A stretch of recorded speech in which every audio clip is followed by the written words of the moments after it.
my god! Have you seen that shit? Holy shit! What the hell?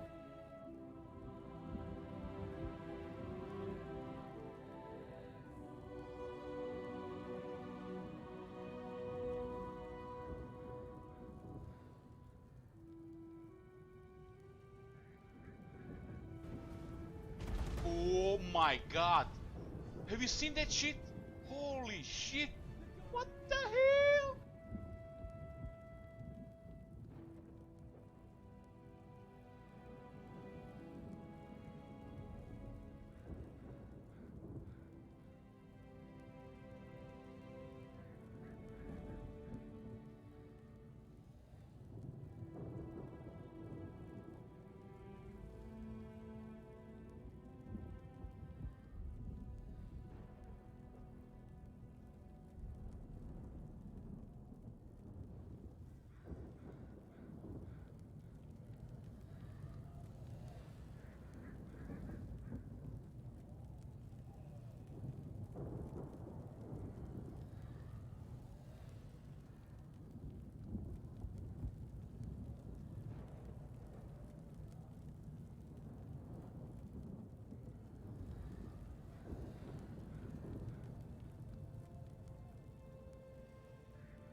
Yoo-hoo! It's a resident sleeper. It's good morning. Good morning, guys. Vampirology pouring in. I've been up all night watching Battlestar Galactica. Still didn't get the part of El Regis Mambo Jumbo, but I think I'm feeling it might get past it this time. Was either between Battle Brothers or Battlestar Galactica, and I picked Battlestar Galactica. Yoo-hoo! We're here with Itza campaign number 2. This one was requested by LS to be a Death Wish. So far going pretty good. Rush Clan Pestilence, Blessed Red and Teclis, and we're getting a second army and click. First try. Yoo-hoo!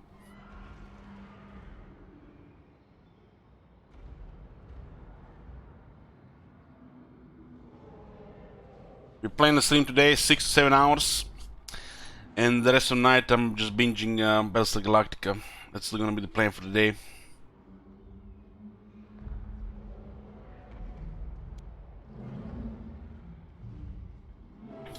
Yoo-hoo! Okay, here we are. We don't have Itza here, we have Temple of Pachacuti. So, we pretty much just rushed Clan Pestilence. I think we did something the same in the regular Itza campaign. Just recruited some, for this battle here, recruited some Saurus and just marched. Moved here, they attacked us, we're taking care of it, lock, boom, Clan Pestilence dead. And then we getting attacked by the Henwen. We ignored him. We went for the Locker next, and then with Teclis. There've been some whack-a-moling, maybe like 10 turns of it. But other than that, you know, with one army, all these territories, you know, look at this. This is all one army. All this. This province, and this province, and we have only Gorok. So either streamed luck or you know, good RNG with how everybody else was busy. Luther is coming here. Rename Hexual to Kislev when you get there. It doesn't work like that, Asterkak. If you're here, we take it, sure. And Kislev is a unique city, you can't name another settlement Kislev. God damn, somebody don't read how this shit works. I'll refine your points.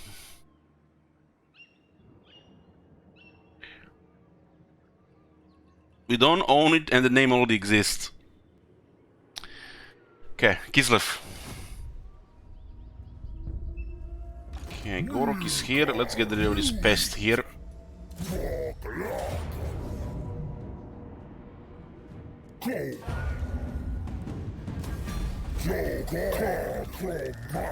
Glittering scales, pretty nice. What do we have here? Show the mirrored pool. A little bit better than glittering scales. No follower at all. I forgot to put follower for the lizard when they were making the faction.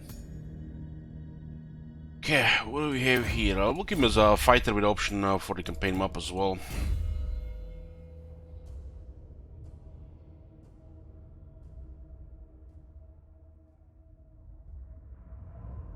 Can you add option for shekels like we'll save your disaster campaign till point is okay for like 200-300k shekels? Go bother Legend of the War, man, with that shit. We're gonna get Swift Rider for Reproductives and Pterodons, and we're gonna go for Fel Carnosaur and Sword and Battle skill as well.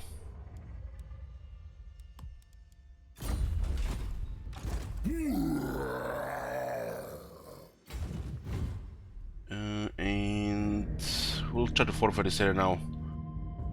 I think Gorok might even just go for the zombies there.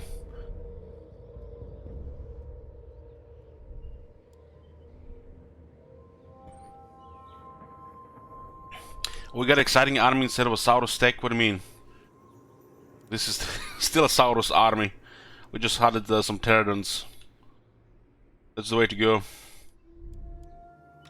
This smells fishy. The council is disappointed. Chupayotl got sacked. It's gonna be whack-a-moling if we don't take the coast. But, you know, this is how it is, you know. This has been really easy so far. Really easy. The rest of the campaign at this point is just gonna be slowly expanding and taking over the rest of Lastria.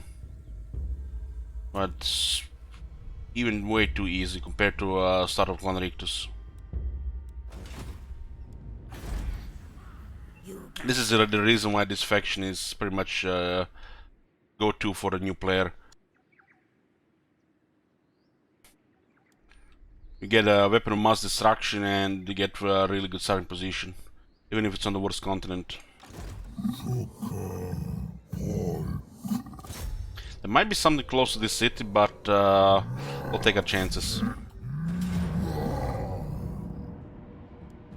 What?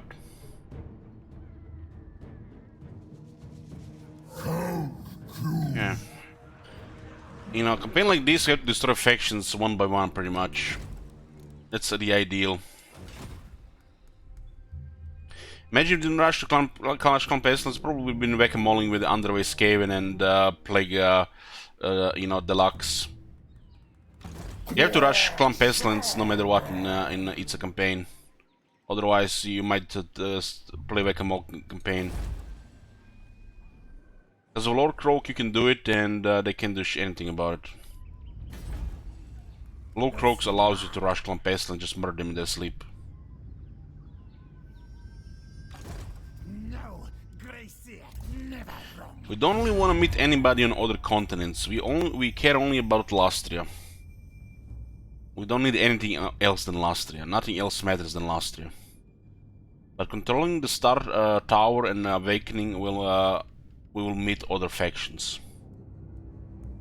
Maybe it's for the best if Luther Harkon takes those two and then we raise them and occupy them as the last settlements. We don't want to meet other factions with big ports if we own a big port. Big ports of Lastria is the Star Tower and the Awakening. If we don't control these two, we'll not meet anybody else in the world. And then we just take Lastria and GG.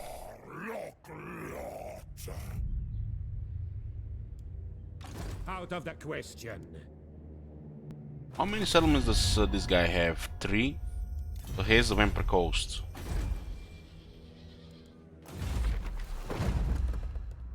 Okay.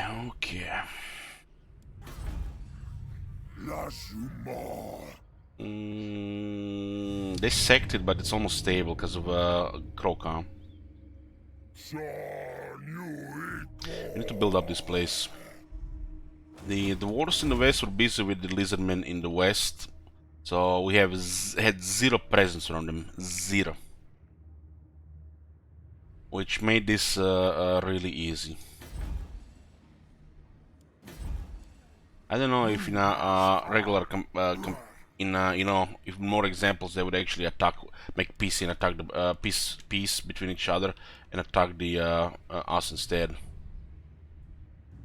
But dwarves are pretty much scripted to fight the Sentinels of Zeti and be friendly to Itza. Player and the AI. Pretty sure. At least the chances are higher than anything else.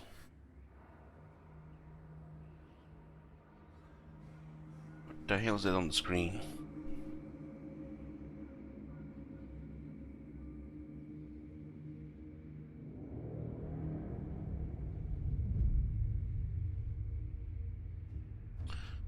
Yoo-hoo!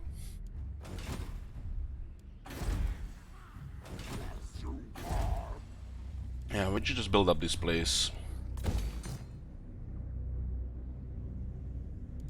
Well, this is fine to get more public order, right? Regarding growth, it's all the massive. Only the massive, and there are better buildings here.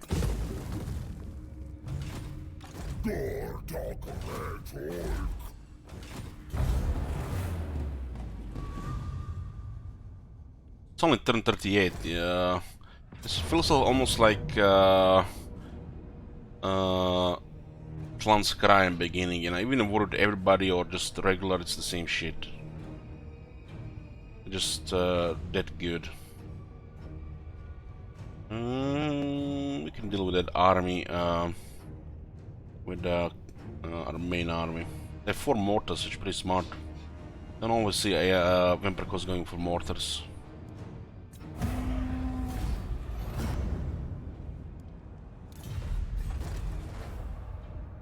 dissect it.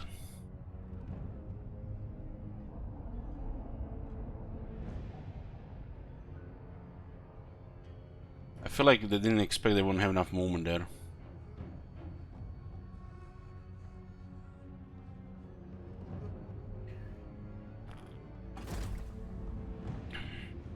Back.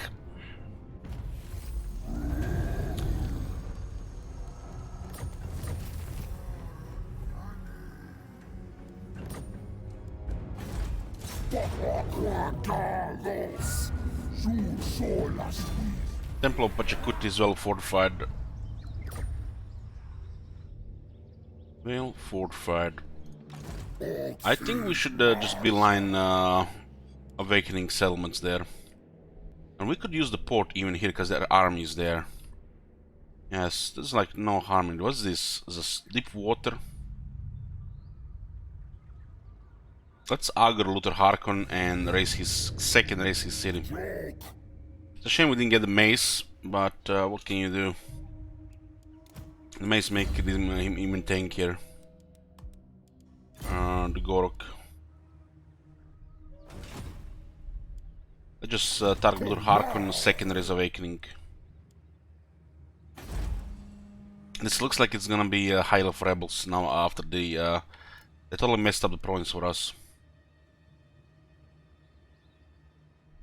Should probably just keep this area destroyed. This is the worst part of Lastria if we are worrying here, buddy.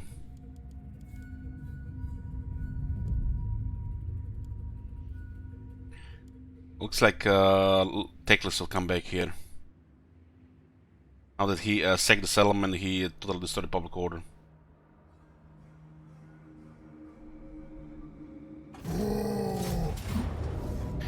Having to start Teclis again, well, this is, you know, Deathwish campaign. Sidetracking, setbacks, and repeat until you take control of everything.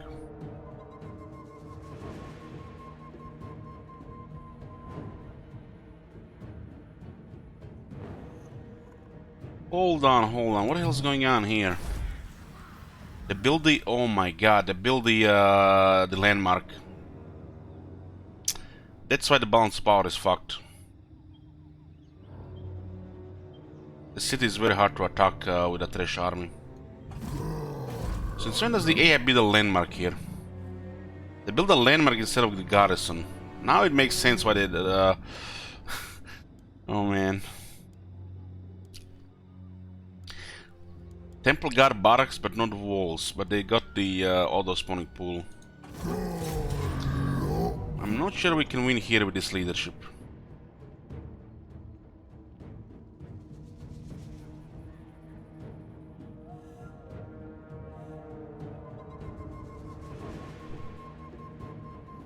The temple is actually really bad for us.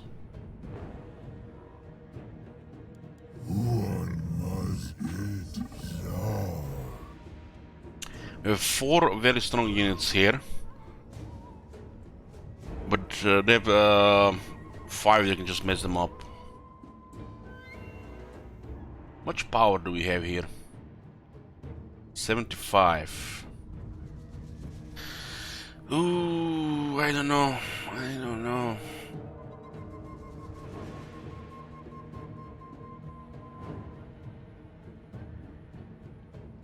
If we leave the siege, they're just gonna recover military, right? We could just stay here. Starve them down.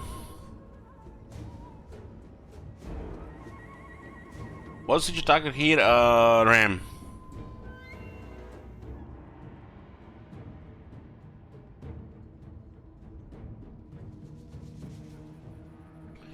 The landmark is pushing it, I think. Minus 20 leadership. They also get additional 5 defense. I feel like this is the first time I've seen this landmark actually doing something. If I leave the siege to go against the undead, they're gonna recover the military and they're gonna start annoying our unwalled settlements. We could just AFK here 7 turns.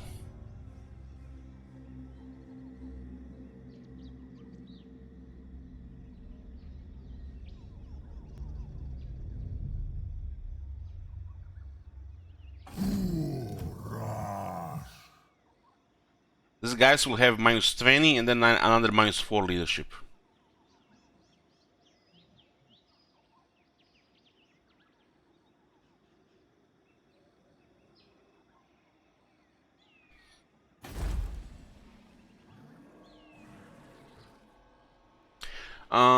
Sure, it should definitely still count zips. But in a field battle, we have a better chance.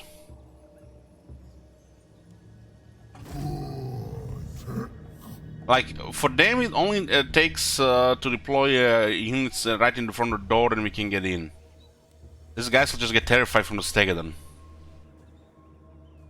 We have 34 leadership in this unit. 33, 33. So it means instant terrify. And then we pretty much just have 4 Saurus to kill the rest. And they have additional 5 defense.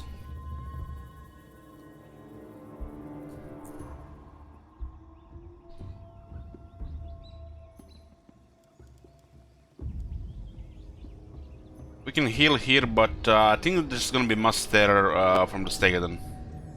The Stegadon is gonna be the last thing to die. But you get lucky and they put a Stegadon on the center. Terror is really bad for us here because of -24 leadership.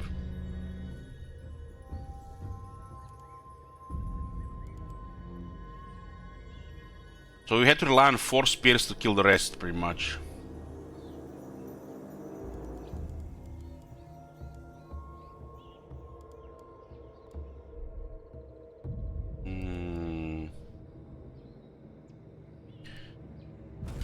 The Hanuman doesn't have any military.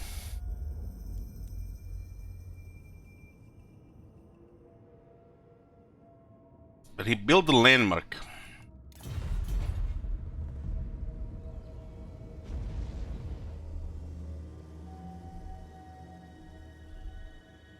If I leave the siege, he just gets his new army. He has a shit economy, so he can't really ever get a proper army. You know, because, you know, they forgot to patch him properly. But still, it's enough to annoy unwalled settlements. You might actually still get Clan of Fester, Sec, or Raise for the mace. I think they're here or here. It will be actually 2 different Skaven. These guys are at war with Tlaxon, so I don't think they're gonna move here.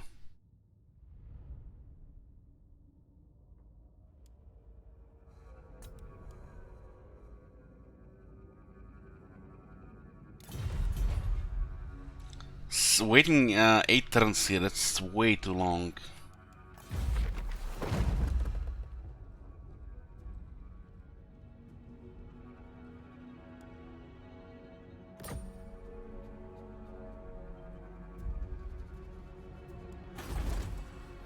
You must die.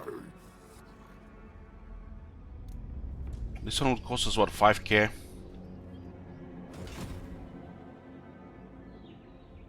Milkar, new wheat.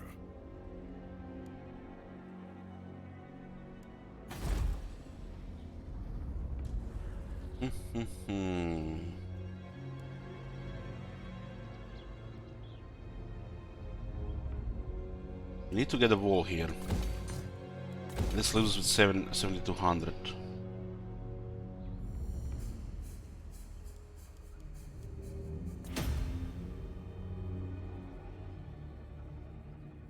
Compromise. We put him here and then we move him here, then reinforce. 1, 2, 3 turns.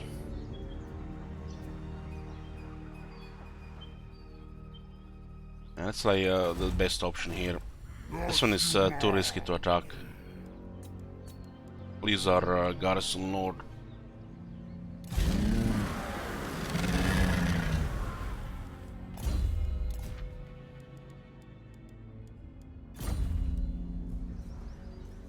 Move here and then there. We can recruit some units next turn.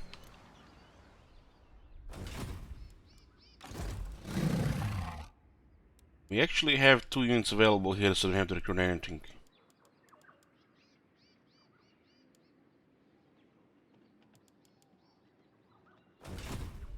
Yeah, all good. We really need to save the money for the building up these provinces. Because building this up, we get money for 2 armies and then we do whatever we want. But if we don't build them up and this can come to just pillage all the underworld settlements, we just have to do all over again. Another 10 turns lost.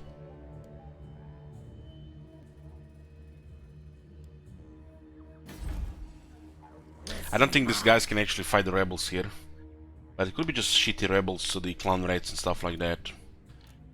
This is a really bad public order here. This is a rebellion fest. We can trade, so we want this as a rebellion fest, but we need a better garrison.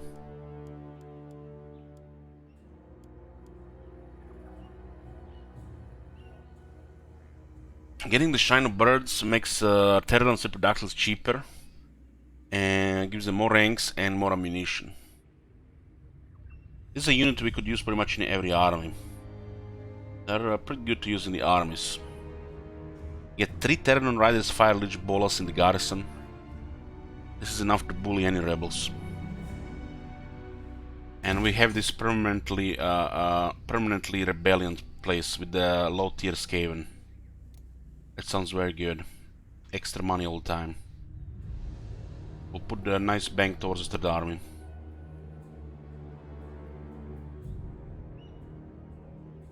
Means we don't want to build this.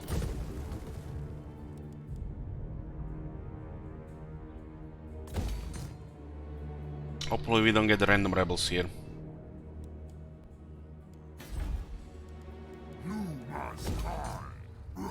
The growth here is pretty good, we got tier 4. We need to consider removing the rest of the growth to get more economy. We really need money. I guess we can keep the one in Sabatun, but get rid of the other 2.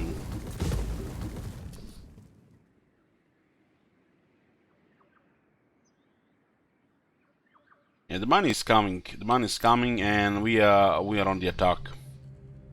This guy's being busy with sentinels is good for us. And there is no threat from the north. And Luther Harkin is shit. Unless he gets a full tier 5 army, there is no threat. Both Tehen and Luther Harkin are pretty much handicapped. This is just bad number for the playable faction as the AI, and Luther Harkin is confused. I think the Tehen suffers the same problem as Karakadrin. They didn't give it enough income. They have shit starting locations with shit cities, not enough money.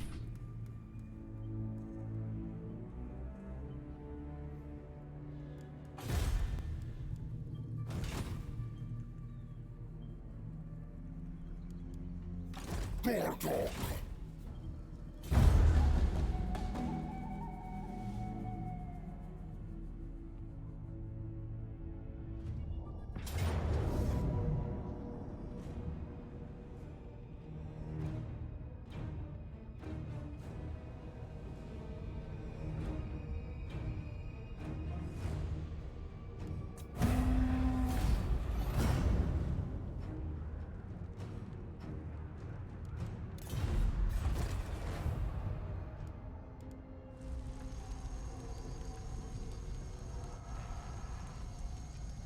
Like I said, confused.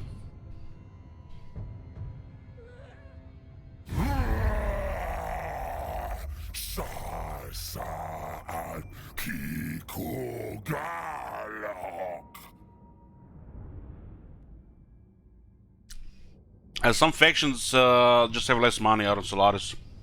If you watch this campaign, you would have seen that Tehena never had any proper armies. He lost his main army, and after that was just basically running with just a few units because he failed to expand. 2 more Skaven factions here, very nice. Might get the mace. So he had an army that was an army, you know, his starting army. He lost that, and then he used the Dino right, the right of bankruptcy, and had a small army running around with just 5 units. The Dino right pretty much bankrupted him from getting ever a regular army, which for the Henron is maybe 15 units at best. There's only 1 settlement and in a real shitty position with no economy. 3 Blessed Chameleons Kings. Oh, at least they're useful. There are factions like the Henwen, like the Drowned, like Karak Kadrin, which just have less money than some other factions. Not all factions are the same. There's definitely a bias for some factions to have more as the AI.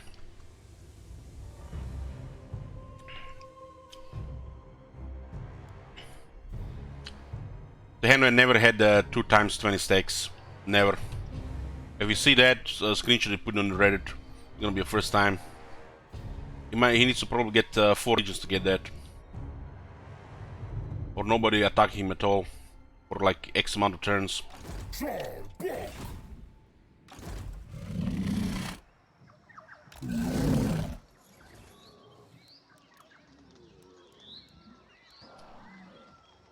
So we can recruit him next turn and then reinforce.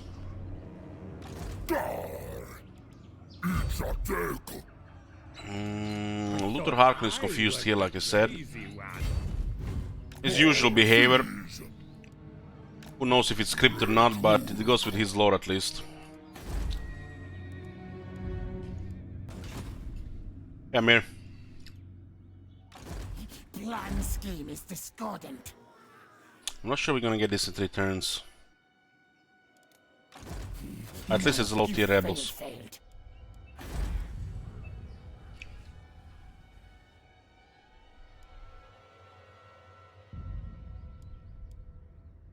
Well, there are exceptions. Not like I said, not everyone is the same. In the recent patches, the scaling got a little bit buffed to get numbers. The minor scanner factions might as well be better than any other minor factions.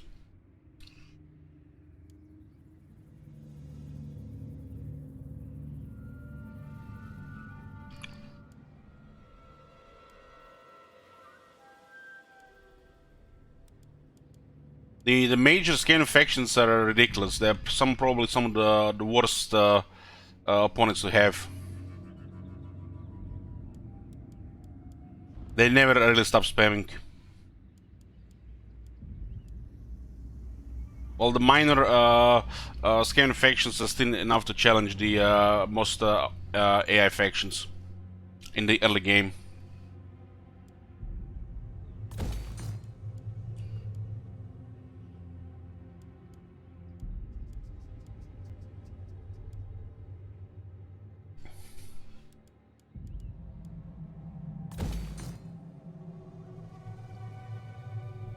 It's not enough, huh?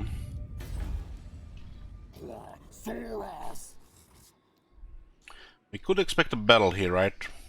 If not, we'll just cancel some construction. We need money to build here, we need like 20k. That's the next objective. 10 settlements is gonna take too long. So we can expect free money here.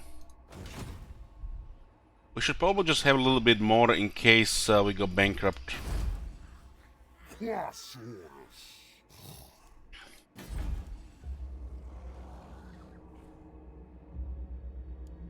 This one can wait.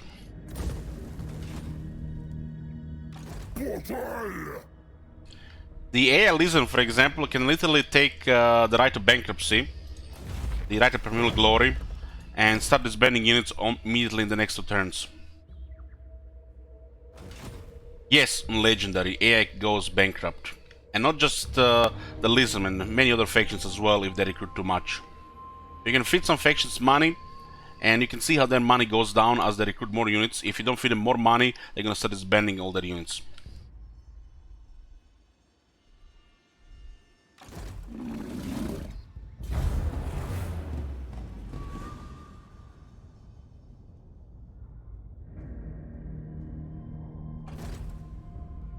Oh, nice. They created more fat guys.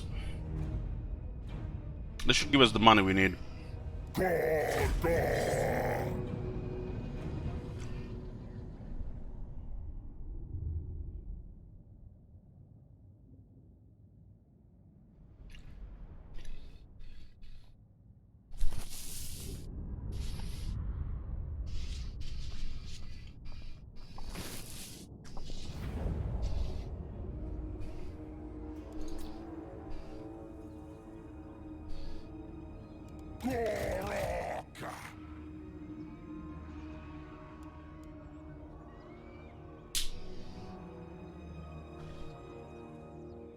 Tickle!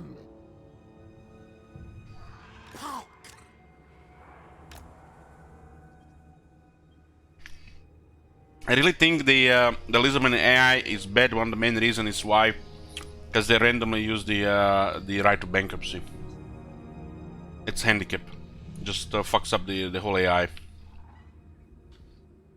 It's probably what makes the Lizardmen lose in the long term as the AI. Because they randomly use that shitty right.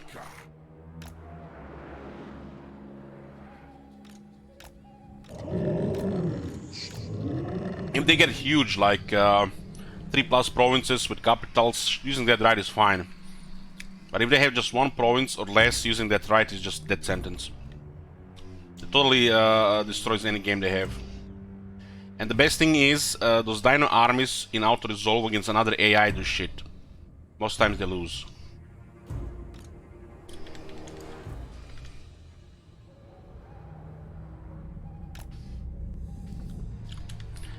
Kinda need to focus the fat ones, but they have too many guns for the Terrans. Those bombers can stunlock a couple of Saurus.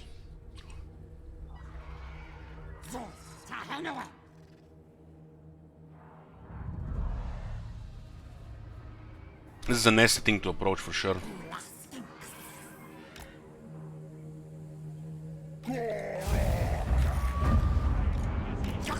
Let's hope they will realign their formation and we have time to shoot them.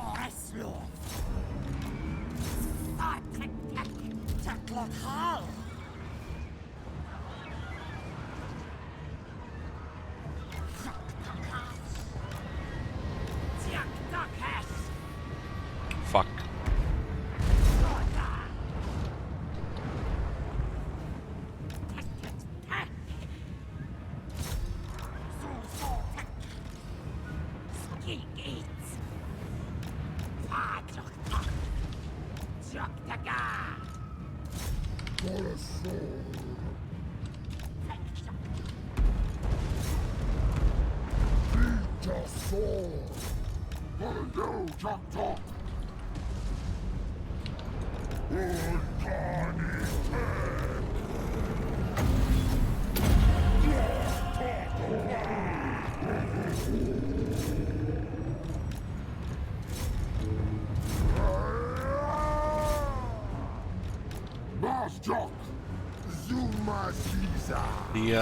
The Saurus can survive nice for the explosion because they have massive health.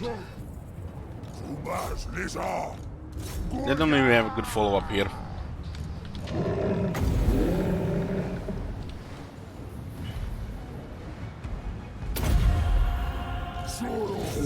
One into Morgul's there. That is a really shitty unit. Can't even really deal with regular Saurus.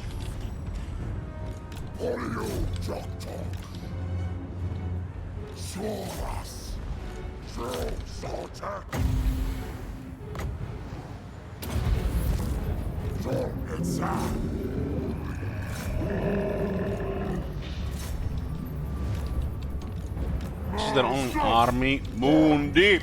This is their only army, and we can pretty much just focus the rest of them. Destroying Luther Harakan would be a really big deal. This definitely opens us for the second army, and we can do whatever we want. If we ignore contact with the rest of the continents, nobody's gonna challenge us.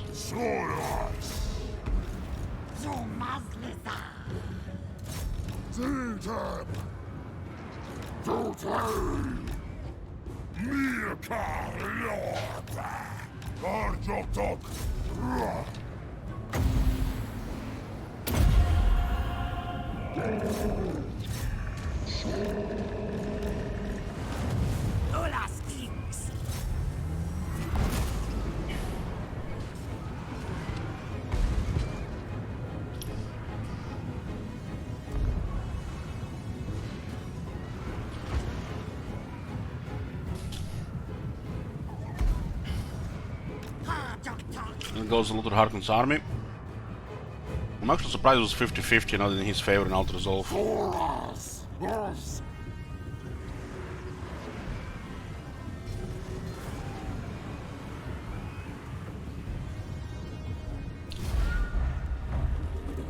Man, close victory, nearly had us.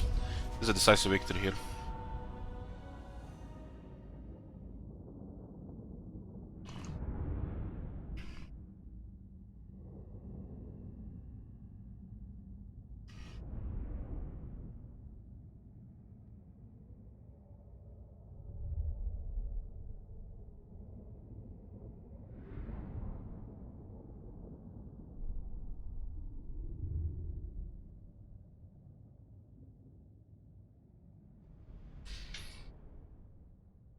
Even before Texas comes back and is confederated.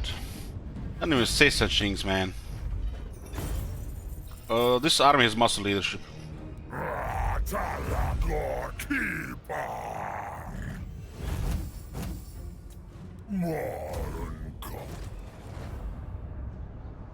You know what's the best thing about this? They actually came to us, so we didn't have to chase them around. Let me get some water.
What do we have here? Are we getting 30% cheaper construction? But construction time is longer. That's actually a very good event. Especially when you have a big faction.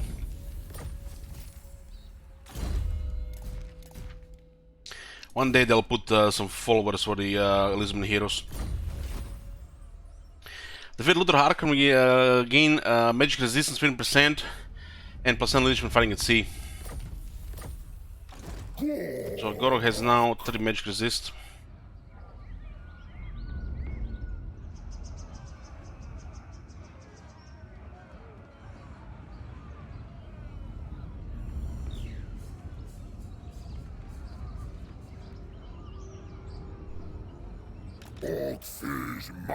We stay here. Croak here does improve some public order, but this place will rebel. Unless we remove tax as well.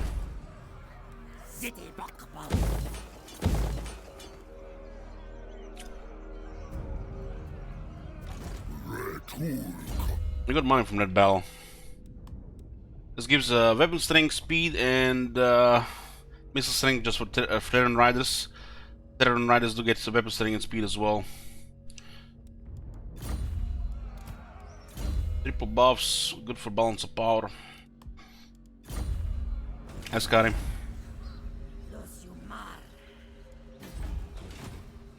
Let's not go crazy here, huh?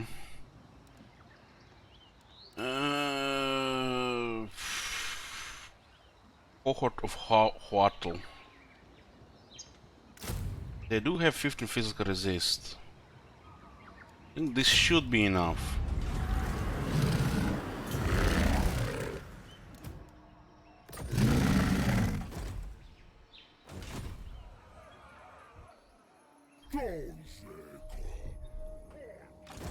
Escape in here, should be fine to deal with. We're not gonna get this, might not even get this on time. It's like maybe one turn behind.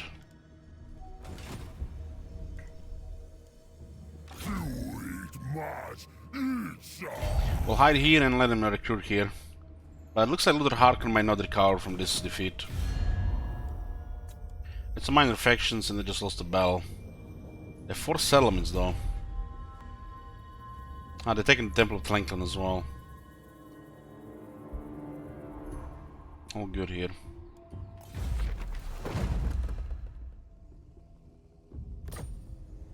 Let's take Zlanhopik.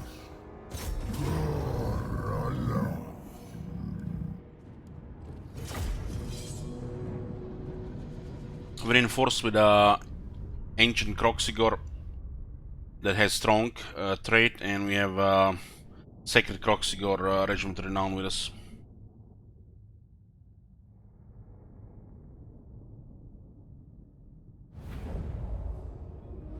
There's a plus 20 damage event, which makes our lower leadership even worse. The Skinks have only 33 leadership here. I still think we send all the Skinks on the wall.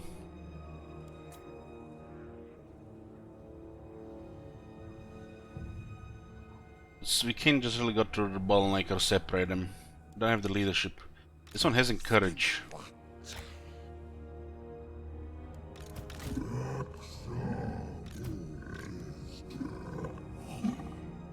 It's because of the landmark lowering leadership by 20. Makes Skink Horde unit numbers actually weaken us in battle. Because they get close to the Stegen and they get terrified with this leadership.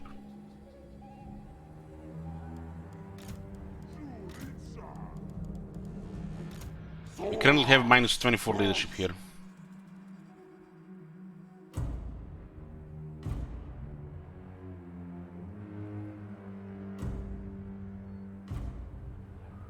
Stay on this side here. Skinks have 35% shields. Guys don't have stock. We can still do some shenanigans. I have 3 encourage auras, so if you spread them around, it should be fine.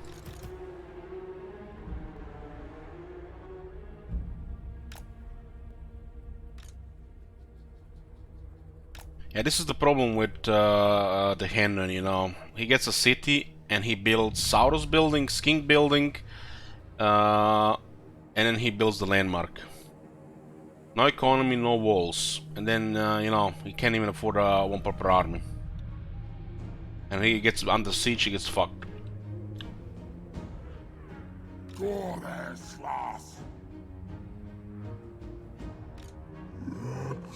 City is really bad for the AI.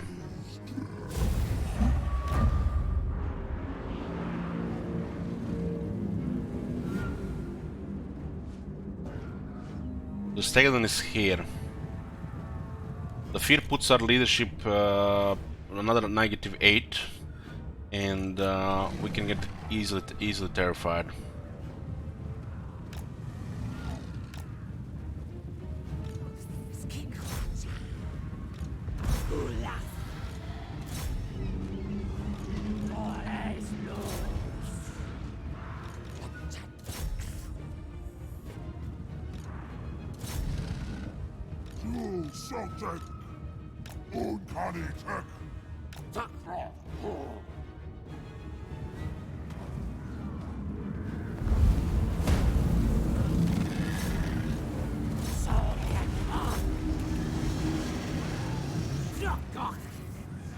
Oh, they got instantly routed. Yeah, we'll totally won this battle with these kids and reinforcements. You can do this! Don't tell me what I can do, I fucking know what I can do.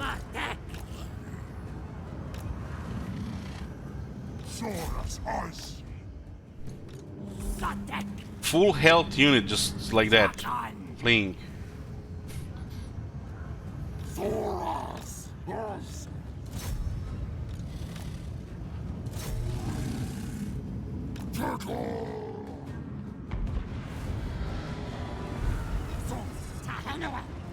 Holy shit, man, that Flock of Doom, they're actually using it multiple units.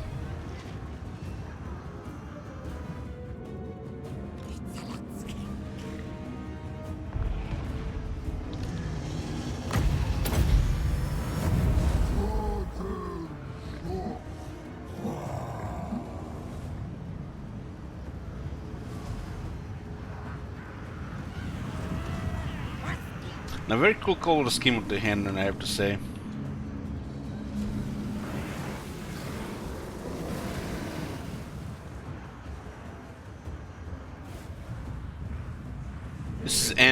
This should be end of the Henron, one less faction Lastria.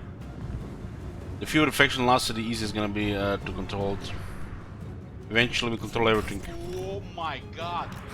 Have you seen that shit? Holy shit. What Thank you, Drex.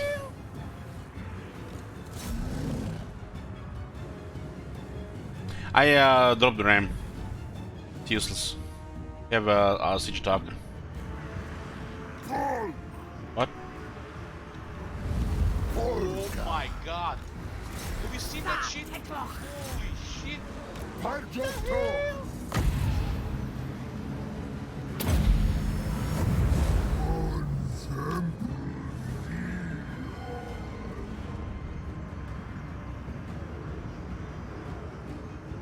Sora's ice! Oh my god. Have you seen that shit? Holy shit. What the hell? Warhammer 2 sieges not like this. What in your opinion, Winkler is a good old war with sieges?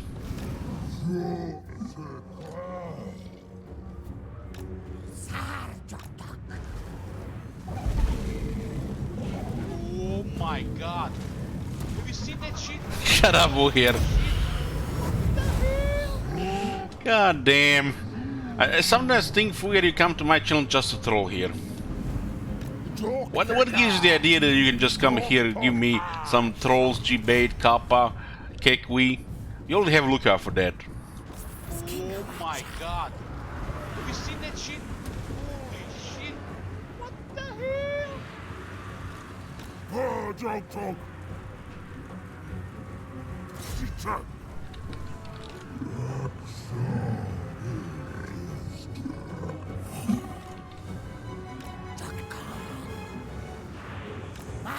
Yeah, those 6 Coxigers makes all the difference here. That's a really a good emergency unit.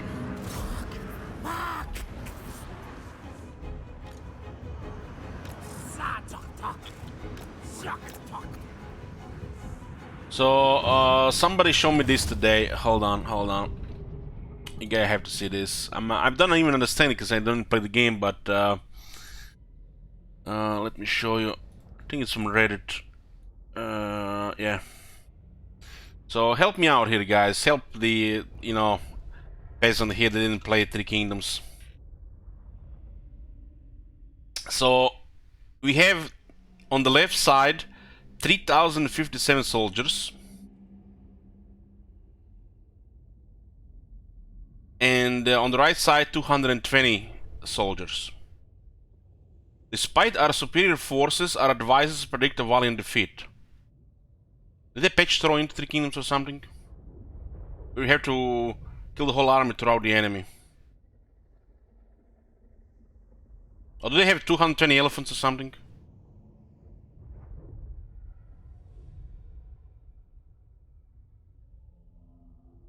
Despite our superior forces, our advisors predict a valiant defeat. Who are these advisors, people? Fire them. What the fuck? Are they trying to force manual battles in Three Kingdoms now as well?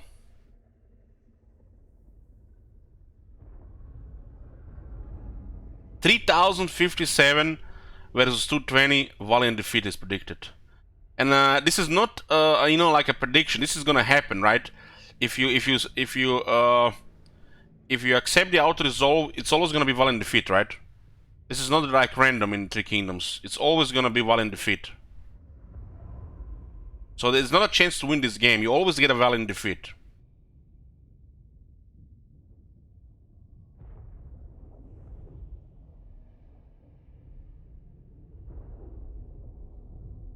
Maybe they have 220 Praetorian Guards versus 3057 Levy Spearmen.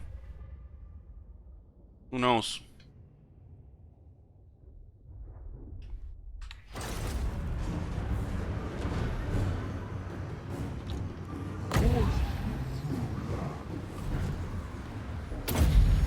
$220 elephants could be.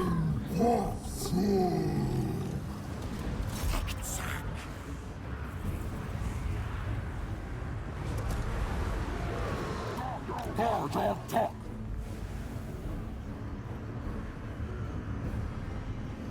220 red troggers. Spicy.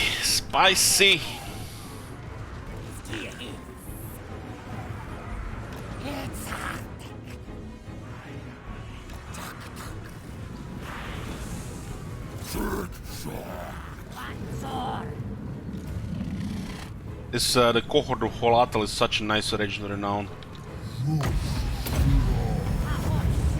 Such a nice one.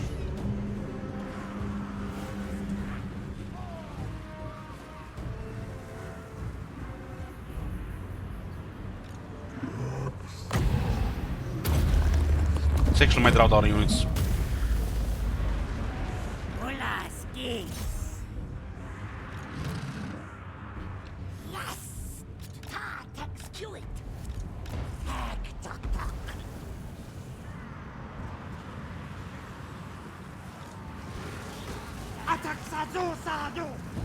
Suras us.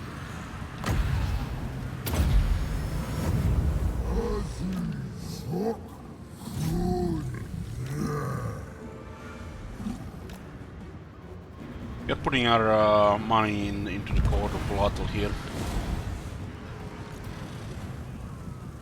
Probably just gonna disband it at the end of the bell anyways. We want currently more money going to infrastructure into the second army. And then when we get infrastructure up, then we get a second army.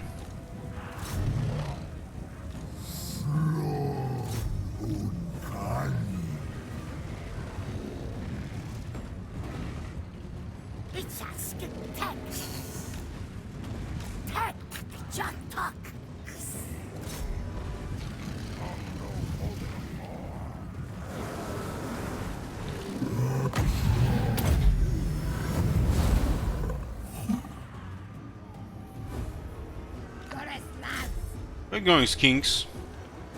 These guys actually killed our guys. Well, they had 2 regiments up there.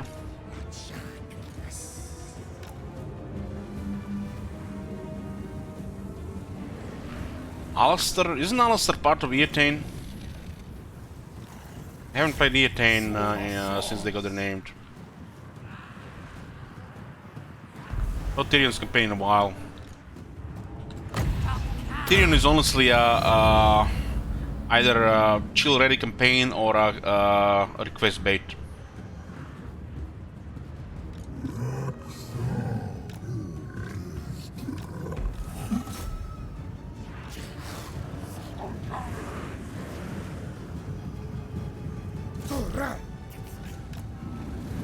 These guys haven't taken a single casualty, man. This maybe was overkill to get these guys here. Maybe would have just been fine with the ancient Kroxigor.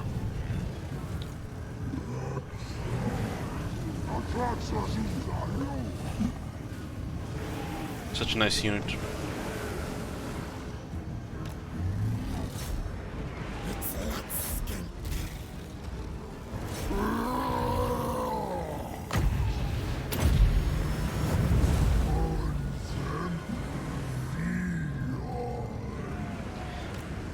You guys are confusing doomstakes between spamming things.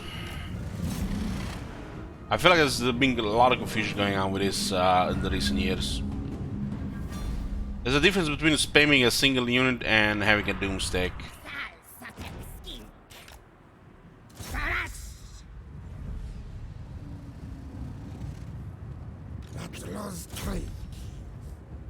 For example, the White Lions cannot be a doomstack ever. If you get the full stack of White Lions on turn 1, there'll be already a regular army by turn 5.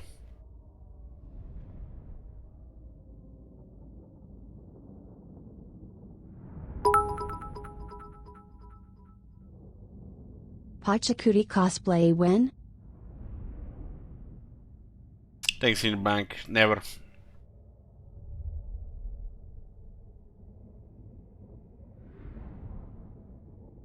We use the White Lions with Deltarion early, and they're pretty good in the beginning if you get a battle skill, since they got a small buff. Do you need them over the Spearmen and the Archers? No.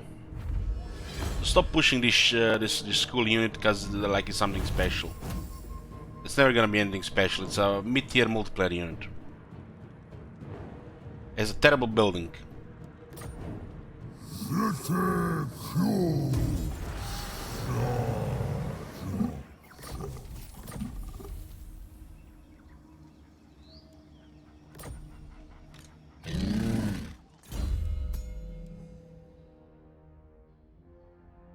24 melee attack for 20 seconds on all allies in what the... Hello! This got buffed, huh?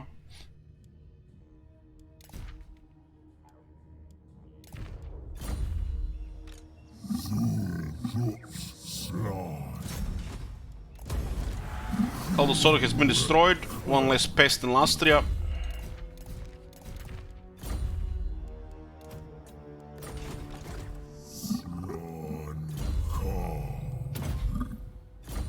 And for the campaign skills first.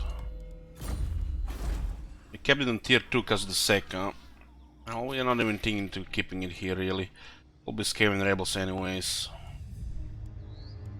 The money here. We can actually keep this up for now. So, Mace of Ulumak. We have to raise or sec one more scavenge settlement. We get a nice weapon here.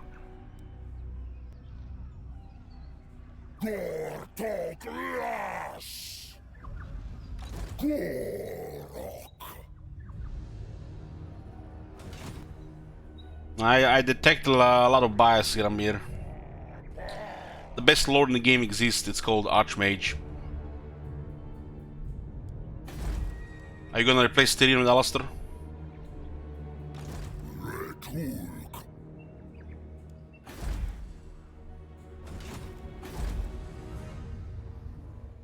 $15,000. We can get some Ripperdactyls, but we're not gonna be in some great jungle anytime soon.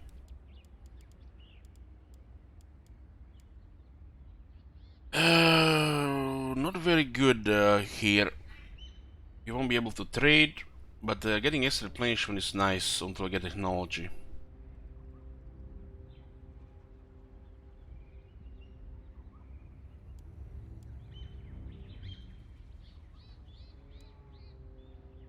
We should getting a skink priest here for sure. This also increases the economy in the region.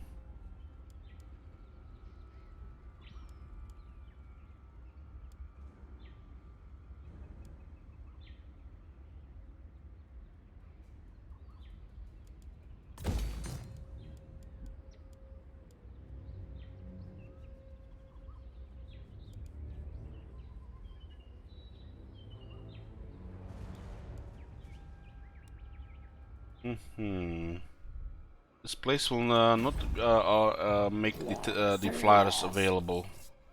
We need to have the building as well. And, since there are two landmarks exist here, there is no room for basic military, really. Maybe just one of them, and it's just the underground spawning pool.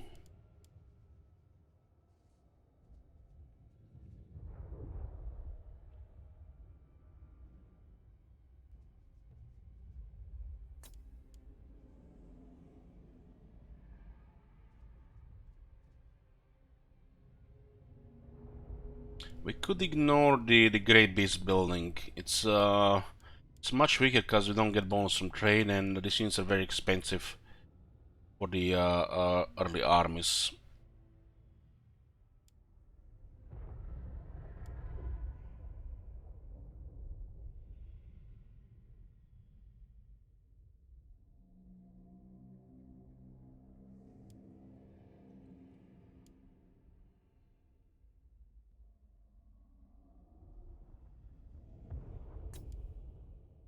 We definitely want the economy building still because we need to push second and third army more than anything else. We don't really care about dinosaur pests, maybe one or two. This could also be covered by the blessed units with a little bit luck.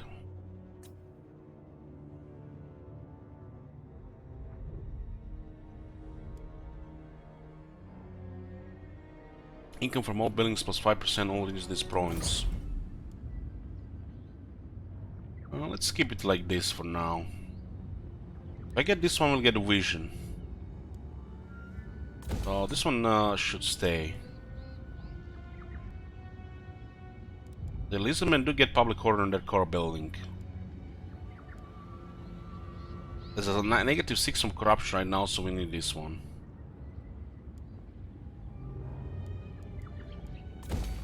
do we have here in Terrible Skink memes?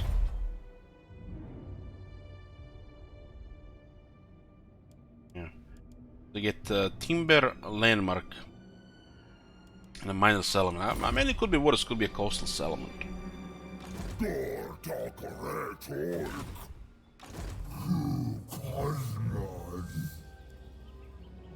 This unit costs 356 right now.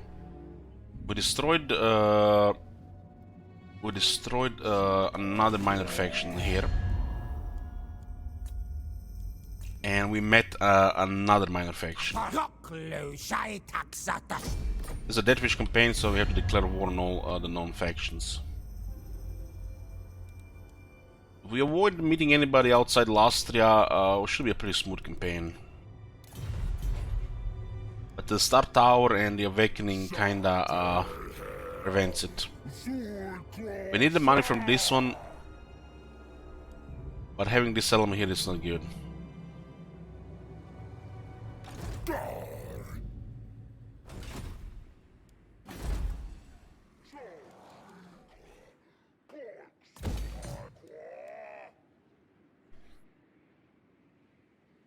This is a good building, but without any options for trade, it's no.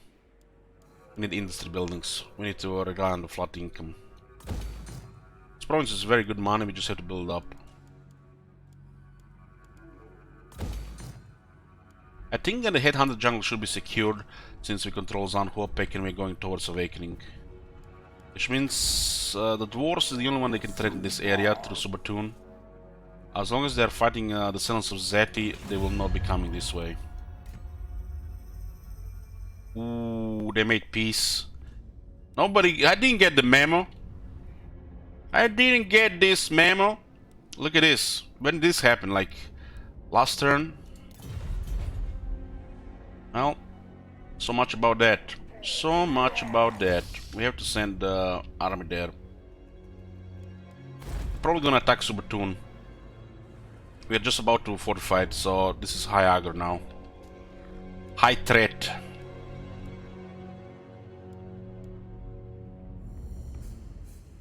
We'll still have Gorok destroy Luther Harkon.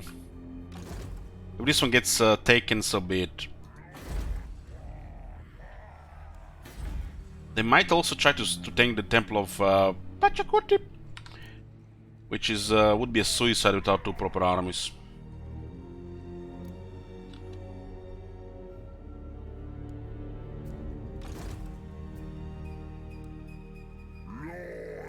Yeah, need desperately need campaign skills here.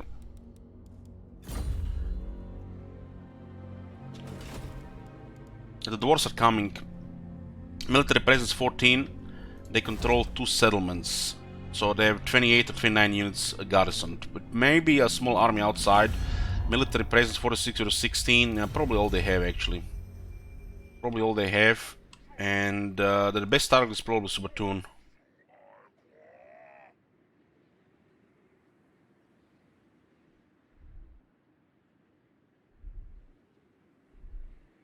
What happened to old Itza? What do you mean?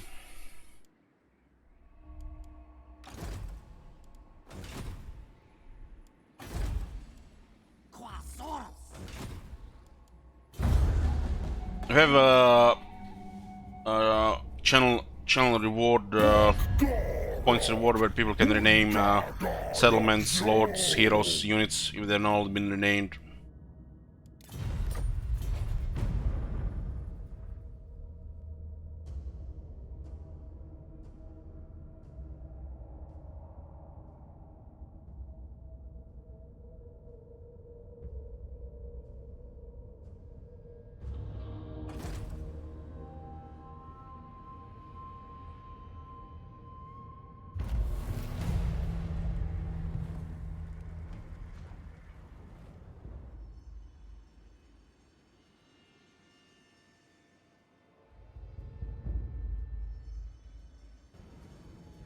Oh my god!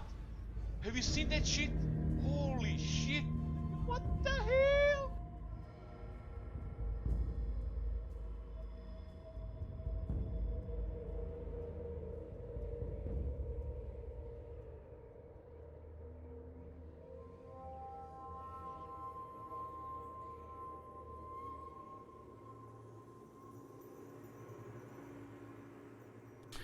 Can't wait for the 4-hour Lizardman Jibber Jabber. I think we already had a Jibber Jabber on Lizardman.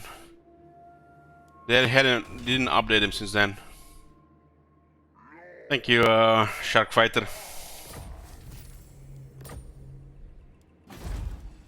Gotcha mood. Oh, nice, it's in our favor. Wow. Why? Game, you alright? The ninja patched?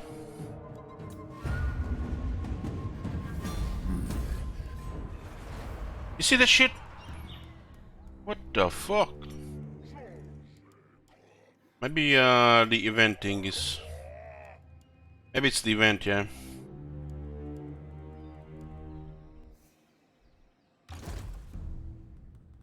So we need to send this guy to protect Subatun before we get walls. Dwarves are not on the move yet. They have Survivor. They don't have Survivor. Maybe their traits will actually work this time.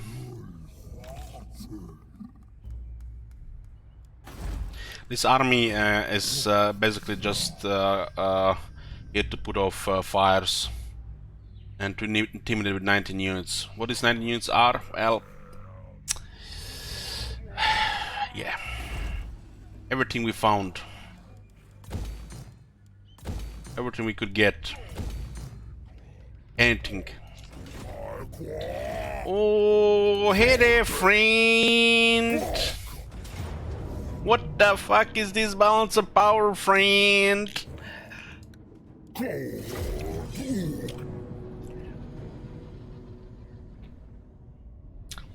Expecting a big sack on Awakening. It's gonna fuel our infrastructure in the south.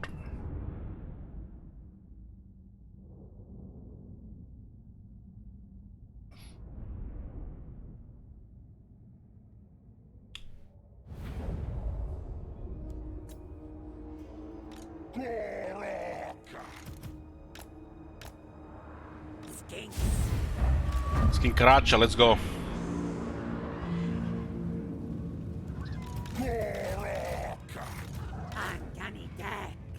In this game, 11 last 3, yes, we have 2 neighbors.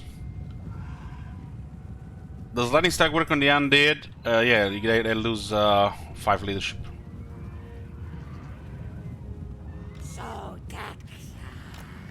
Holy shit, they have terrible leadership in this battle.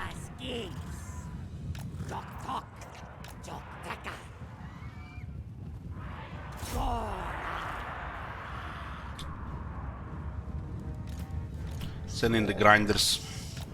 You guys can stay in the back.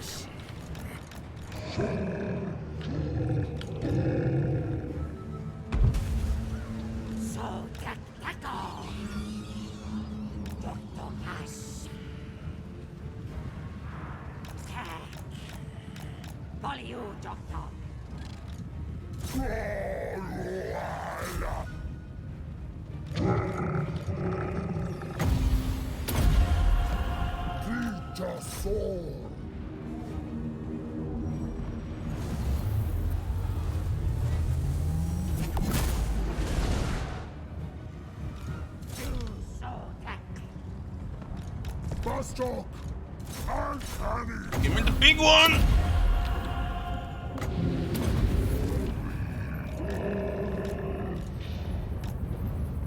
Do something.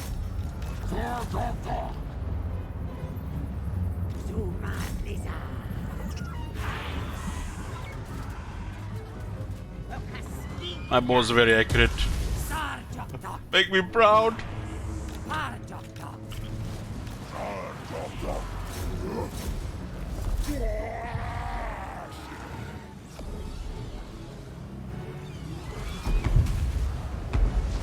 Good night.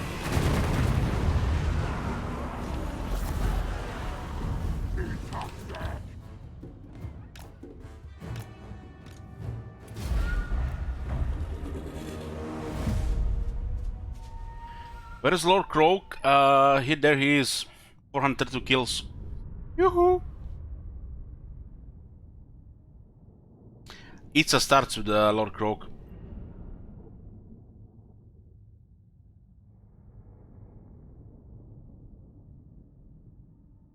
Hey, Slakil.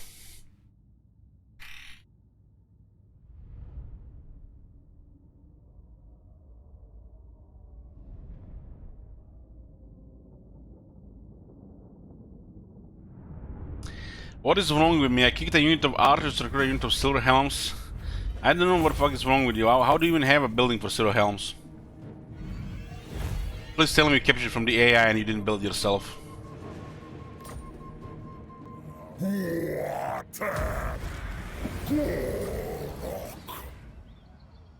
Yeah, Awakening is exposed now. Tier 4. Should be good money. This puts the Supreme Shield of the Old Ones to 60 seconds. God damn. That is impressive. Oh boy.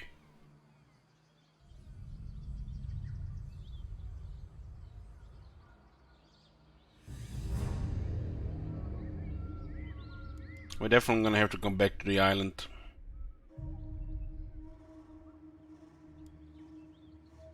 We can't defeat a High Elf Rebellion here. I don't think so. We'll try to see what happens. If we lose, we'll just raise the city.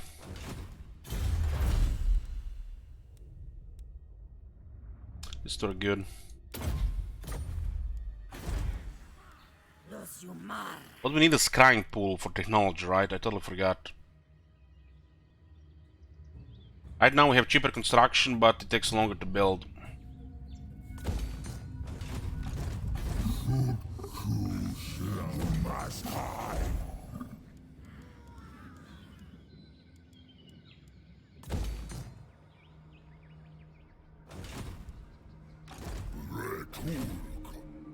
Yeah, oh good, oh good. So we're now destroying Luther Harkon. Then we'll be fighting the rest of the minor factions here and then still going north.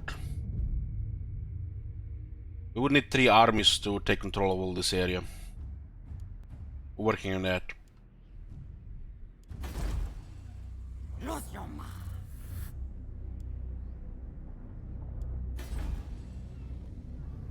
We're gonna lose 900 income in the volcanic islands.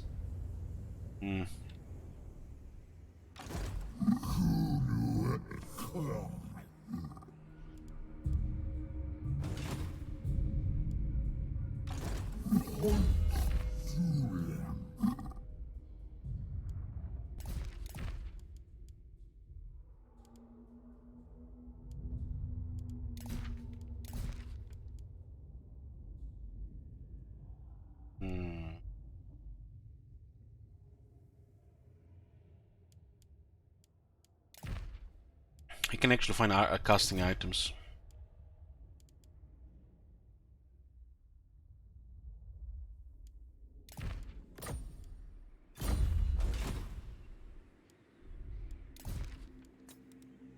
We're probably gonna meet sentinels, but they have to move to their former enemy. So hopefully we don't meet them for a long time.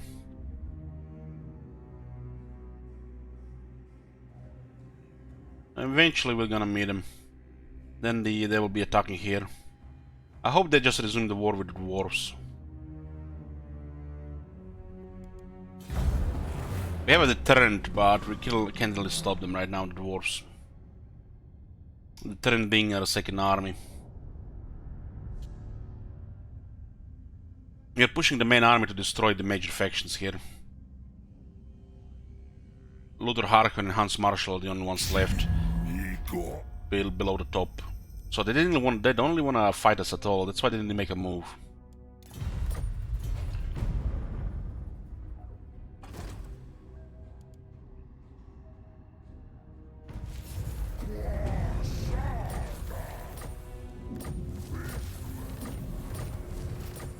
The basement spawn here.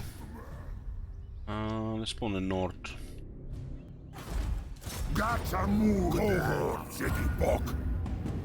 Anytime, friends, we accept takeout. 2 turns until we get this landmark. And this rebel is just gonna be free money here.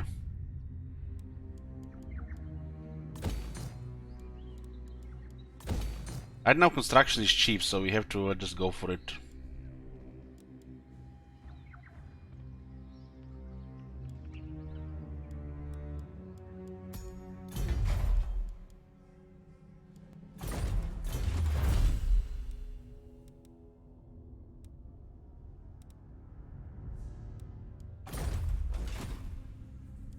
Let's see, we declined peace treaty, they're still in their cities.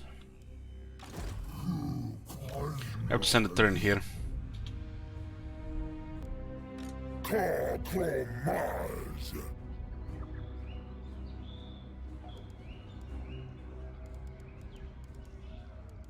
We could try to land on top of Awakening.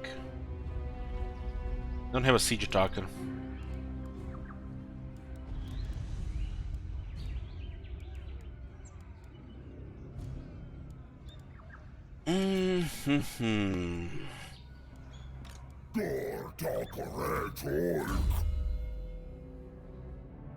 It's almost there.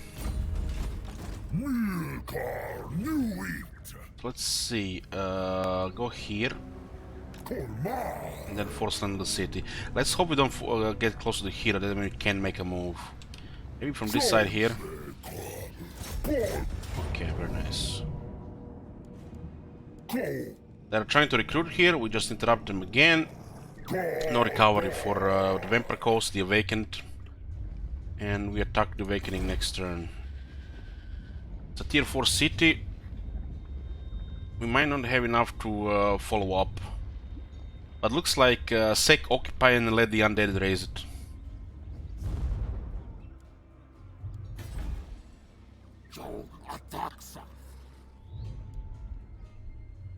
We'll see if we can actually win against the rebels here. We'll let the elves take it and we'll raise the city. And then we'll just occupy this part of Lastria at the end. Otherwise we'll meet the other continents. Still have another 27 turns. Yeah, we did see it happen sooner. What was it like? It happened on turn 56 once? It almost looks like the Age of Discovery has been changed a bit, how it works to push the mid-game. Or it's bugged. We still have a window to get rid of these two cities.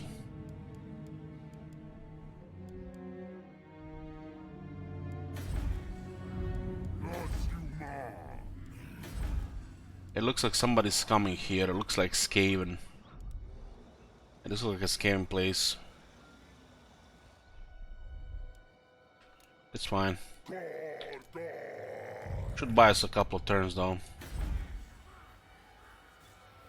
We need more than a couple of turns though. They can just beeline for this one then. Or this one. Super Toon wall in 3 turns. The wars are still here. You have to go back north.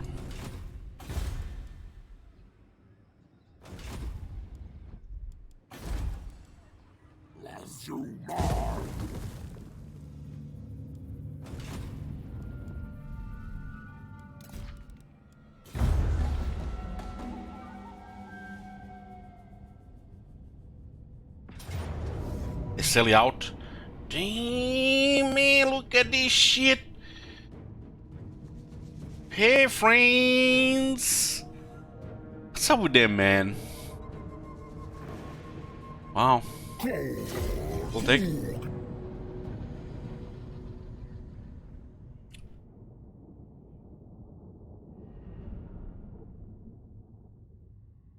Estelle Cox. Sounds like a porn star name.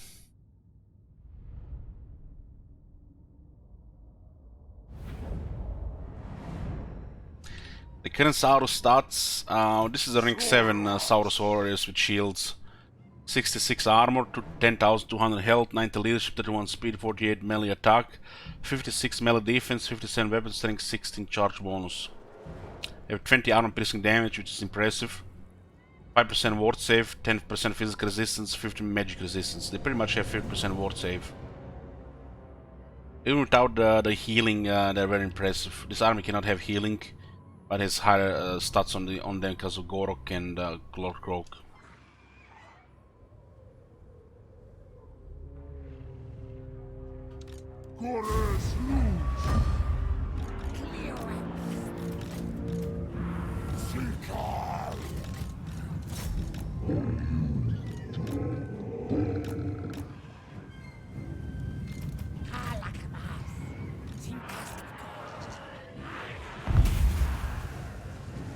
Great Leech. Just kill with 2 birds, maybe.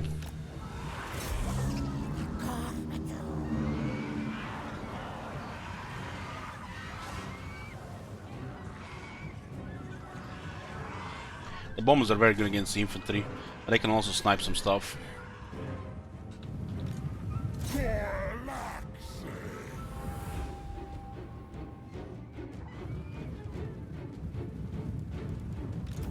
Should send these guys ahead. What is this left side? Send like here.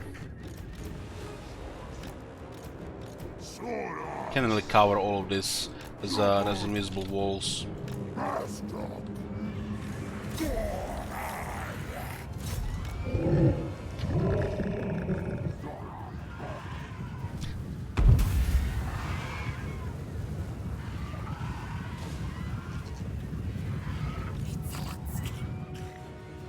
Let's go snipe that one there.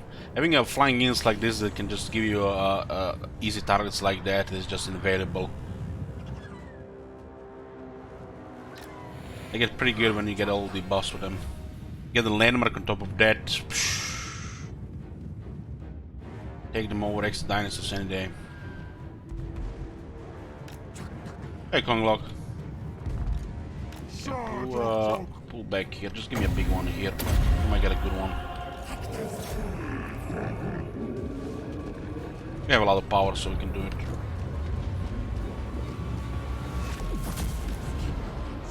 So they only killed 2 units, and they're about to go kill artillery as well. These guys will actually do some damage, but the Lord Cloak will explode them as well. We have the spears and Mongols, very nice. Not worth it. We need to explode these guys. Terrans can kill 6 units here easily. These units which we have to usually ignore, like the artillery or the deck gunners, Lord.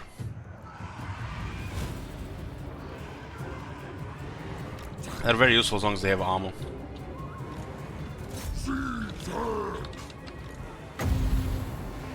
Give me a big one here.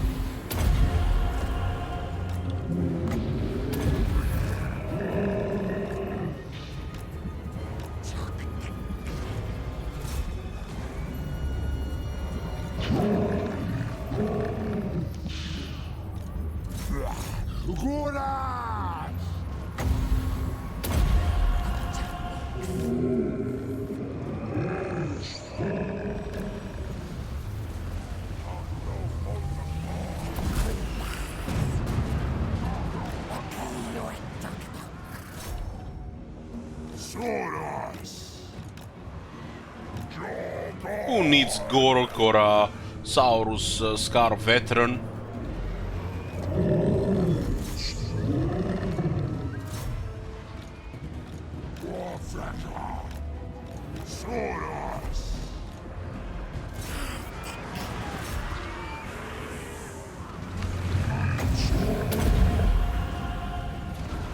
Hey, Bress.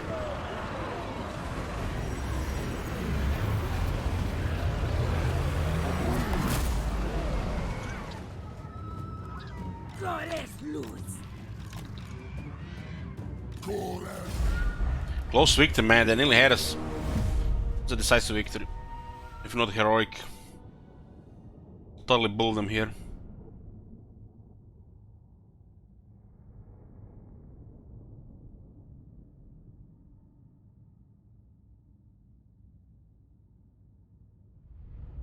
God damn, Colonel Glock, put away that sausage.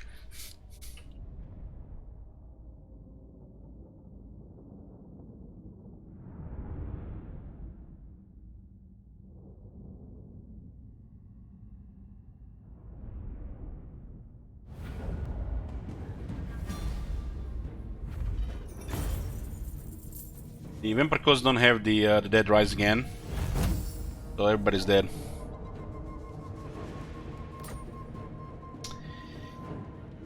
Ooh, 20k, man. Thanks.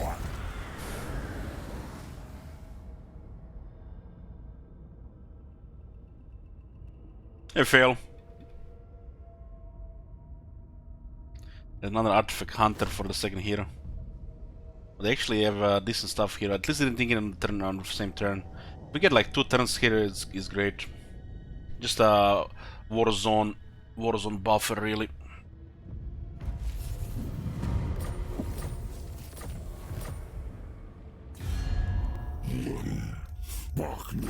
Another faction here. There's some beastmen roaming around. At least in the north, not south, where we are defenseless.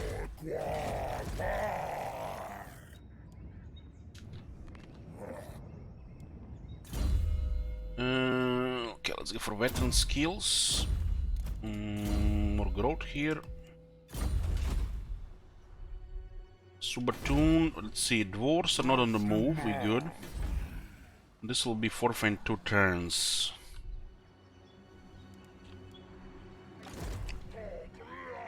They might be on the move. We can still lose this one.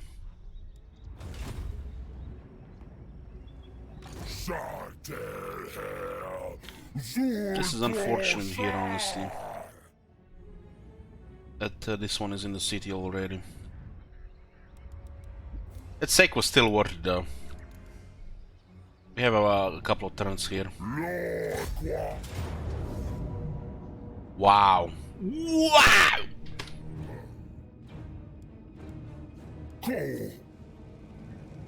No comment. No fucking comment, man.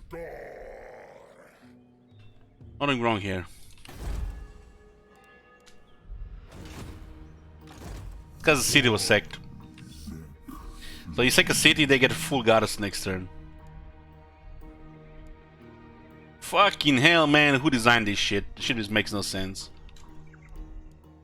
This does happen sometimes.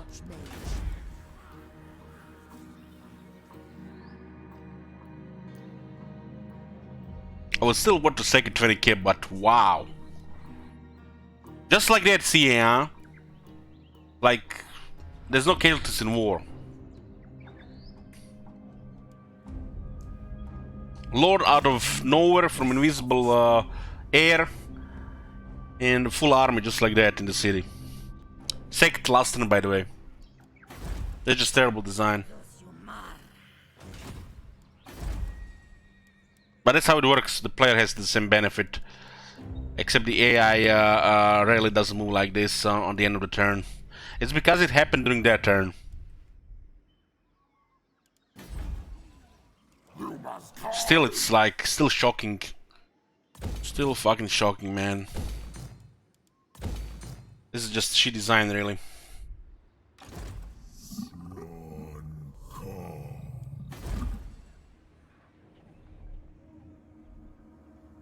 It used to happen when you would do one card stance in the beginning. You besiege their city, they sell you out, and the siege would actually sometime, you know, break. Like you never really besiege them, and on the next turn they're full strength.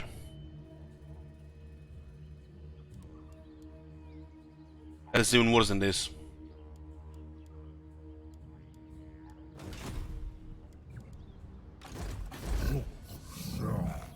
You must die.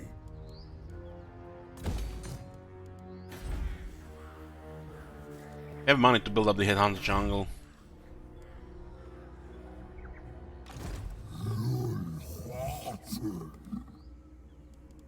I still can't believe it. There is a Blessed Skin Skirmisher and a Blessed Chameleon Skinks. What the fuck? But we don't get Blessed, you know, DLC units. What do we have here? Right of Ferocity is available. I guess we could use it when you attack the city. We do have some money here. We might unlock the next Slan. I get lucky with the second generation.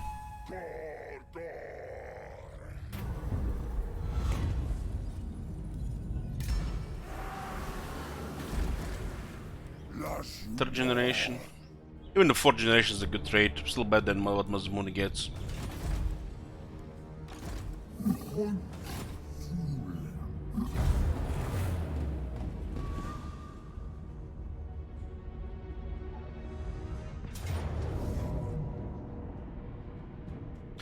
They sell you out again. You guys noticed this, how they sell out last time? We crushed them, we sacked the city, city's full health, and they sell out again. It's almost like... What's the word? Some funky behavior here. Bad code. Spaghetti is having too much sauce. What the fuck? This definitely needs a little bit polish here, right, devs? We raise the city this time, of course. Thank you, Oh my god. Have you seen that shit? Holy shit. What the hell?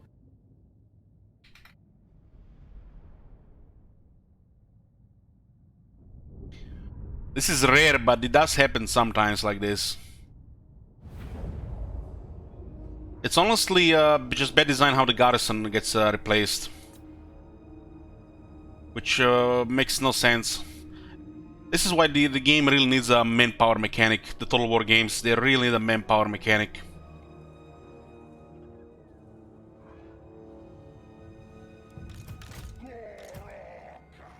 Yeah, being toxic, I wouldn't even call this toxic. This is actually broken.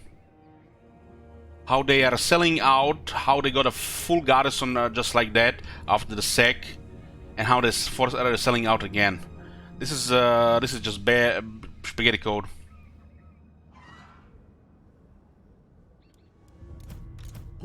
This looks bad. This looks fucking bad.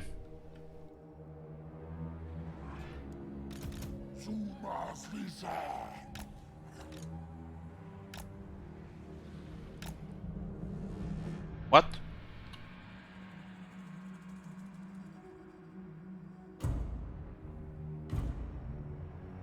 We're on a different battlefield this time.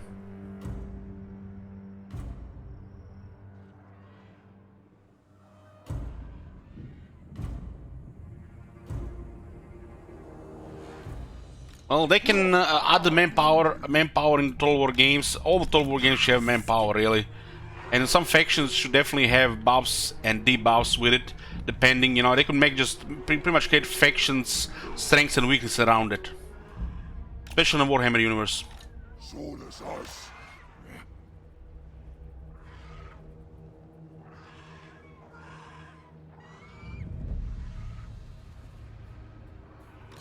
Things are great, Amir. Just a little bit wonky behavior here. So if you missed it, they sell it out, we crushed them, and we sacked the city, and next turn they had a full garrison in the city. Like nothing happened. And they're selling out again now.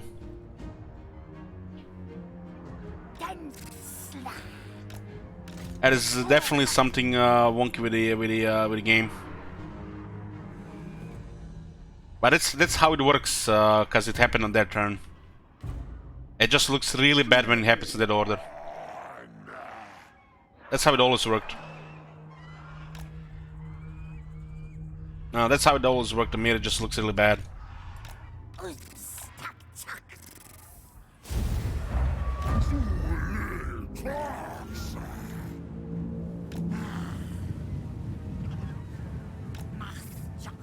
You know why this works like this?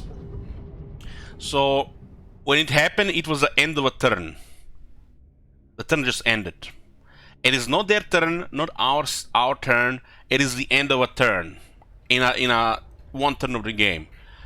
At the start of a turn, player acts first. It is a new turn. All replenishment happens at that point. They could have queued repairs at the end of their turns, and as the turn started, they have a fresh tier 3 or tier 4 city.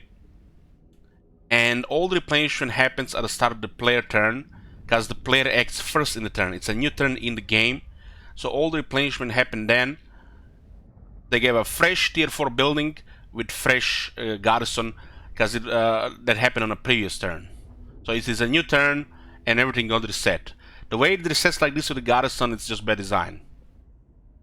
The fact they sell it out and the city got sacked at the end of the turn, it also is, you know, unique to the undead because they all disintegrated. It wouldn't have happened to any other faction.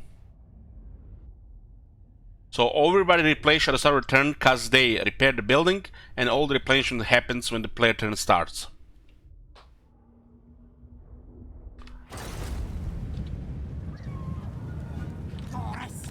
As the player acts first in the turn.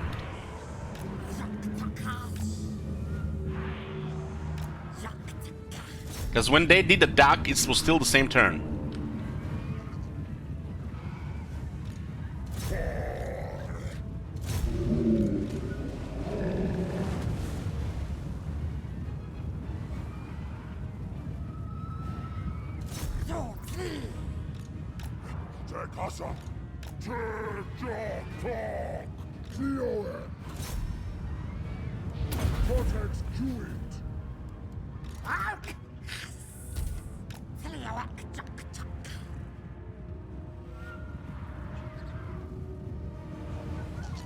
What are you, Talk?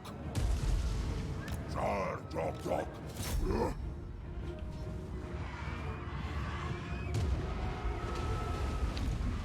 Something.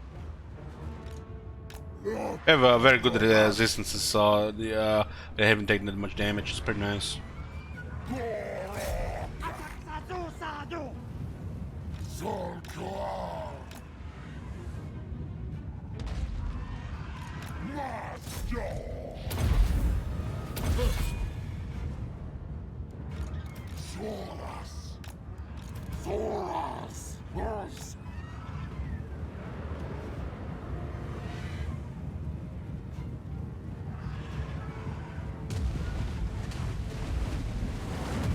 Well, if they take the damage during their turn, they would have been replenished outside repairing the building. That's when it happens when you loot like a fortress, one of the gates, and you repair it. The next turn they're full strength.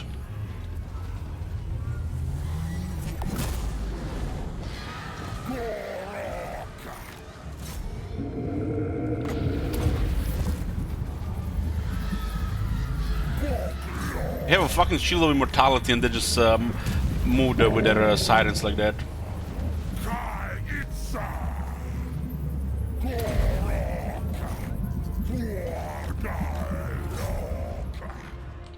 Okay, here we go. Go back.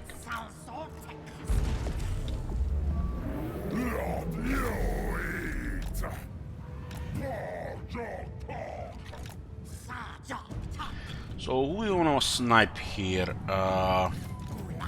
Don't only want to go into the guns, and we want to kind of speed us into the large units. Oh, that thing stabilized? Come on! Fucking hell! Just one of the AI benefits on. How does the undead stabilize with 7 health? Only AI, right?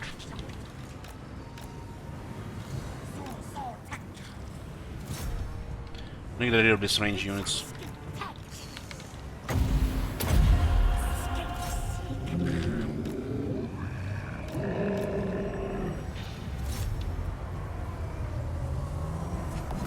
Come on, boys, blow the fetzos. Have to go away from the guns, though. Those handguns will do too much damage. So go here and then go around.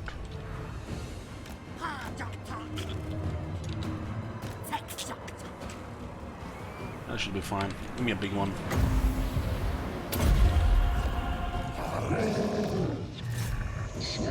The spears will bullet their range units. They have pretty nice buffs.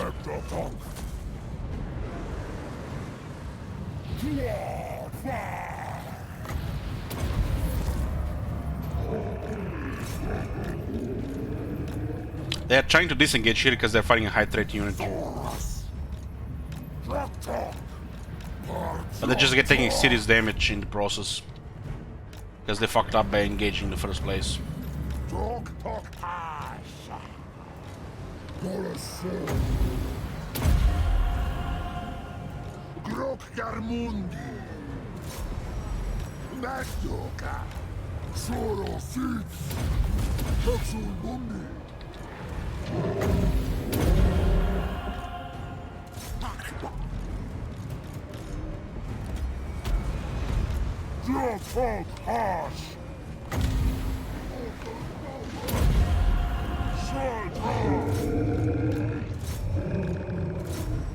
Look at that.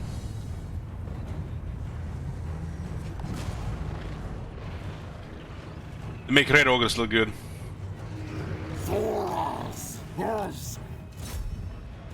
That's why it's nice to have a couple of spears.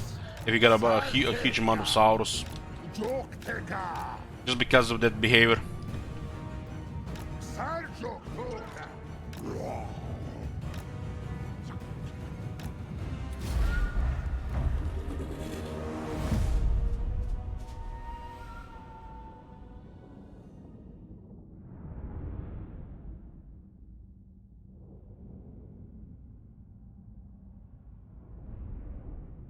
This time we raise the city. We'll raise the high elo settlement as well. It's a decisive victory here. We'll take another turn of attrition. We take less attrition because we defeated the Henwen, so it's pretty nice. You can actually feel it here. You notice the trait actually working.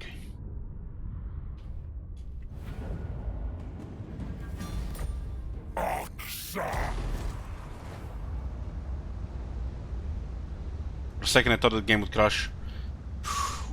Ooh, game, don't be like that.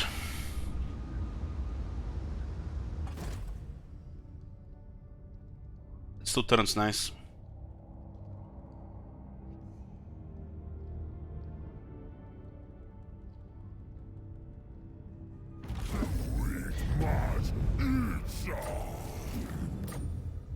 Far beneath an archmage. Oh, we have to go for the rest of the settlement later.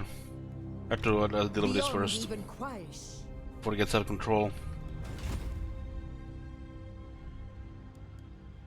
Let's see if the dwarves are on the move. They're not on the move. Nice.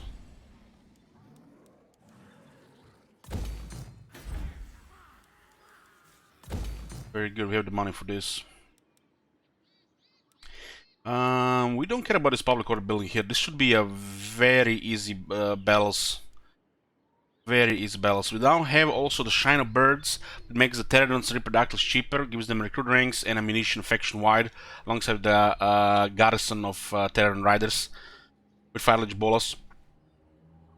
This is a very nice landmark, but they forgot to include these 2 buildings into it, so it also allows the recruitment for these units.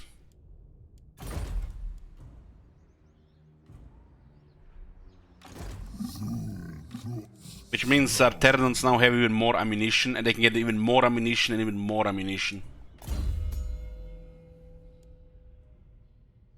It's a shame their soulbound veteran battle skill doesn't do anything for range. Jungle Dominion will grant magic resistance, armor, and weapon strength to Saurus in the army that are rank 7 or higher. Which means they now have 30 magic resistance. With 10 physical resistance and 5% ward save. If the enemy have magic, the Saurus will have 35% damage reduction. Which is impressive.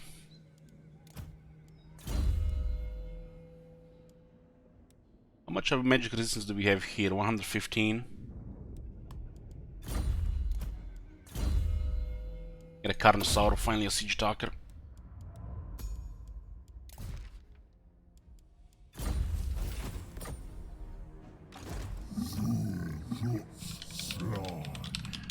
Nobody claim this guy, we'll name Shit Wizard, and this will be Rollo.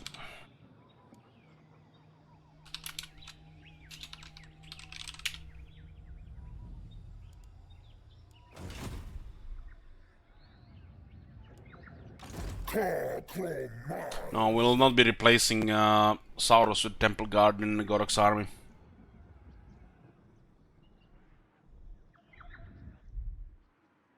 We might not even find downtime to recruit unless the army gets destroyed.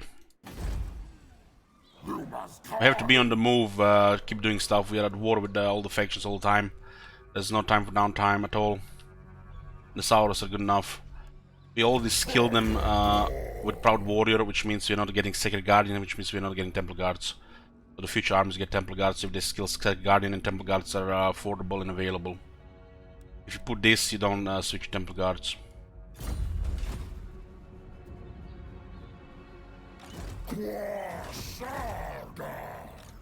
This is interesting here. We might actually defend the city, which is hilarious.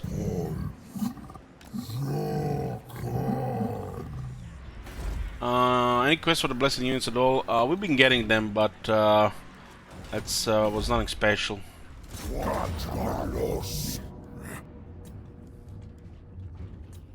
Also be interesting.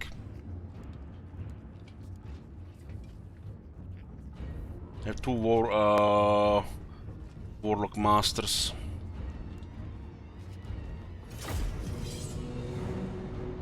We have veteran warfire throwers, and we have damaged garrison.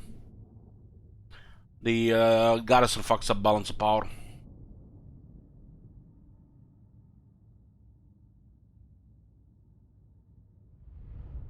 All the weapon teams of the Skaven have amazing balance of power. Out resolve.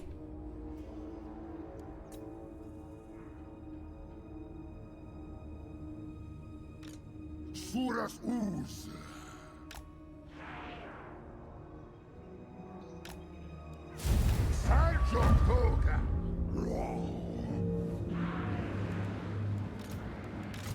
If you let them shoot, you're dead, right? That's how it is. Zusurtek. What? Oh, it's dead battlefield. Oh, that's a little bit far.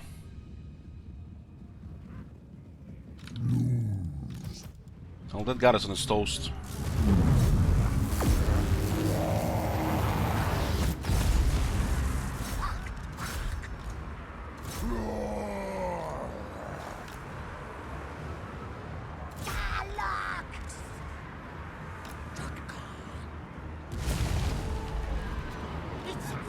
Oh man, they even have menace below here.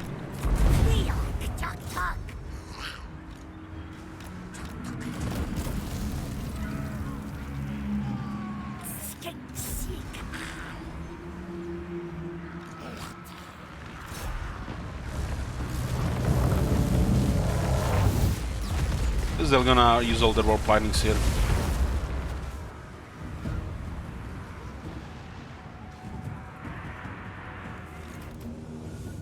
This is gonna be a little bit awkward without Vigor, I think. But I have some harassment units. And this map is mainly jungle, in the middle.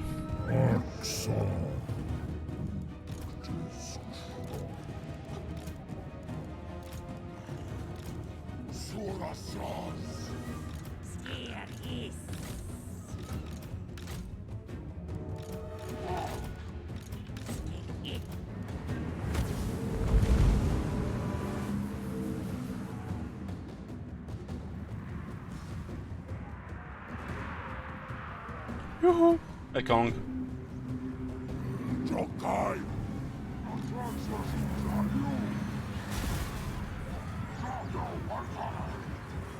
I'm actually shocked these guys haven't been out yet.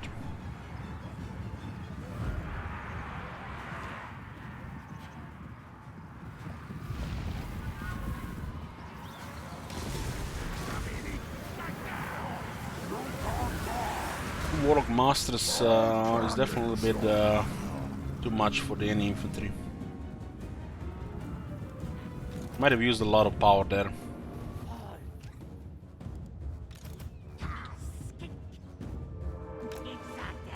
I have 64 leadership there.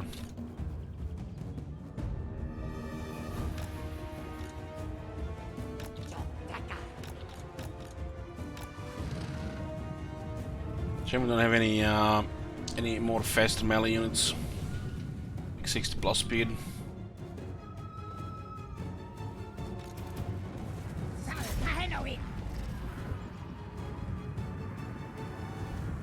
This is could be a very awkward terrain for them to use warfire throwers. In theory, their army just destroys their army, you know, on paper, but on battlefield, you know, where the tactics involved.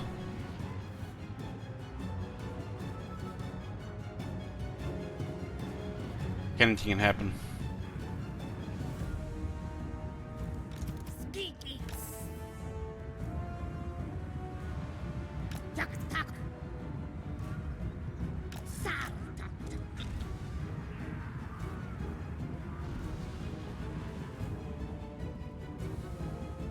puras ooze.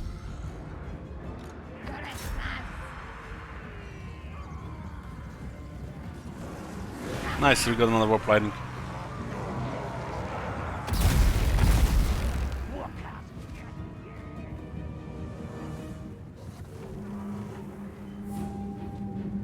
So is us. Good arm. Yup.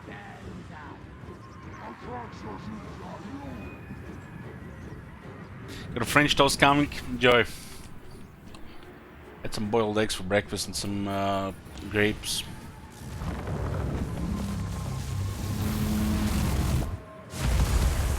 Holy shit, how much power do they have? They cast like six of those warp lightnings.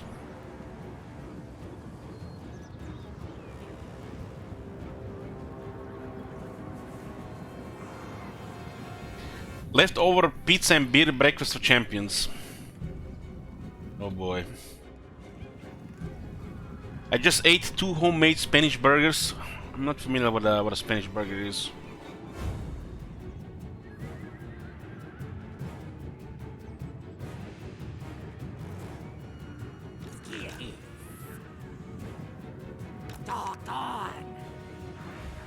Good thing we have 70 magic resistance, because this unit really needs it.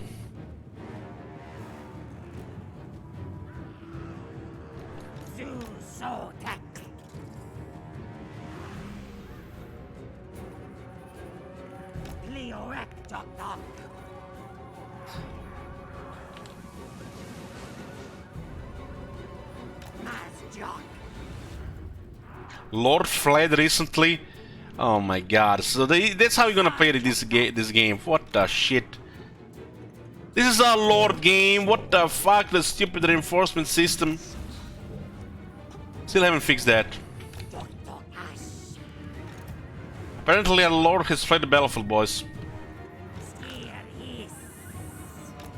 The garrison commander counts as the Lord for this battle. Let's see if that 16 leadership is gonna be detrimental here. It's gonna be 8 after rush sometime.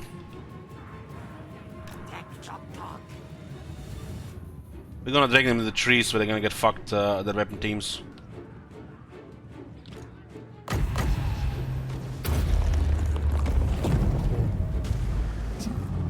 Units are very resistant to warfire throwers, but there's still a lot of splash damage available.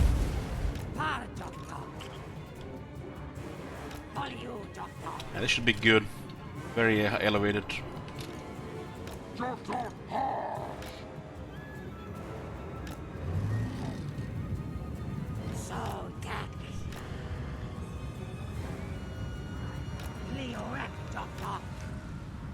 Don't have live bloom here.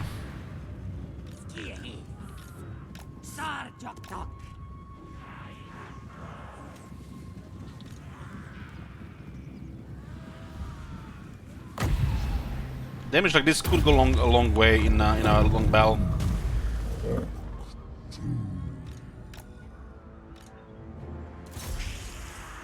Oh no, not yet, get in the trees. Using terrain against them. Oh no, nope. Don't be, nope.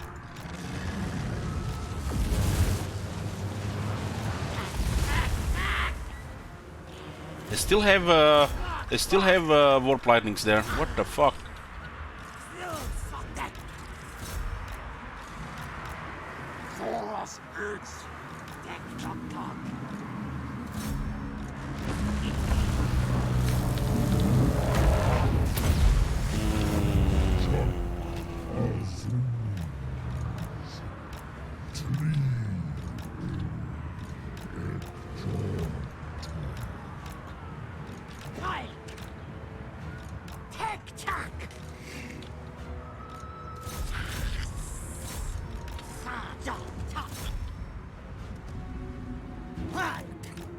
And they managed to rout those kings. It's because of the Lord Dead penalty.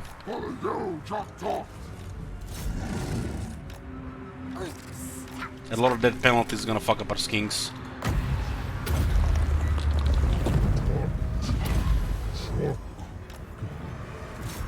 We just have to keep them busy while we deal with the first wave.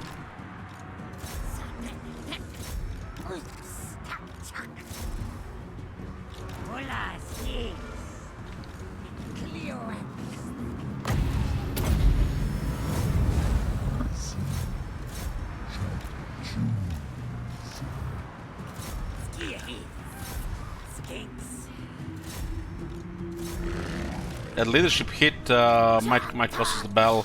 The cohorts are routing too fast.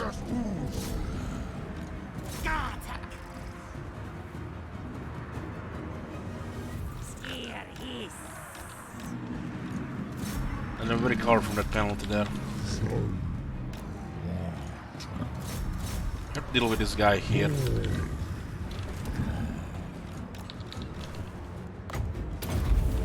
That leadership above there.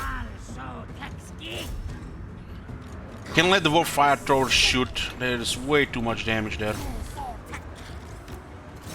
Skaven slingers can shoot, they have no damage. Another one routed here. This way I should hold though.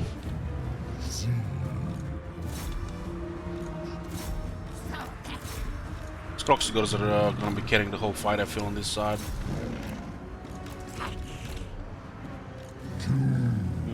This here a little bit problematic, Let's shoot him in the back.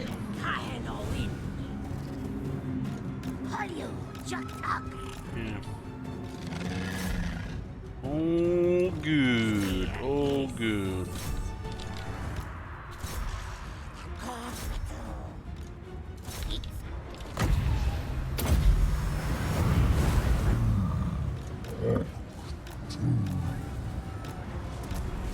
I haven't even touched the Saurus. They lost all the Warp Lightning's bullshit, so they can't kill the Saurus anymore.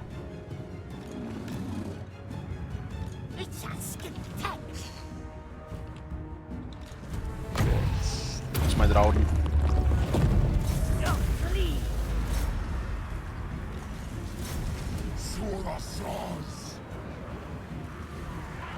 They do have a very high rank, so good leadership.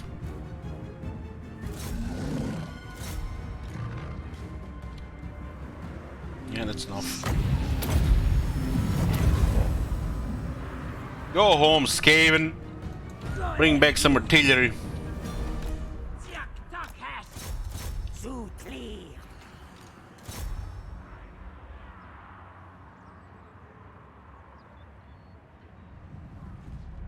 Definitely kicked in the second lord there. Yeah, this one did quite a bit of chaos on them.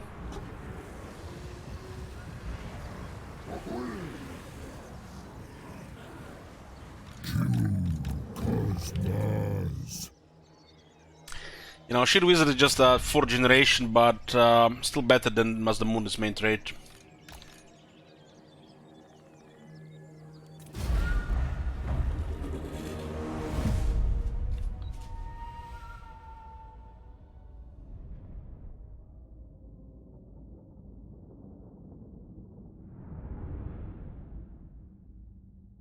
Womb Grinds did kill a lot of skinks. That one of those skimmy slaves got 49 kills, look at that. Wow. Must have been chasing in the routers.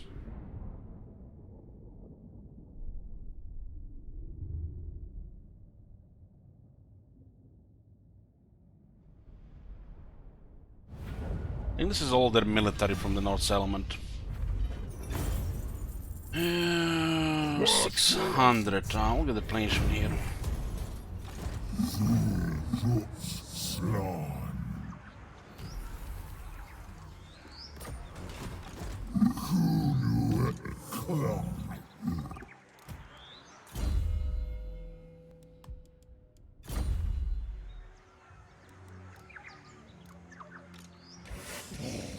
Stop!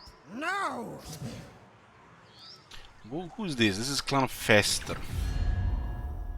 They have rank 56, probably even lower now. There's an army of beastmen here we have to be careful about.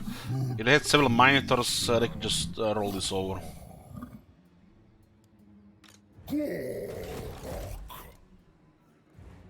We could get the Star Chamber Guardians. We do have green income now.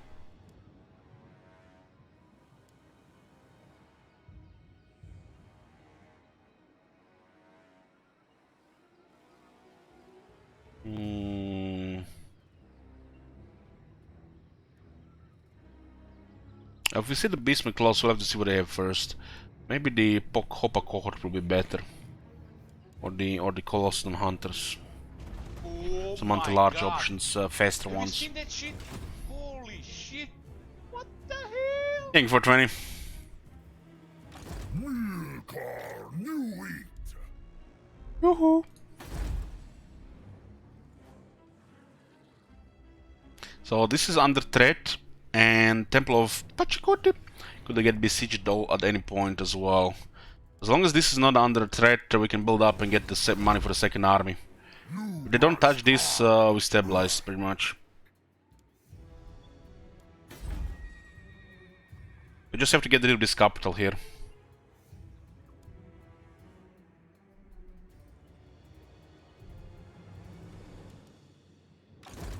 You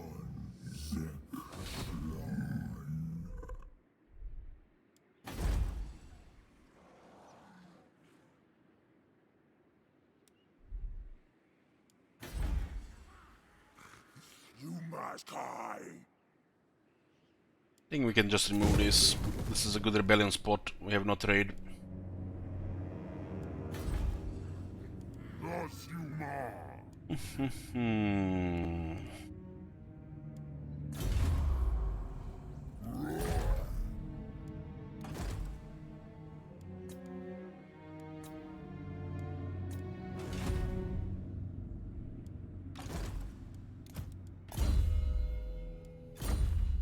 Colmar.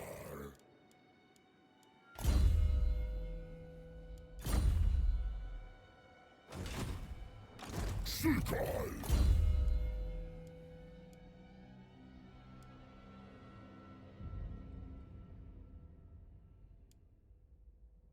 Oh, might as well go with Pompous now, since we have two all of them Pompous already.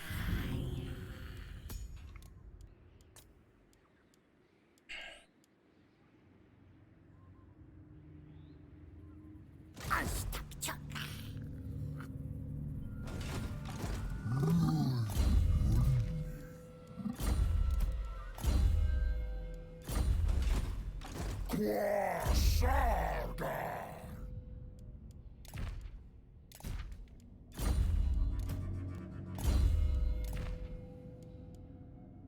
So one of the only good one of the few good followers for the Lizardman heroes, other for Hunter, and you can't even equip it on a Sour Scar veteran.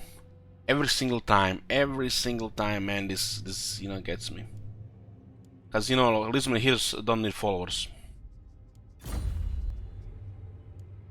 It looks like it's King Priest only.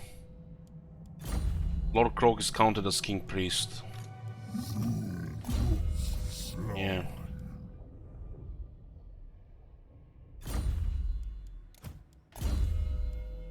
Leadership level 4 when fighting against Skaven is only for the Lord, not for the army, so it's trash.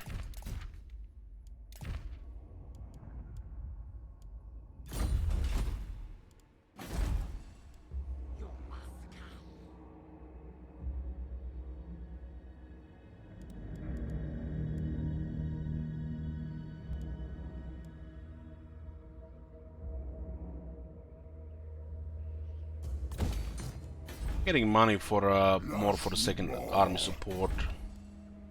We need to get rid of these islands here. If we keep it as a ruin, somebody will come from the other continent to take it. Because they might have never been here, but they will see the ruin. They will come from Southlands to occupy the ruins here.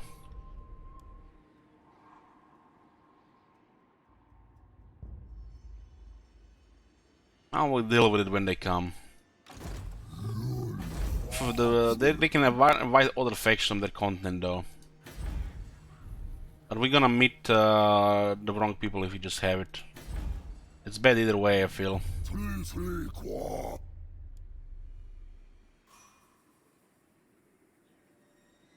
Looks like the worst case scenario, we meet what?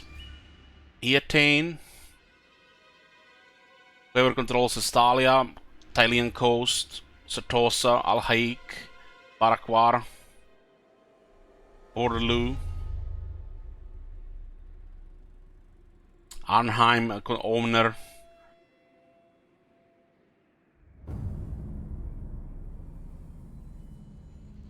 This money here. Controlling this instead of having somebody coming for it is...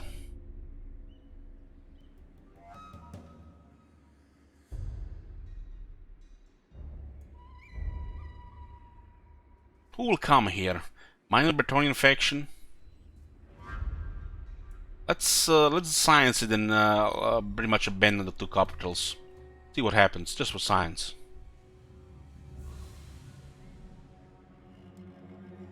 We wanna stay apart from the rest of the world in Lastria, ignorant of the rest of the world, by not controlling any major ports or the Age of Discovery. We can take this as the final area. So we can avoid probably a third of the enemies, of which maybe half of them will invade Lastria. So 2 or 3 enemies. By having this is a ruin, we might invite 1 or 2. It's still better to just keep it a ruin, I feel. Even at the cost of losing this income. We'll science it out here, we'll science it. Worst case scenario, Cetra comes here that controls this whole part of the map.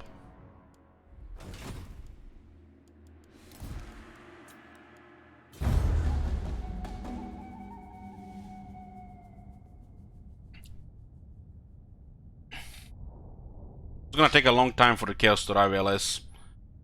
We are not really rushing expansion. We can't even rush expansion. Nostria. Kiku.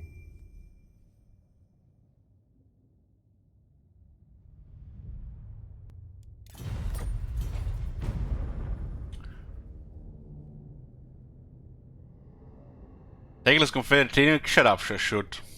Shut up. That's not gonna happen.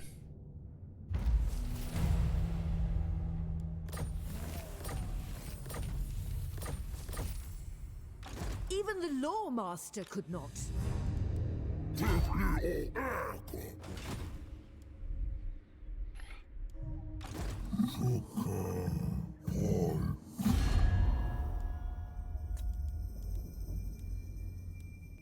Confessor is above us, so we should just go after them. Yes, yes. They're kinda buffer against this other lizardman.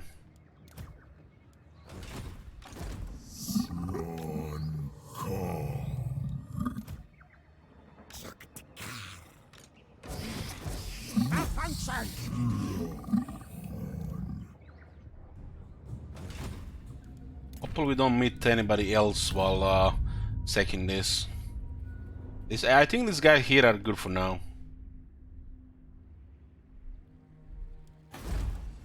This one is not even walled up yet. Terrible seeing memes either. Neither. This event is still 5 more turns on.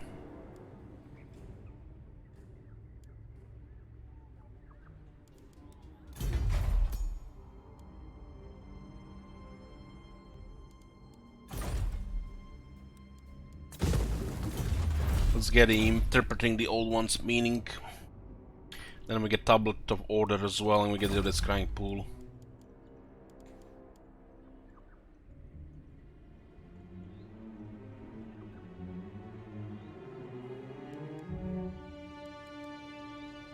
Wow, I forgot how shitty the timber building is. It doesn't even have money on it. Oh man. 4 kings here in the garrison. Or we get 10% more income from all regions of the province.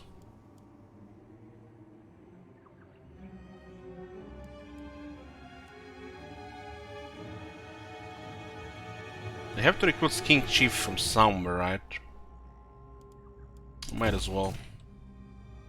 It's currently cheaper to build.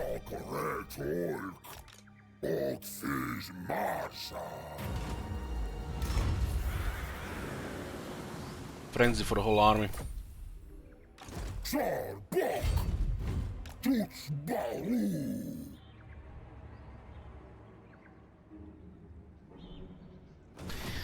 Any chance the Age of Empires 3 Definitive Edition catch your eye? No, I've never played Age of Empires 3 now. It's far from my mind and eye.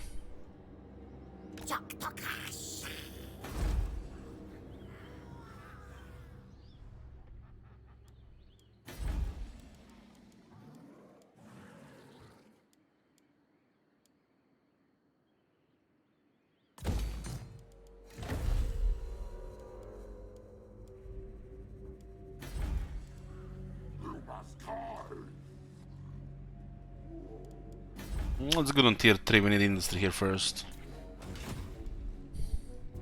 Tier 4, my bad. Usually you get this thing on tier 4.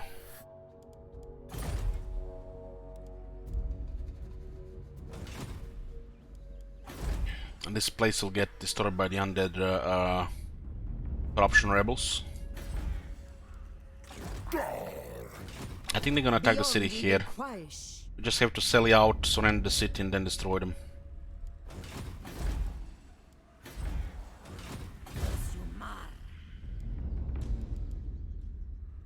Looking good. We are actually building this up.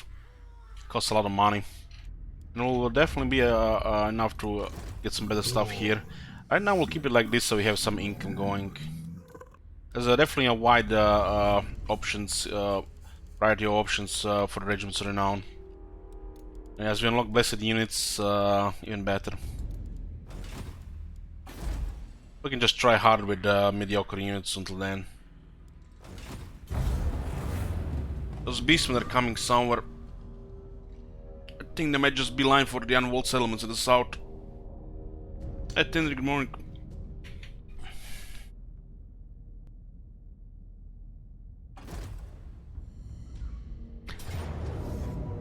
Sacking that city is huge, because we actually get a mace for Gorok, and Gorok becomes a little bit more unkillable.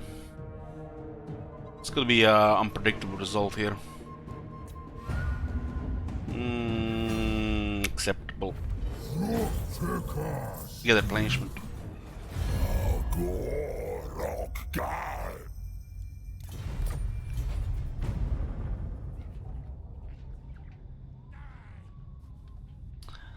So you're in 10. What Total War games you play? What the games in general do you play?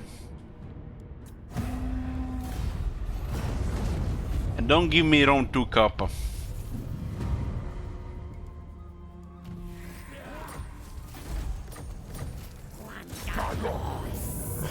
If I auto-resolve this, we might actually win. So we have to surrender the city by not winning in the battle. Oh my god. Currently Crusader Kings 3. You seen that shit? Holy shit. What the hell? Yeah, Crusader Kings 3 looks good. Even gets high praise from the users and the critics. Must be good. Thank you too, Wes.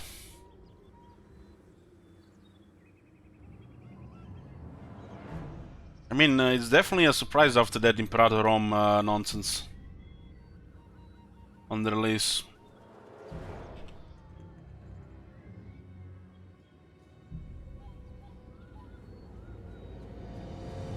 Look at that, boys. 92% positive. That's impressive, right? That is like, I don't know, I don't even play their games. I definitely set them up and I want to fap on it, but €50 games, AAA game, and getting 92% on the release puts a tear in my eye, boys. It's almost like you're not doing a beta or the game is just that good.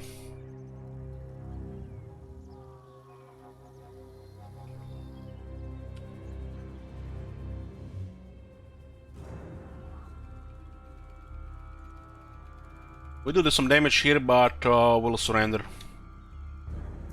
We need the city raised.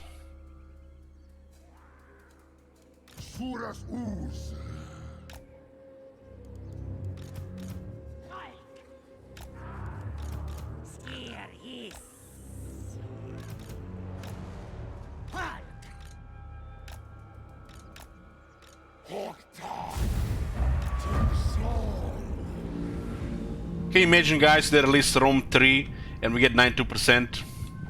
I can't. I fucking can't, guys.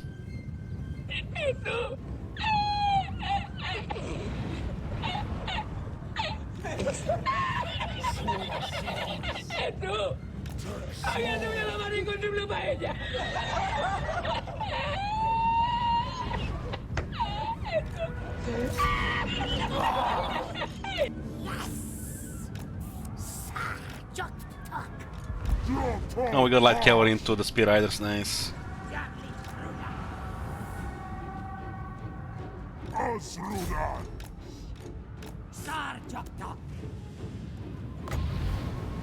Just so we can range here a bit, huh?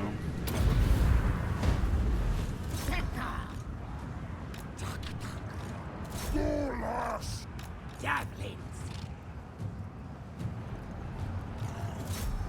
Solasars. I don't think any game you get 99% or 100%. You always have miserable fucks around that just hate everything.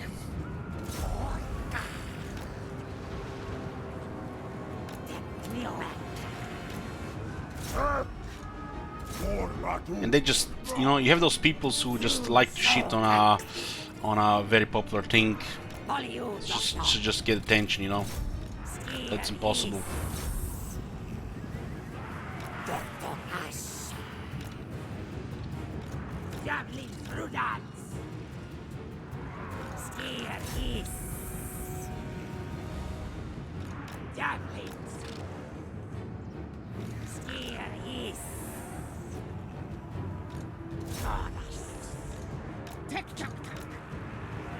Some people just want to watch the world burn, pretty much, yeah. Or some people just want to, you know, troll on the internet. The insecure bastards. There they are.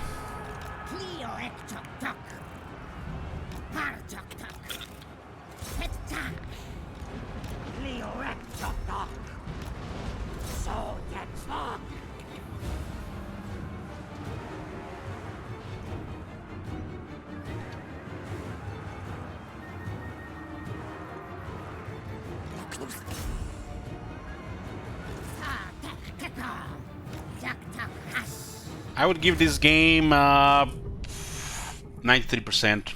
Let's see what the Steam gives it.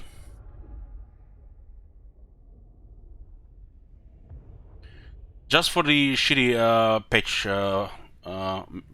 design and policies. 94, 92. About right. That rating doesn't change, that policy doesn't change, they're doing it right. They're never gonna change anything, you know. But you know, when you're passionate about something, you almost want to have it improved.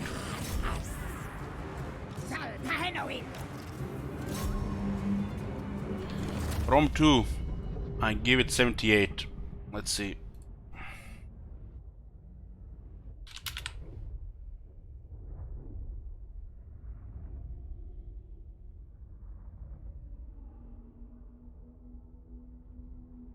$93 lately. What the fuck? What the shit? Who are these people? 82. What did I say? 78? Yeah, about right. I give it about 78. Not great, not terrible, but you can still definitely have some fun.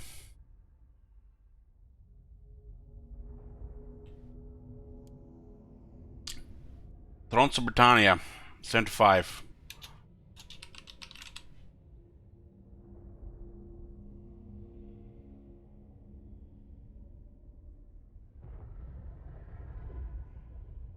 $77 recent and 64 all reviews. I'm even generous with my rating. I give it about 75.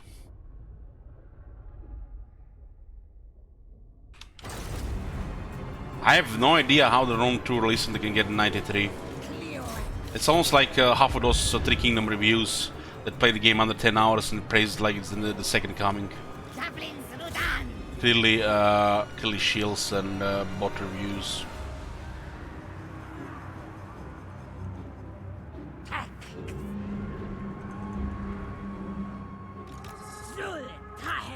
mine.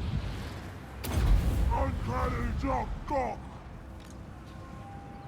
Tack, tack. Which one for the King Priest? The top one. Jock Cock!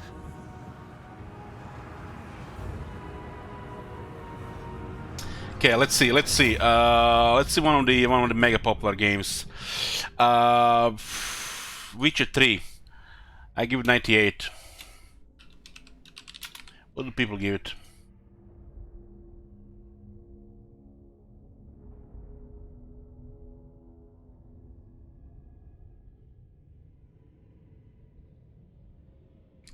$97, $98. Sounds about right. There's hope for the humankind after all.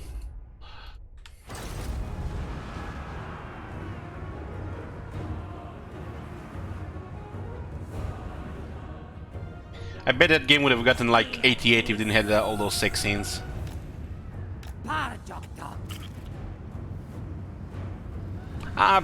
Just, you know, the habit, Hilary habit. Attila? Okay, let's see Attila, I give Attila 80. A little bit better than Rome 2.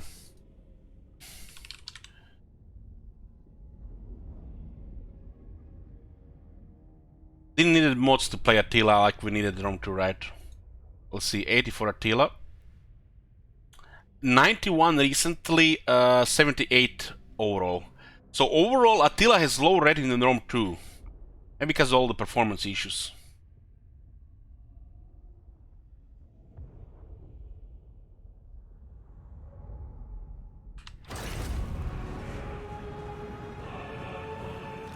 Asruda!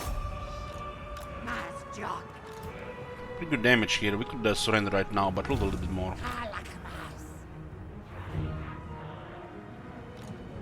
We'll not take city immediately unless...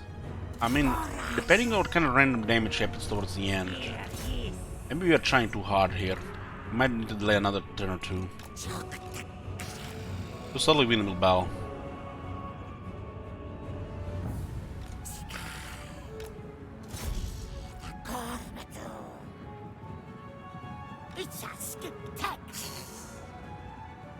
Yeah, that's why I use the mods to improve the UI look in Rome 2. Close to like some Rome 1 mod stuff.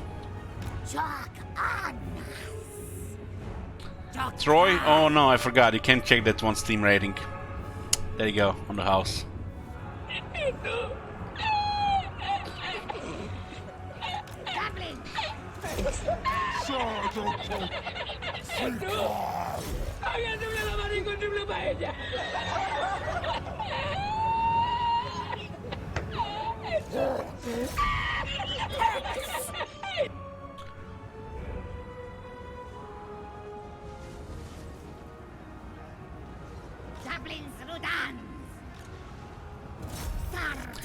Let's see who is based in chat. Yennefer or Therese? Depends. Is Fialovic here?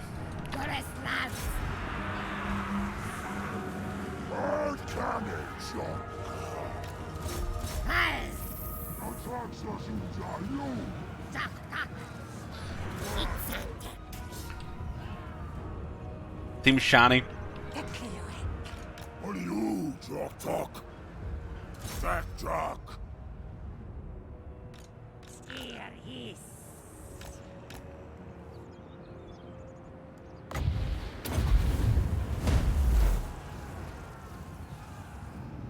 Just love it how the AI gets more kills on spearmen than archers, while the player is opposite. It just tells you discrepancies in between the melee and ranged balance, especially on high difficulty.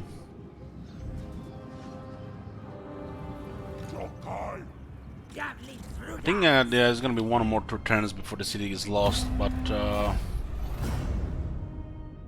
because they can't just take the city if the garrison's still in there.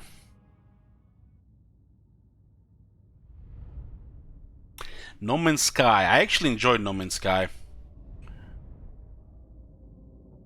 Sometimes random legs. I played a little bit off stream.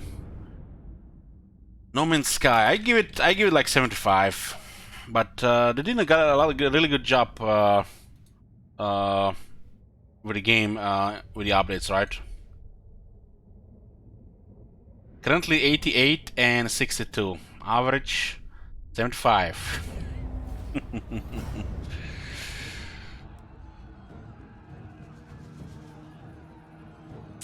Okay.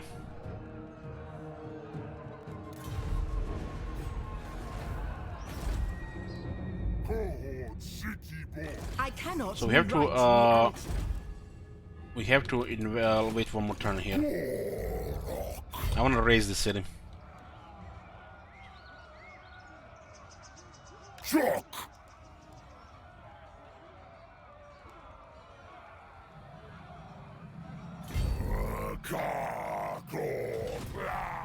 It's a little bit sidetracking for sure.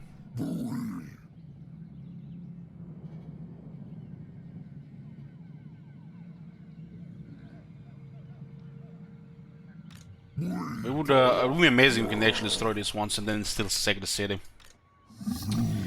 I have 4 miners, which are really hard to kill with without a proper counter. Open field miners, AI just slaughter shit units. But 18 anti-infantry. This will be pushing it for this army. We do have 4 really good anti-large units.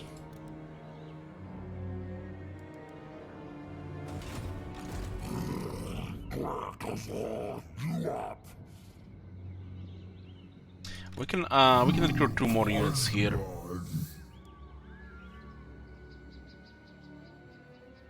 These 2 should do the trick. They're very expensive though.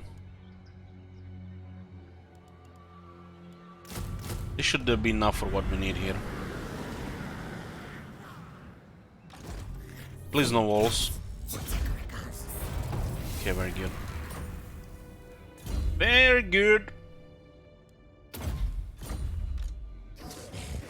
We need to sack this and we get the Mace of Ulumak. It's a weapon that grants 18 physical resist with a very good ability. Which is wow. That weapon didn't even exist the last time we played Gorok. They just make Gorok a little bit overkill at tanking. Very noob friendly lord. I don't even have to build him properly.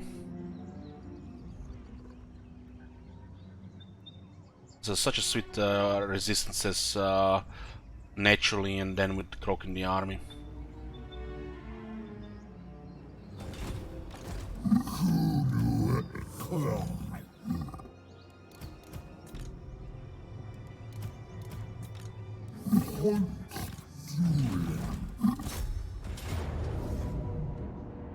We got 1 more regiment, probably would have been a good auto resolve, but you guys like try-hard battles, right? We're using trash units on the left, trash units on the right, and unpredictable results. Almost like playing multiplayer, right? 50-50. Unless the opponent DCs and then it's draw all the time. Or they actually win sometimes.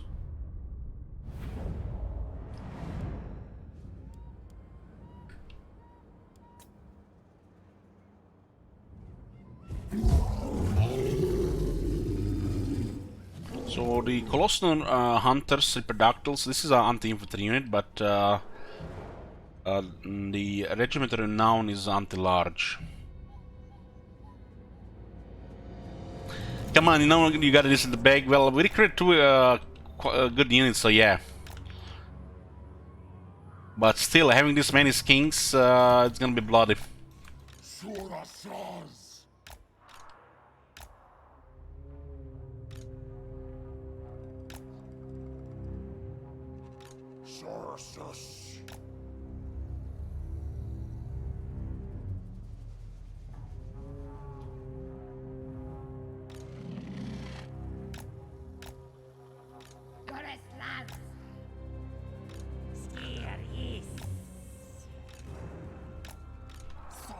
Well, it's obvious by now we are not really attacking or making moves unless it's doable, right?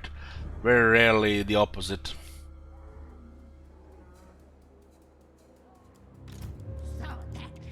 What do you guys think? We rig the stream here just for the entertainment?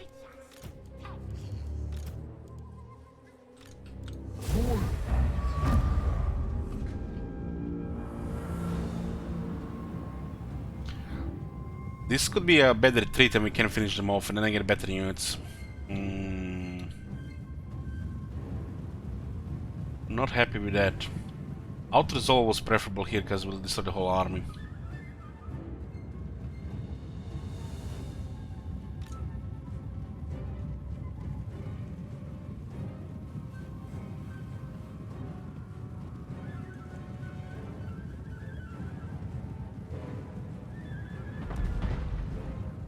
You know what's the best thing about Bethesda and like Fallout 4? I played that one on 3 different graphic cards, 2 different computers, and still can get set at 60 FPS. It's like it was exactly almost the same performance on the previous computer, previous graphic card, newer graphic card, and a new computer. Anybody else have that experience with the Fallout 4?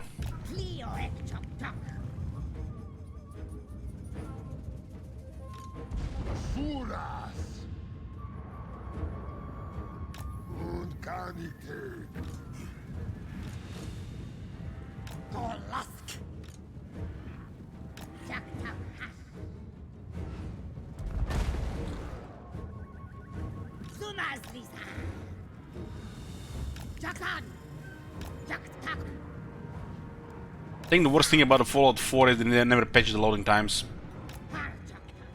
Unlock the frame rate for the loading times. That is a really bizarre decision.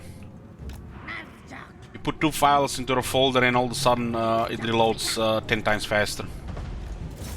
Or loads the game. It just looks really bad.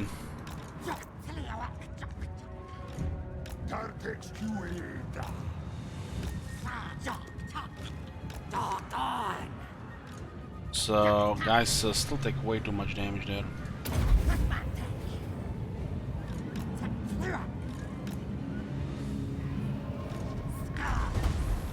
They're not moving from the hill, because that's Siger.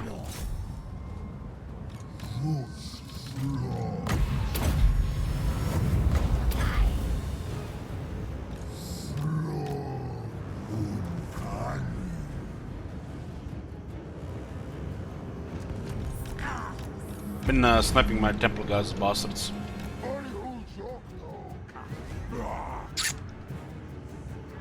We can't really just attack like that uphill. We won't be able to fight them in melee. They're not going down, even after just going like this.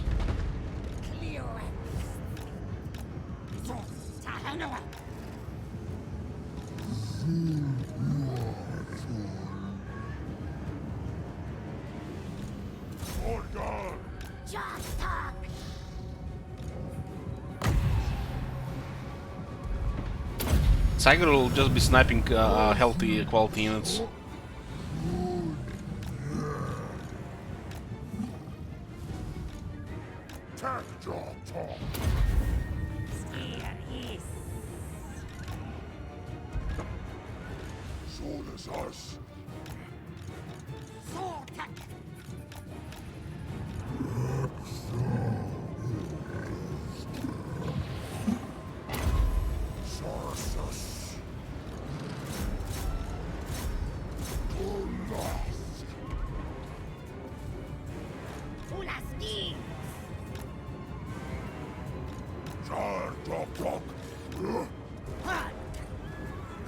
It's not worth sending these guys against the Siger.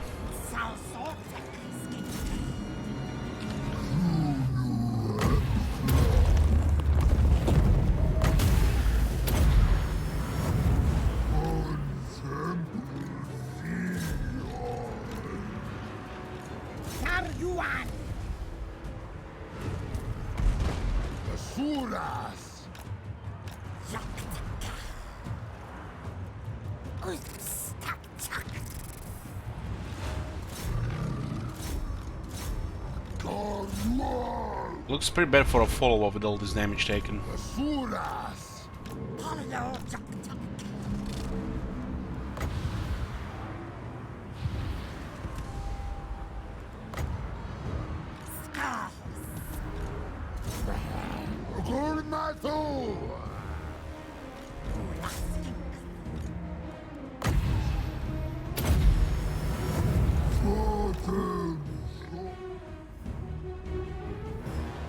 Those archers will kill those Saurus if we don't send help. Barb.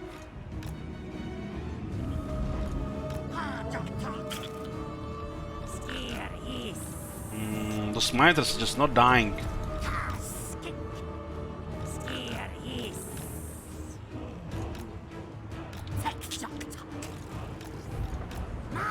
Just murder those Saurus. Regiment Renown and all.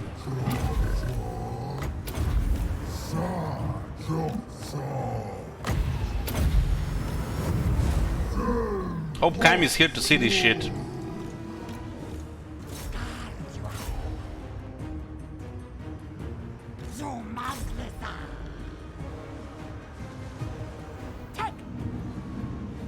Come on, we know we got this in the bag.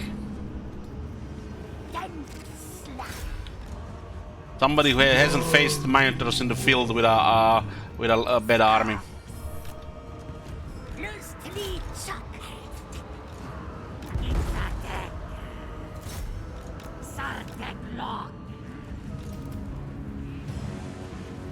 Exactly what I expected here would happen. Exactly what I expected. It's not enough to stop those Minotaurs. Even those two anti-large units.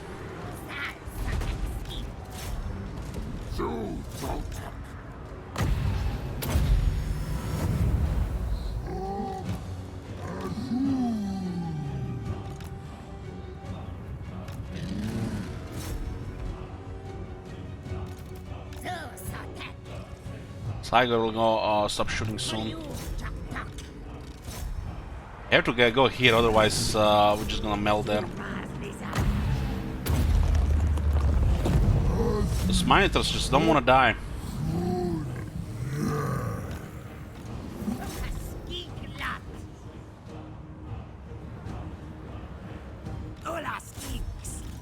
At the high ground and downhill Minotaur charges, fucking deadly, man. The AI Minotaurs dual wield are ridiculous. We don't have a proper army.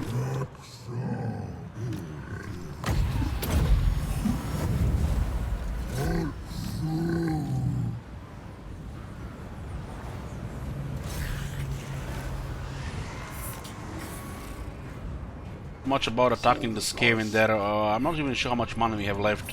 We might need to hire more units. It was brutal here. Difference of the high ground. It's so much bonus damage.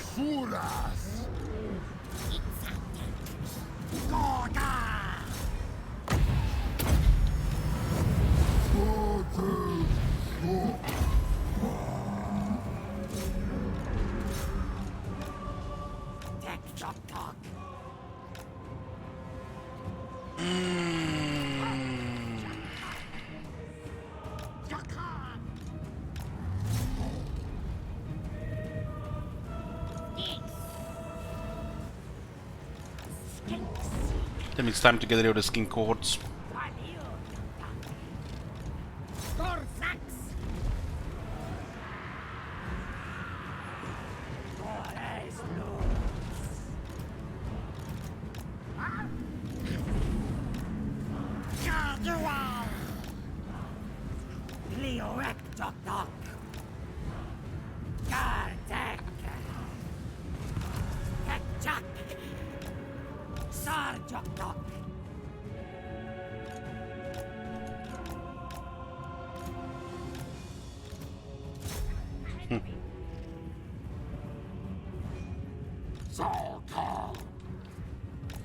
Might have enough armor to clear him there.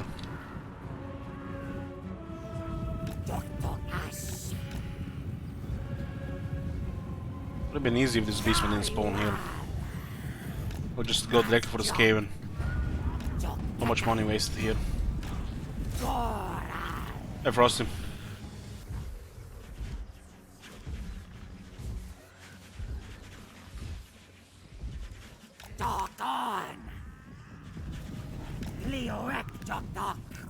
No, we didn't have any units that counter Minotaurs. Minotaurs brutalize Saurus spears, especially when charging downhill. Because the left and the right and the balance of power means nothing if the train is bad.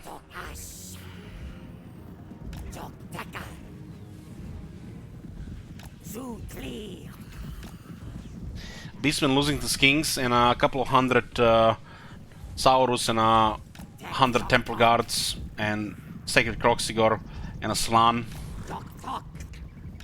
and some Reproductals. Yeah, and a lot of Skinks.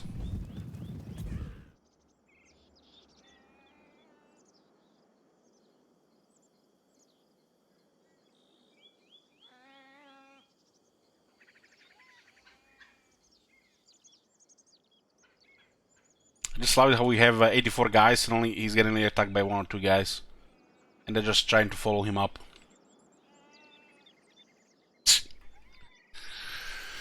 One day they will patch this.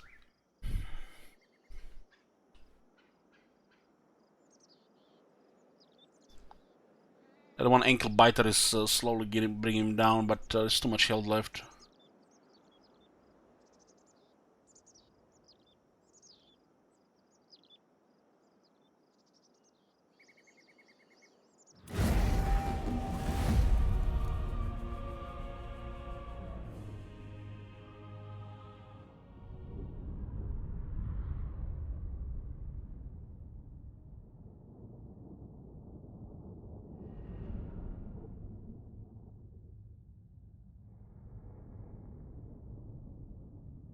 We're getting fucked up by those mines so bad that we couldn't even do anything about the Ungors. The archers. I lost the Legion of Chakwa here. Almost no replenishment here.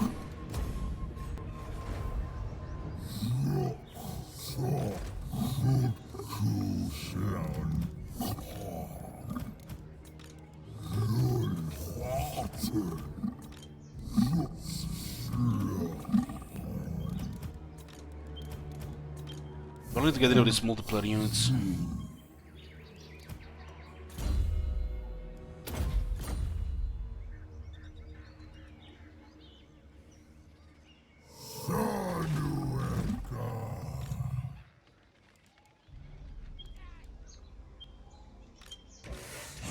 Malfunction!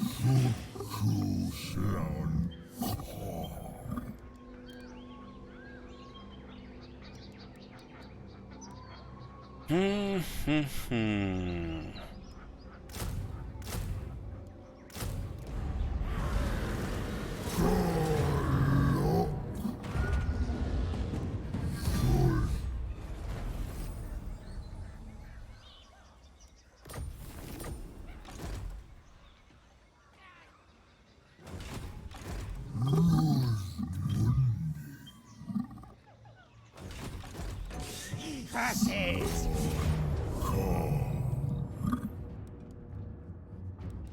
I think this is a very bad auto-resolve here, because we are so damaged. Lightning strikes, we're gonna be getting nice experience shit visit here.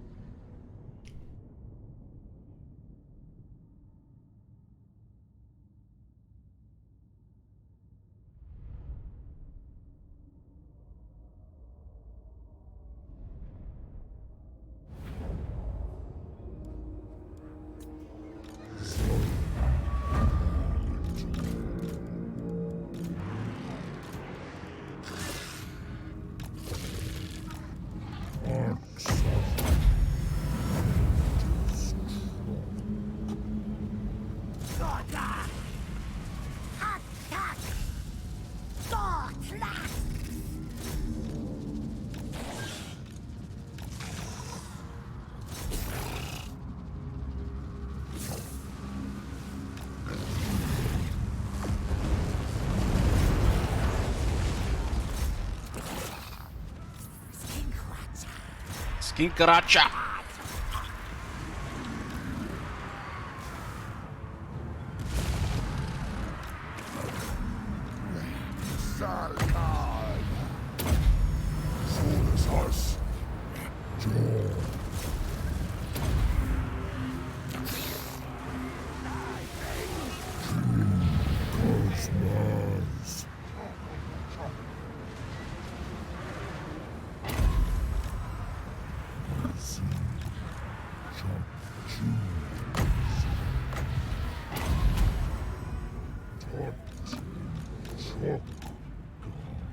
What the? It said 0 for a second there. Show us us.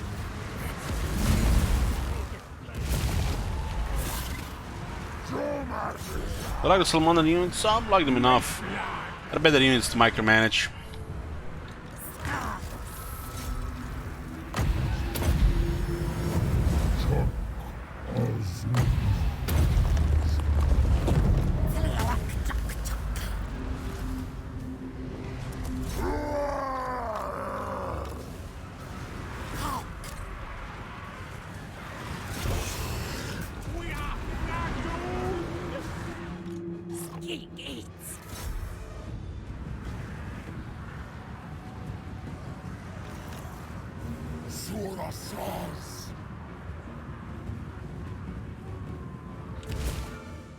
He restored leadership fully there.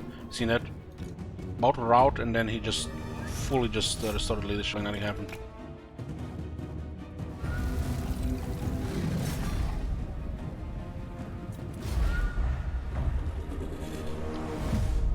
We haven't even killed that many here.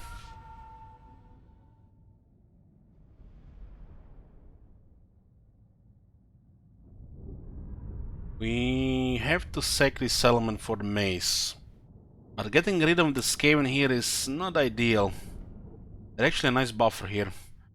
Two other factions could move in. Probably get rid of them while we when we finish off Lord Harkon.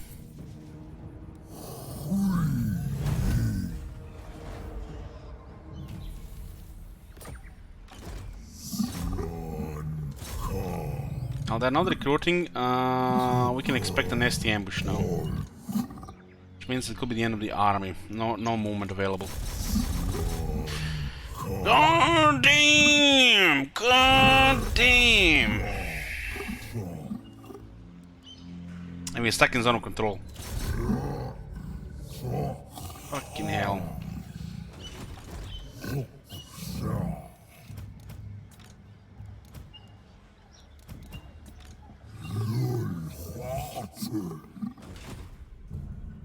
That was a fucking waste there. Waste of resources, but at least we got rid of the beastmen.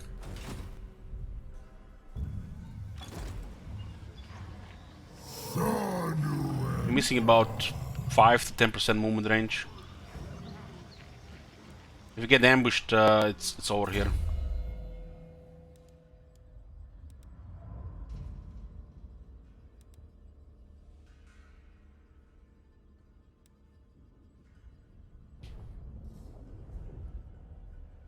Looking at a battle lore for this.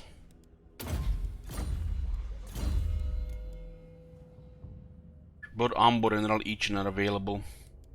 Let's investigate. There are 2 Warlock Masters, that's already is really bad for us.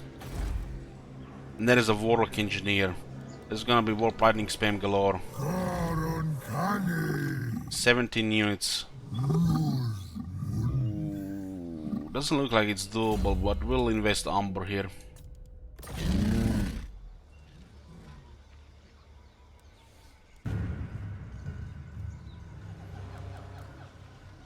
We control the province. We have the regions here. Never mind, never mind. Let's get these toxic bastards.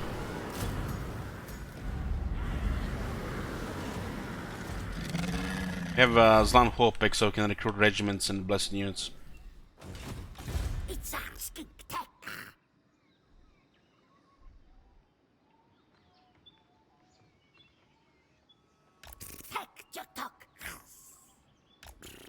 There's another Skaven faction here, I think. Or are they here? This could be just a ruin. Could be just a ruin.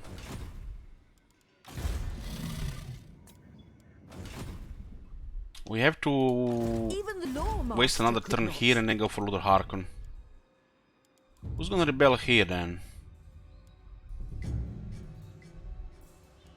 I mean, our settlements look very good here. We just have to get rid of Star Tower and go for Lord Harkon.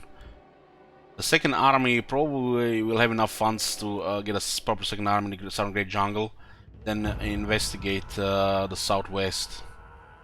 It's not worth going into creeping jungle. Keep another red jungle as a buff, as a war zone buffer, and take this first with 2 proper armies. We don't have 2 proper armies right now. We have 1 proper army. This is basically whatever we were able to get. Just have to get rid of this. This could be Teclis rebelling a Fuming Serpent, but I feel like it's gonna be Skaven. It's not a Skaven settlement. They're both untainted. This could be a Lizardman settlement. Or could be... I don't think this is a High Elf settlement. This is a High Elf settlement, but it's untainted. So who is at home with Fuming Serpent? You guys know? It's untainted, but I think it's gonna be Skaven. Or could be High Elves just because of the Star Tower. Anybody had a recent rebellion with Fuming Serpent? We might just need to leave the place. It's untainted, but it's a ruin, right? It used to be Skaven, maybe it's a ruin nowadays. They did a little bit changes here. It's weird, its local populace is untainted, but I think it will be a Skaven spawn. No continuity, right? Maybe they like, you know, we could explain it like they recently conquered it. Because, you know, the Skaven is trying to get into the jungle as well.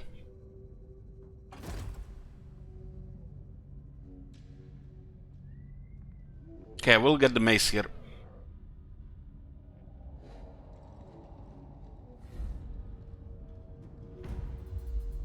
Very nice, very nice. Oh, nice. Don't you just love it when the plan just comes along, comes to fruition? Whatever is the word I'm looking for. I'll be gonna get food break, boys. Heimskar will keep you company. See you in 20. We still have hours to go.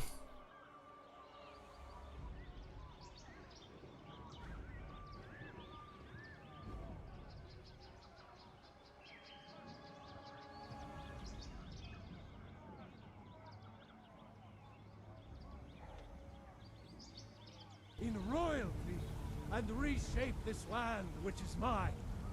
I do this for you, Red Legions, for I love you. I love, even as man, great Talos cherished us, for he saw in us, in each of us, the future of Skyrim, the future of Tamriel. And there it is, friends, the ugly truth. We are the children of man. Talos is the true god of man, ascended from flesh to rule the realm of spirit. The very idea is inconceivable to our elven overlords, sharing the heavens. With man? Ha! They can barely tolerate our presence on Earth. Today, they take away your faith. But what of tomorrow? What then? Do the elves take your homes? Your businesses? Your children? Your very lives? And what does the Empire do? Nothing! Nay, worse than nothing! The Imperial machine enforces the will of the Dalmor against its own people. So rise up, children of the Empire. Rise up, Stormcloaks. Embrace the word of mighty Talos, he who is both man and divine. Trust in me, Whiterun. Trust in Heimskar, for I am the chosen of Talos. I alone have been anointed by the Lord to spread his holy word. the mighty, Talos the unerring, Talos the unassailable. To you we give praise. We are but maggots, writhing in the filth of our own corruption, while you have ascended from the dung of mortality, and now walk among the stars. But you were once man, aye, and as man you said, let me show you the power of Talos Stormcrown, born of the north, where my breath is long winter. I breathe now in royalty and reshape this land which is mine.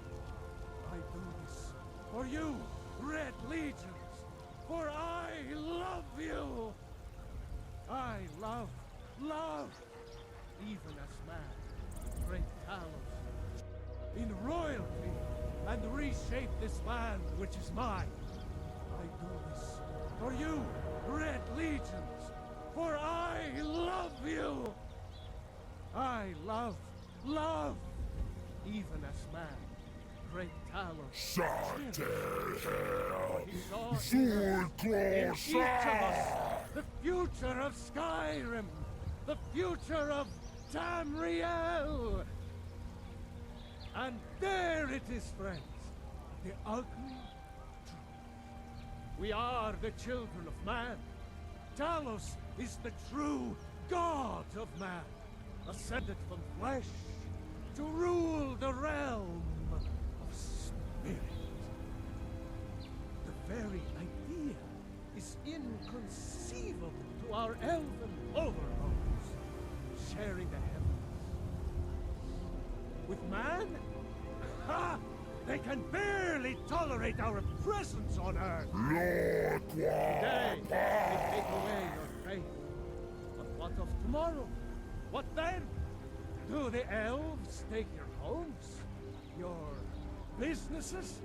Your children? Your very lives? And what does the Empire do? Nothing! Nay, worse than nothing! The Imperial machine enforces the will of the Thalmor against its own people! So rise up, children of the Empire! Rise up, Stormcloaks! Embrace the word of mighty Talos, he who is both man and divine! Trust in me, Whiterun. Trust in Heimskr, for I am the chosen of Talos. I alone have been anointed by the Night to spread his holy word. Talos the unerring, Talos the unassailable. To you we give praise. We are but maggots, writhing in the filth of our own corruption, while you have ascended from the dung of mortality, and now walk among the stars. But you were once man, aye, and as man you said, let me show you the power of Talos Stormcrown, born of the north, where my bread is long winter.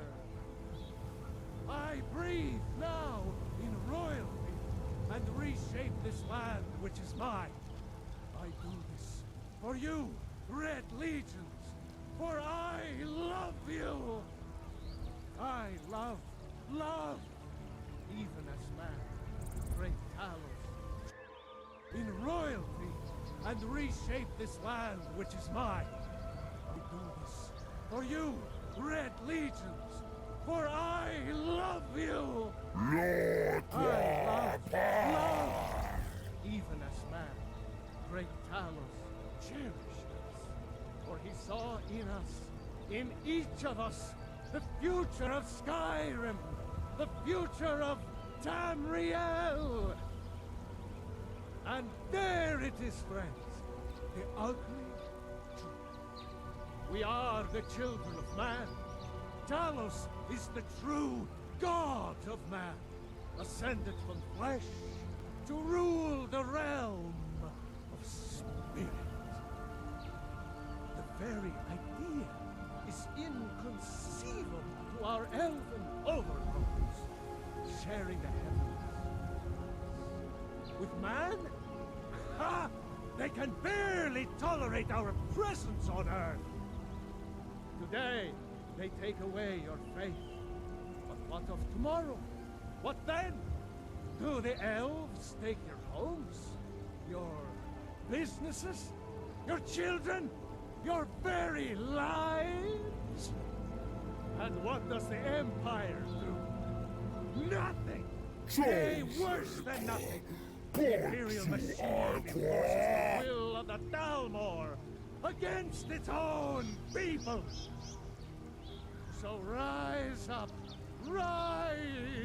children of the Empire. Rise up, Stormcloaks. Embrace the word of mighty Talos, he who is both man and divine. Trust in me, Whiterun. Trust in Heimskr, for I am the chosen of Talos. I alone have been anointed by the Ninth to spread his holy word. Talos the mighty, Talos the unerring, Talos the unassailable, to you we give praise. We are but maggots, writhing in the filth of our own corruption, while you have escaped from the power of mortality, and now walk among the stars.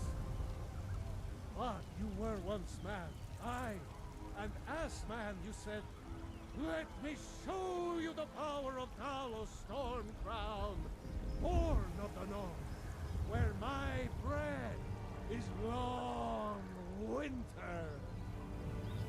I breathe now in royalty and reshape this land which is mine.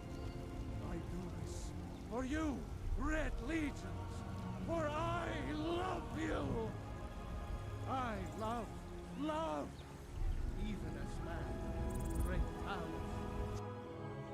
In royalty and reshape this land which is mine. I do this for you, Red Legions, for I love you.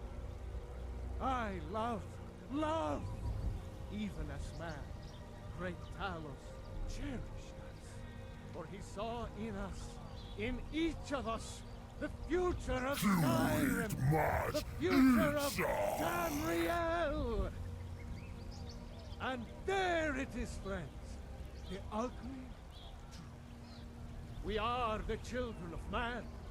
Talos is the true God of man, ascended from flesh to rule the realm of spirit. The very idea is inconceivable to our elven overlords, sharing the heavens. With man? Ha! They can barely tolerate our presence on Earth. Today, they take away your faith. But what of tomorrow? What then? Do the elves take your homes? Your businesses? Your children? Your very lives? And what does the Empire do? Nothing! Nay, worse than nothing! The Imperial machine enforces the will of the Dalmor against its own people! So rise up, children of the Empire! Rise up, Stormcloaks! Embrace the word of mighty Talos, he who is both man and divine! Trust in me, Whiterun. Trust in Heimskr, for I am the chosen of Talos. I alone have been anointed by the Ninth to spread his holy word. Talos the mighty, Talos the unerring, Talos the unassailable. To you we give praise. You eat much, Itza!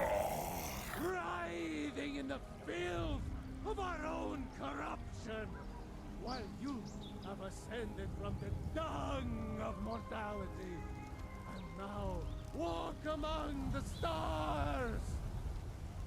But you were once man, aye, and as man you said, "Let me show you the power of Talos Storm Crown, born of the north, where my bread is long winter. I breathe now in royalty and reshape this land which is mine. I do this for you, Red Legions, for I love you. I love, even as man, Red Talos. In royalty and reshape this land which is mine. I do this for you, Red Legions, for I love you. I love. Shut hell! Zurkosar! For he saw in us, in each of us, the future of Skyrim, the future of Tamriel. And there it is, friends, the ugly truth. We are the children of man. Talos is the true god of man, ascended from flesh to rule the realm of spirit. The very idea is inconceivable to our elven overlords. Gortoglass! With man? Ha! They can barely tolerate our presence on Earth. Today, they take away your faith. But what of tomorrow? What then? Do the elves take your homes? Your businesses? Your children? Your very lives? And what does the Empire do? Nothing! Nay, worse than nothing. The Imperial machine enforces the will of the Dalmor against its own people. So rise up, children of the Empire. Rise up, Stormcloaks. Embrace the word of mighty Talos, he who is both man and divine. Trust in me, Whiterun. Trust in Heimskir, for I am the chosen of Talos. I alone have been anointed by the Ninth to spread his holy word. Talos the mighty, Talos the unerring, Talos the unassailable. To you we give praise. We are but maggots, writhing in the filth of our own corruption, while you have ascended from the dung of mortality, and now walk among the stars. But you were once man, aye, and as man you said, "Let me show you the power of Talos Storm Crown, Gortoglass! where my bread is long winter. I breathe now in royalty and reshape this land which is mine. I do this for you, Red Legions, for I love you. I love, even as man, great Talos. In royalty and reshape this land which is mine. I do this for you, Red Legion, for I love you. I love, even as man, great Talos cherished us. For he saw in us, in each of us, the future of Skyrim, the future of Tamriel. And there it is, friends. The ugly. We are the children of man. Talos is the true God of man, ascended from flesh to rule the realm of spirit. The very idea is inconceivable to our elven overlords, sharing the heavens. With man? Ha! They can barely tolerate our presence on Earth. Today, they take away your faith. But what of tomorrow? What then? Do the elves take your homes? Your businesses? Your children? Your very lives? And what does the Empire do? Nothing! Nay, worse than nothing! The Imperial machine enforces the will of the Dalmor against its own people! So rise up, children of the Empire! Rise up, Stormclaws!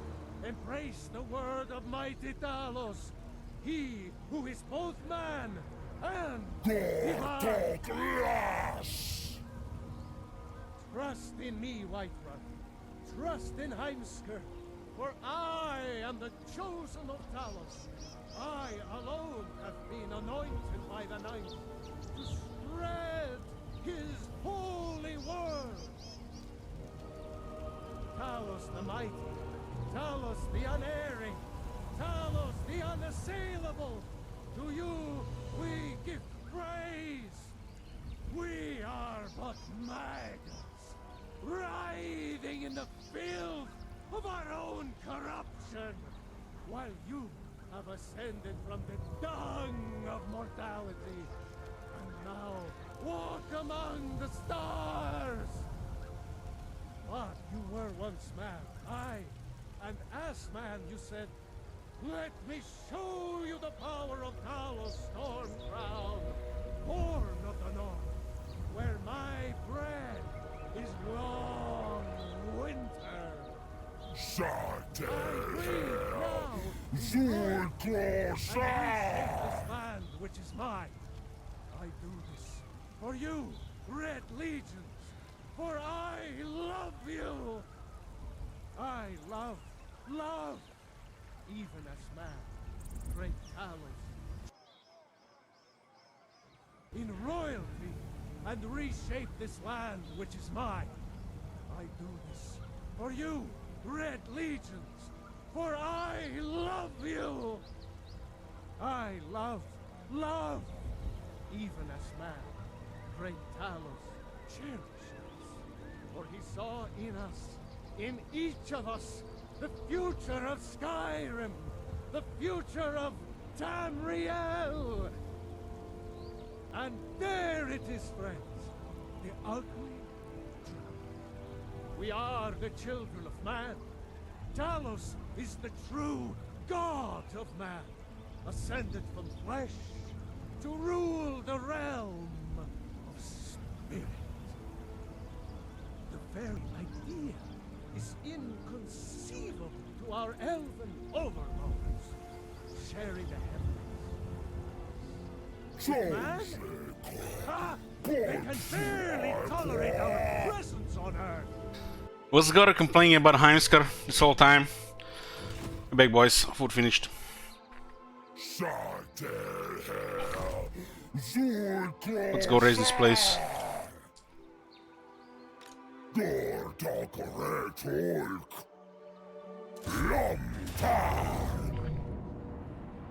Wow. It's not a full yellow bar and they have they're damaged.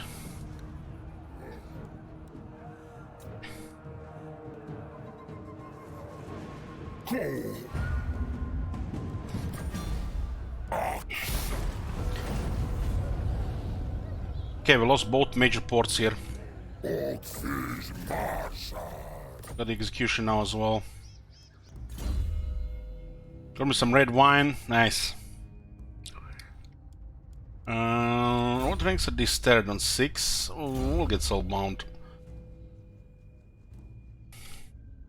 Gives us better attack options. And they're also tougher to range, which is important.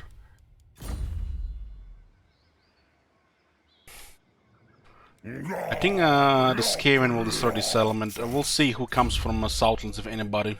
A little bit science. Yeah, no range skill on Pterodons on veterancy.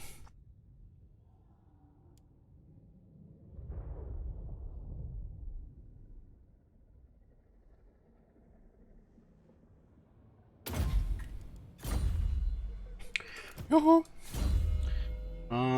Immortality is next, and we get a second Honored Elder, which is nice. So nice, very nice skill. We'll save a skill point for that.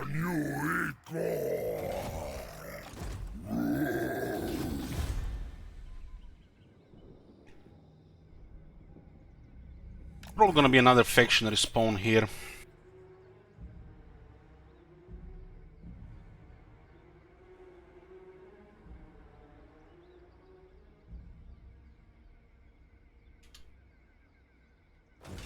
We are currently at war with 6 of them.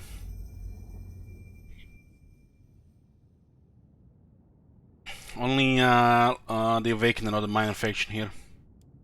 And we're going after them. Let's take this, and we actually get the mace on Gorok.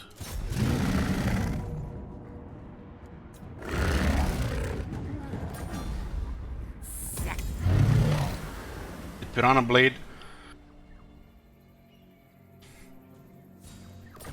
Oh, Mace of Ulmok. Other artifact hunter.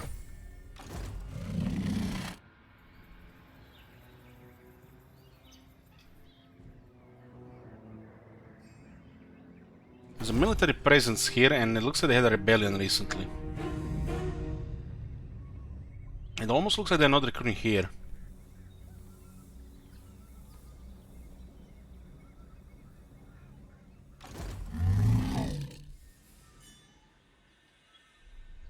What's the military presence of these guys? One settlement. It's almost like they're on the move.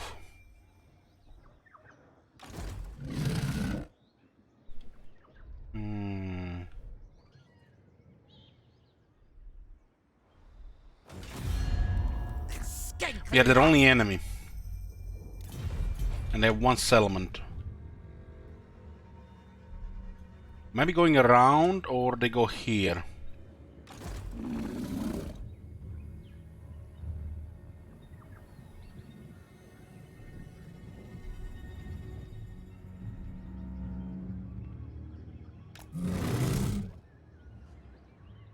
I have to sort the proper second army. This is not good enough anymore.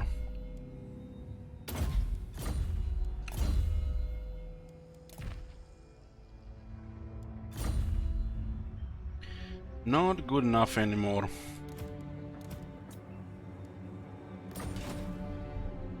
We have almost enough money, and the campaign skills are almost there on Arslan. The Shield Wizard is back in 4 turns. Then when we're gonna get a proper second army. We're gonna put all our income into it.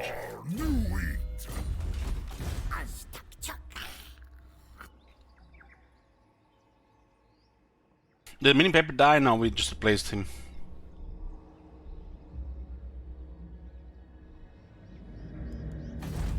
This will be looks like Skaven Rebels. This one has Untainted. Cleanse Corruption, yeah. To leave the area here.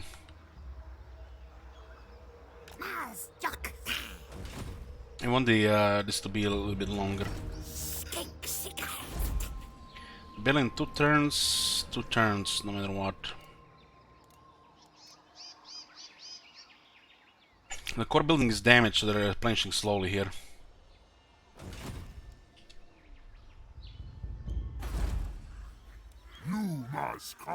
We're gonna get the Onyx building here for more income. And we get a nice second army here. The income is gonna go over 5k soon. Still have a cheaper construction for another 3 turns. Very nice.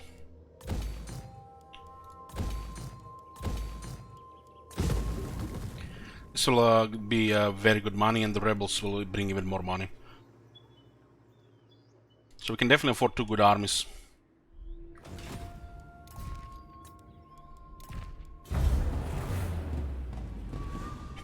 Both major ports of Lastria have been raised.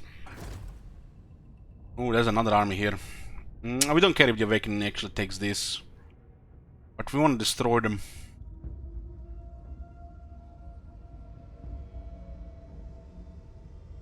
Farm Brigands. I decided to watch Battlestar Galactica instead of Late Night Bell Brothers. See how that goes.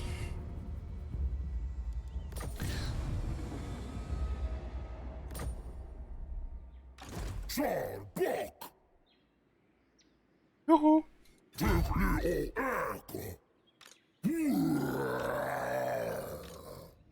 That is not warranted. 3 carronades, 1 mortar. This is definitely gonna invite some factions here. Probably should go into the water.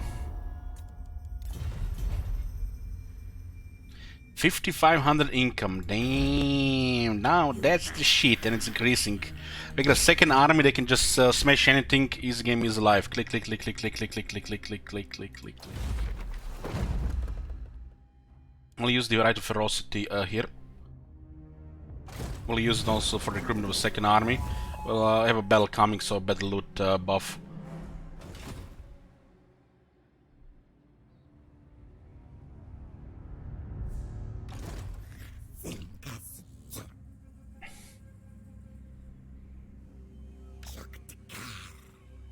They have an army here and an army.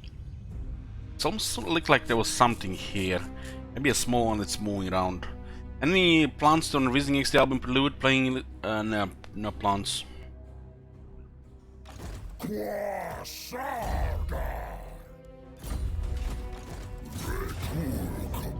Army on the left, army on the right, 50-50. How the hell did they get all the rank 7 carronades? This must have been their second army for a while. Oh, we might actually take the smoke monster.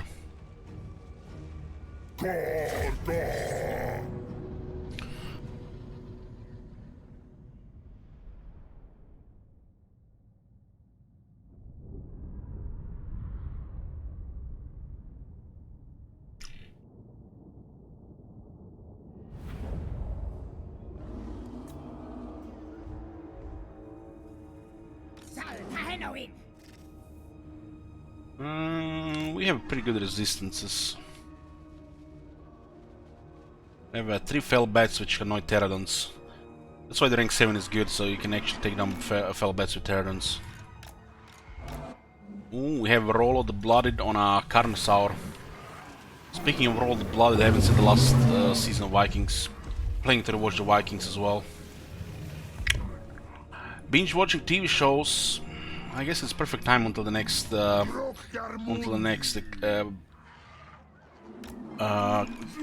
of Warhammer 2.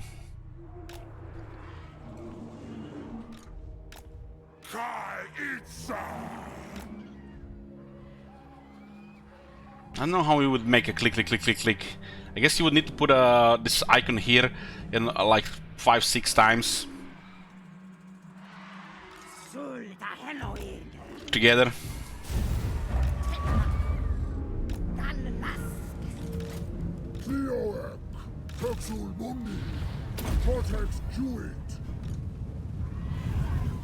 Carnosaur mount.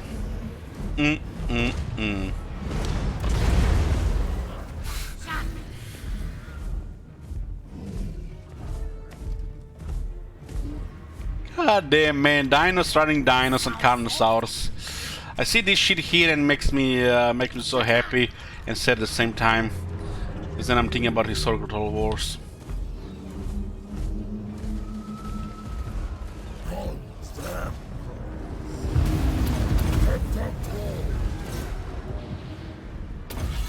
Oh shit, that wall there.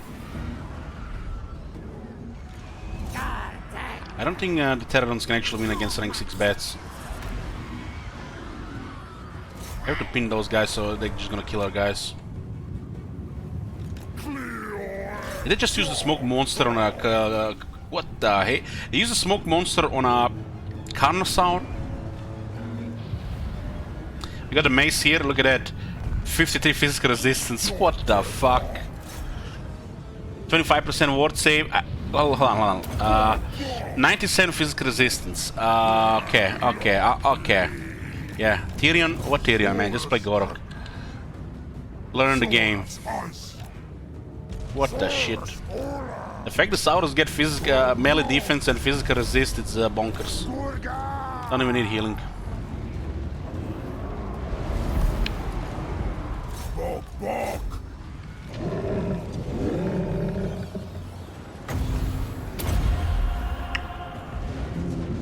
Kinda move out of the area here to pull out these guys taking damage. Master. 97% just like Gucci trading and Steampunk, yeah. We still haven't taken his attack, defense, or regeneration unique skills. I didn't feel the need. Battle skills is more important, right? Solus. Maestro. Gartek. Gorok.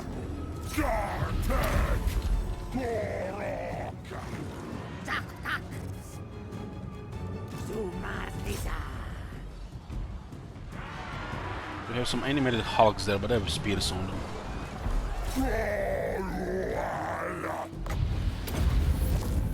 Really?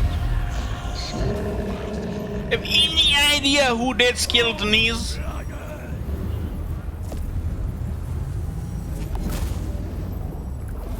Soras. Jokon. Aliu tak tak. Goran.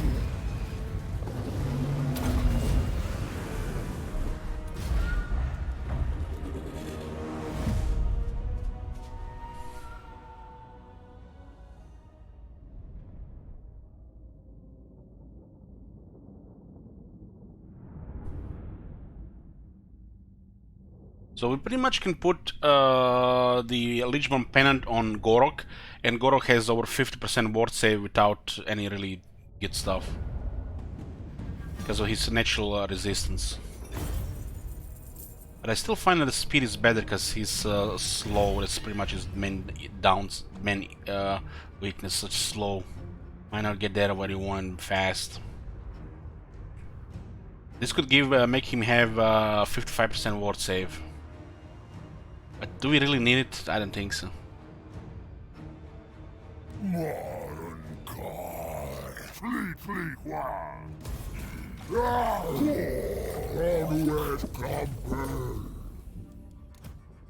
53 physical resistance, 25% ward save.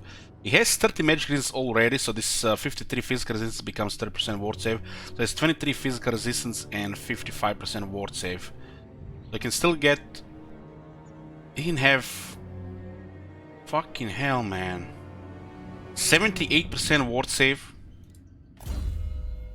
Without even having the 7% here. Jesus Christ. 78% ward save, regeneration, perfect vigor.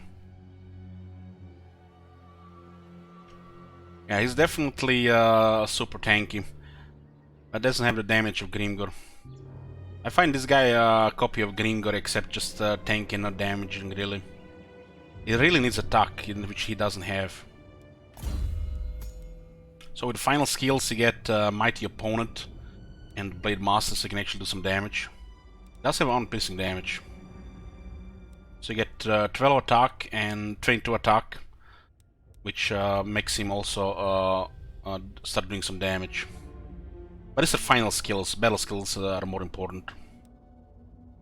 You get Mighty Opponent for the regeneration, you get Blade Master if you have a point left, you get Impossible Defense with additional 50% magic resistance. Oh yeah, we don't need what the shit, man. Oh man, this mace, that's what he was missing the first time, the mace. This mace makes him so much more stronger than he was the last time. Trying to copy of Belegar, but Belegar doesn't have armor piercing damage and he doesn't have that much toughness.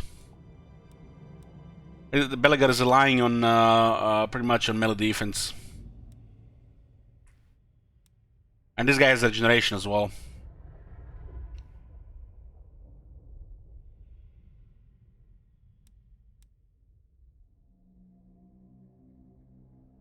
Shield still sucks, yeah. We have Trickster Helm, which is better. This is trash, and the quest battle is probably one of the most broken things in the game. You can get it before turn 10, and it's almost impossible to do without the right composition.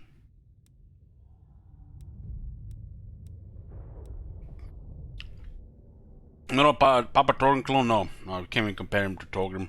Torgrim is god compared to him.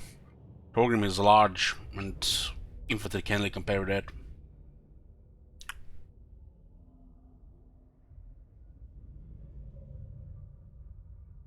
It's closer to... He has massive defense, so it's basically a Belegar with armor piercing damage. But the way he gonna be fighting is, yeah, it's closer to Belegar than Grimgor, I guess you could say, in the play style. But it's basically a better Belegar.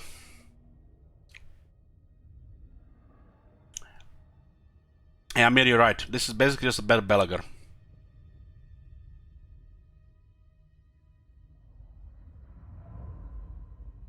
Perfect vigor, regeneration, and ridiculous ward save. Some of the highest in the game.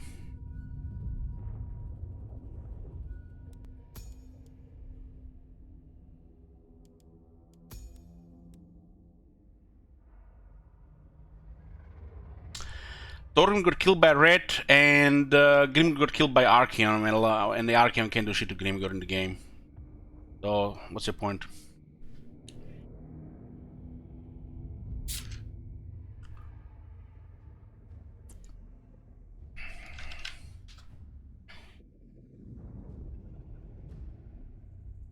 This is such an amazing noob-friendly lord. It's almost like somebody knew there what they were doing there when they were creating this for a new friendly lord. If you guys have not played this game, or you're gonna be playing this game and you're not sure what faction to play Gorok Itza. Fucking hell, they just give you a fun lord, fun hero, one of the best starting cities in the game, and this guy is just... You don't even have to try with him, he just wins. I'm not even talking about Croak here, I'm talking about Gorok.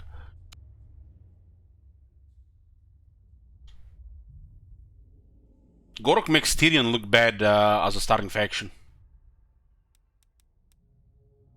Because you can get the elves, douchebag elves on the ult one, which will, can create a worse whack-a-mole.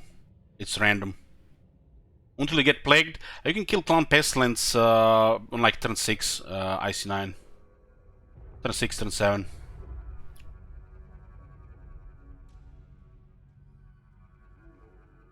What can Clown Pestilence do? You just beeline for them, they can't do anything.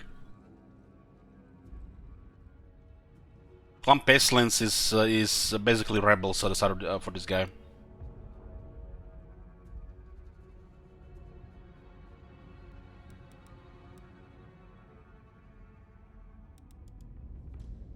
I have to say I'm very happy with Gorok since the mace was included in Mortal Empires. Very happy with him when this mace got introduced. And the fact you don't even need any of his skills, but you're probably gonna get Blade Master anyways. It's nice.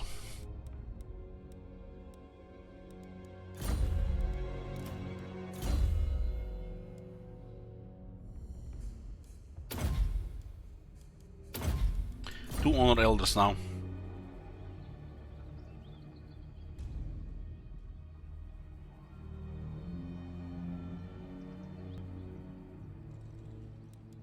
You just put a banner of swiftness, he gets 80% speed. Which is just what you need. You get 15 to 20 physical resist here with a perfect vigor. Crow gives him 5% ward save, 5% wards for the whole army, 15% magic resist for the whole army, turns into ward save, additional 18 physical resist, and then you can access items as well. He has a natural 20 physical resist, which is incredible combined with Croak.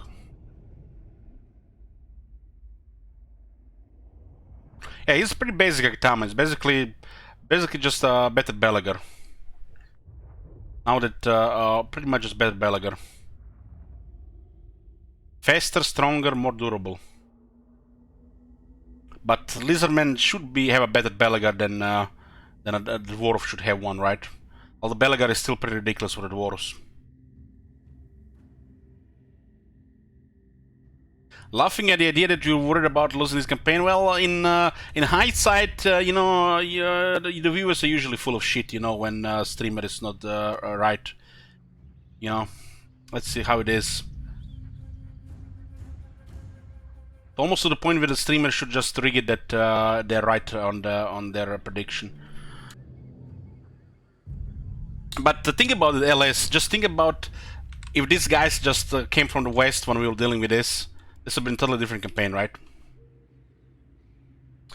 The building bonus stacking in province like plus income from farms or mills for Bretons, it's regional based. So each region will get its own buff.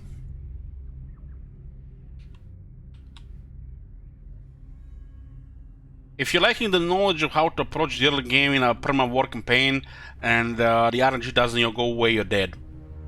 It's like end of the campaign. Just Clan Leaders has a tougher position, but we haven't even seen a single army with dwarves. It looks like these dwarves are scripted to ignore Itza, because they're supposed to be your buffer here. So this makes this campaign even easier. You have dwarves as your buffer and you just rush Pestilence and Lockyer and Techless. So how the Bretonnian farming works, it's like this. You get a farm in this region, for example Temple of Pachacuti, and you build a windmill. It will buff the income in this region. So it will just make the farming better here. It will not make a farm better in here. You have to get a separate windmill. And you still want to build it in every region for the money, because it's a lot.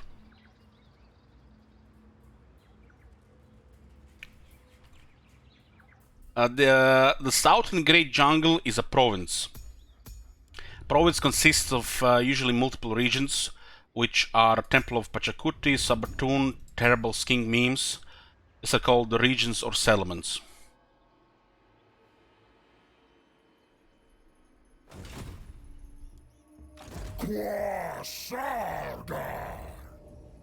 We'll make a little bit more here.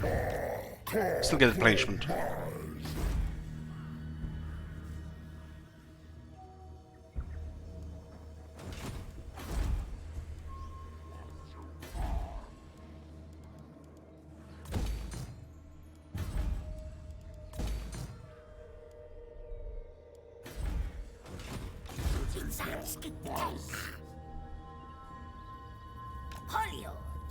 We should probably not keep this guy anyway. If we get too close to the dwarves, we meet the sentinels and we'll fight both of them.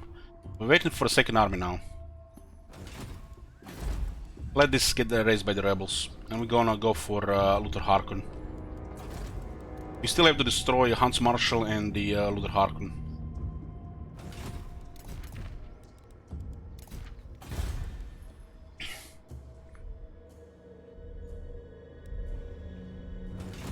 This campaign was requested by LS. I think I would allow most of Deadfish campaigns faction requests with one member a month. Basically get one attempt at a Deadfish. Factions that have bullshit victory conditions will get custom stuff going on. So you don't have to play it for 3 weeks.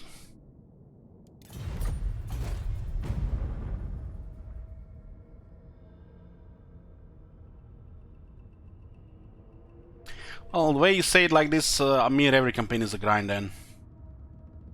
This is just one continent here, which doesn't feel like a grind at all.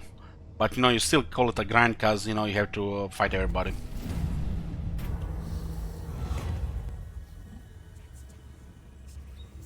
Ten turns, we'll take it.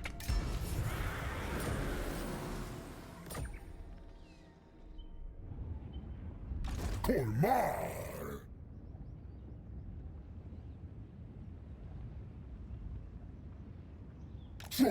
No.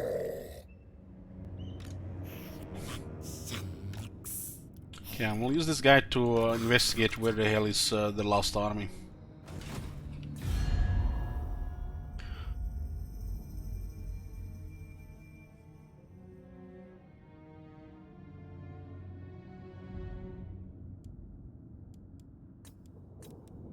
Six factions, and one of them is rogue pirates.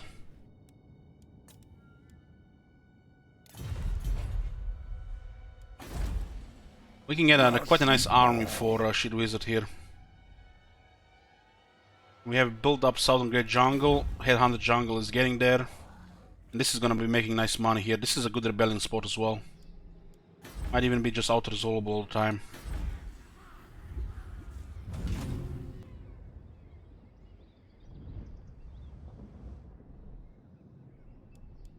Tensla. We have additional public order here. Ha, Jatok. Cleo. Discipline, tactician, cunning, arrogant, determined, confident. Discipline is fine, but it's not like we need right now one more right now. We have to see how much money we're gonna have left. Los Yumar.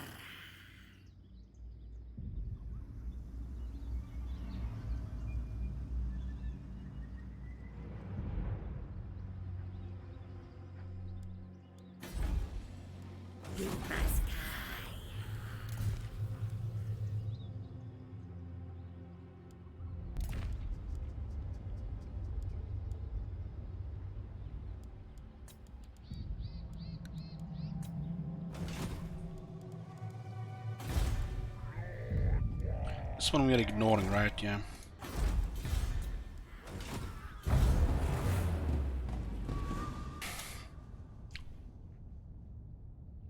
Does anybody know if they fixed the simultaneous turns in Endless Space too?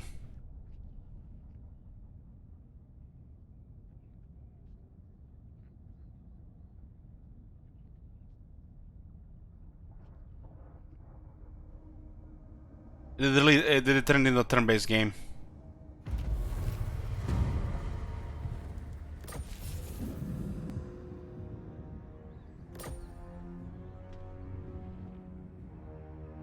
Milkar New Wheat. Chuck Buck. Nice. Torshini. Office Masha.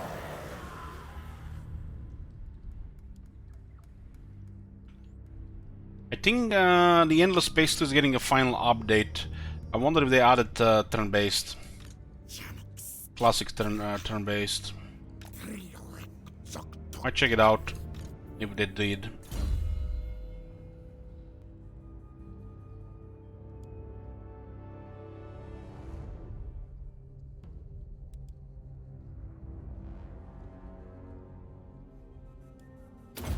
And this guy was gonna have so many extra skills. It's like the most so many feelers on this guy.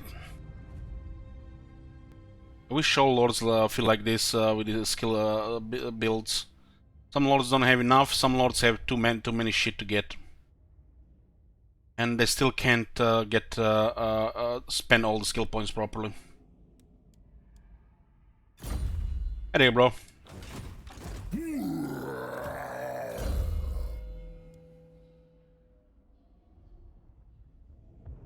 We're getting another battle skill, third one for the Carnosaurs. The Rhetorians. I think I'm gonna put the Shredder Blaster in the army.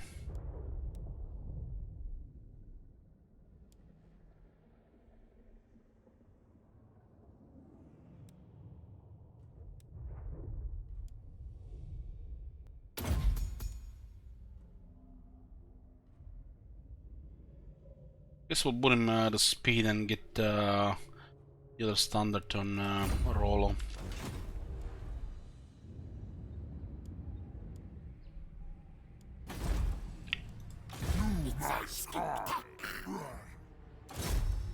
Gott Destrok! Mahaste!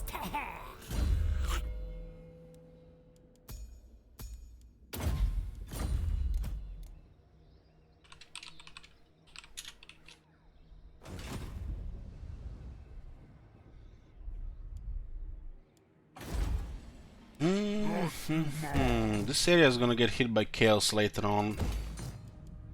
It's been a little bit weird lately how they've been working.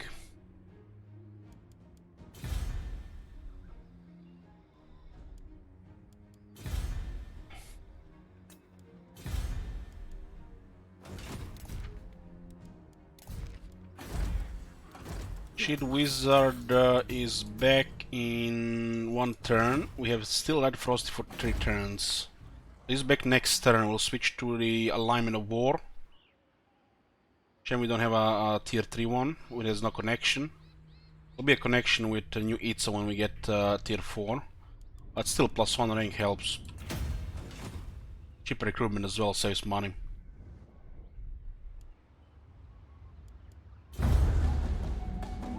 Yeah, magic resistance is capped at either 90 or 95%. It might or it might not have been lowered by Vigor. We haven't really confirmed it yet.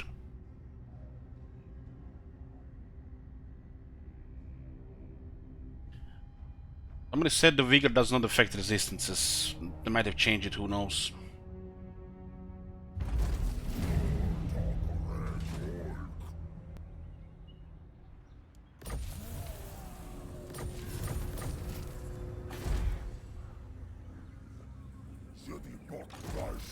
And here's one more settlement here. I think we use the ship to get there. Might meet one of them orc boys, the boys on the ships. Hopefully we don't meet the elves. Won't be bad.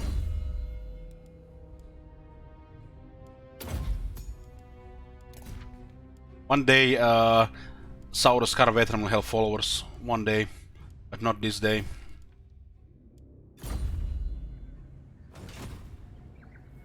Let's go. Okay, Morlia. We cannot be killed. So I'm hoping Skaven is here. If the elf spawn there, we're gonna have to go back. Don't cross lines. Okay, let's get a Shield Wizard back. And let's get a proper army here.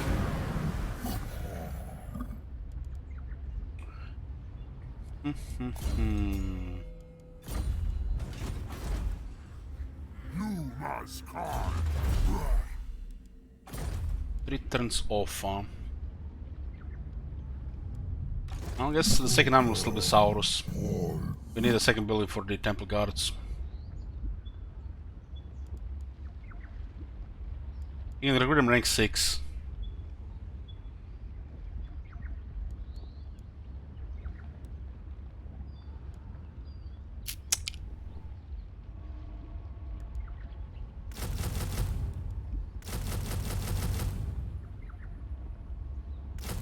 One, two, three, 4, 5, 6, 7, 8.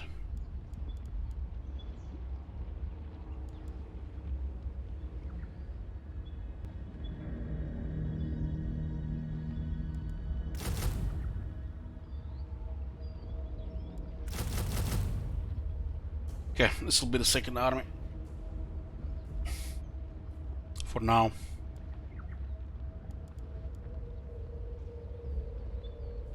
Did you name the second Dreadful Lord Ship Wizard in the Sellout campaign? Well, when I recruit him, if you're the fastest, you'll get it. Siege Attacker is gonna be the hero. We don't have anybody available here.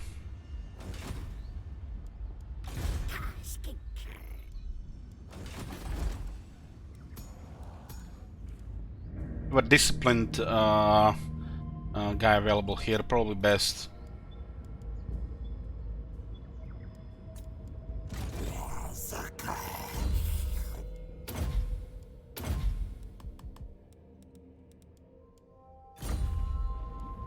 Get +2 attack and leadership on all the units. It's very good for the Saurus and the Ripperdactyls.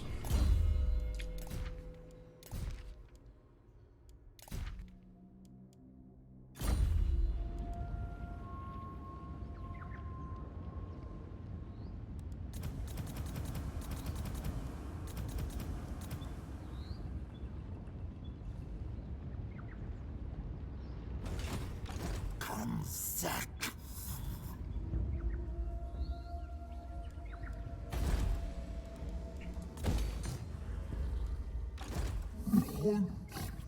We're gonna put another hero, we'll just ban one of the Saurus warriors with the shields.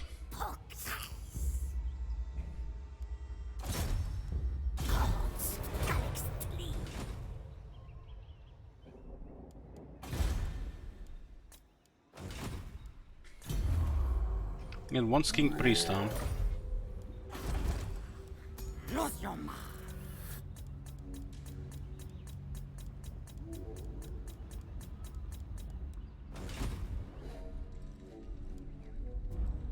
Not really critical if the Lord is a wizard.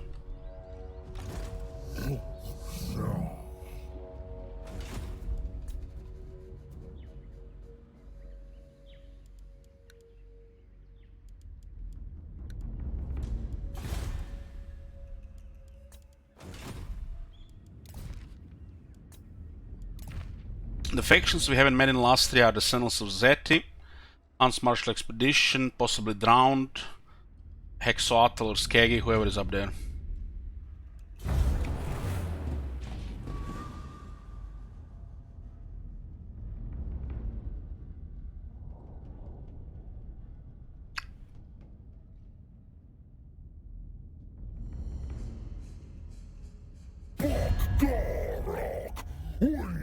Ooh, they're taking Chakwa. So this is where they went.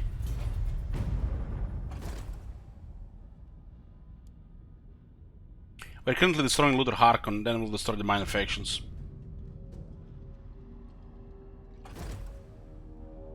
It's interesting they haven't attacked Laxland there. They usually do.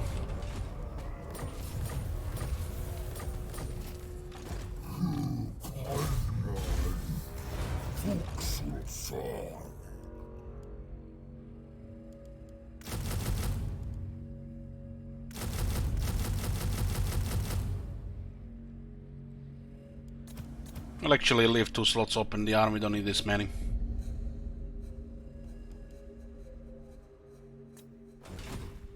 The dwarves are starting to poke here.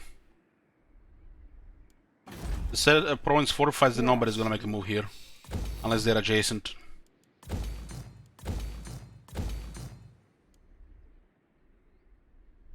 This is a free real estate here and factions will come eventually. We have to raise this one as well, because if we control this sea we might meet elves. So this one, it's unlikely, because we still have to make a contract with that sailing nearby. It's still too much for war, that's what I'm talking about. They have to sail a bit south. The region does not get control or explored via sea. It has to be a border. So sea border is not the same as the land border for discovery or new factions. This is a Deadfish campaign, so we have to declare war on everybody. And I'm trying to avoid meeting big factions, so no major ports and no ports close to major factions until we have 2 or 3 armies that are rolling. We have a Star Tower raised and a Awakening raised, so we avoid contacts with Southlands, Old World, Ultuan and the Nagaroth for as long as possible.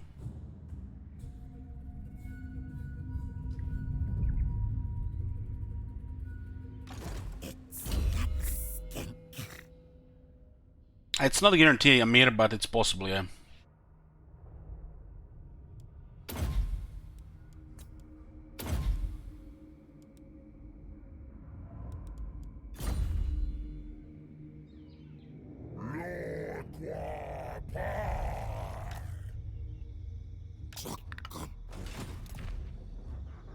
Encounter Hans Marshal. He's not doing very good. He's at war with Hexoatl, Sentinels, and the Awakened. So Hexoatl is doing good. Awakened is still in the game as well.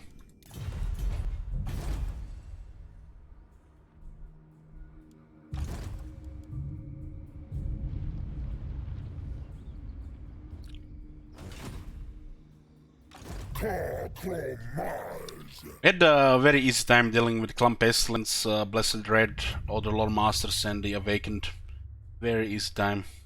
I mean, the Clump Pestilence, you just choke them before they even learn to walk, while the rest of them was, I feel like, lucky. Especially because these guys ignored us in the west, and we declared war on the dwarves. They have not war with these guys for several turns now, and they still not making any moves. The dwarves are probably scripted to just be a buff for Itza, so Itza has even easier time in the regular campaign. So the dwarves think twice before attacking here.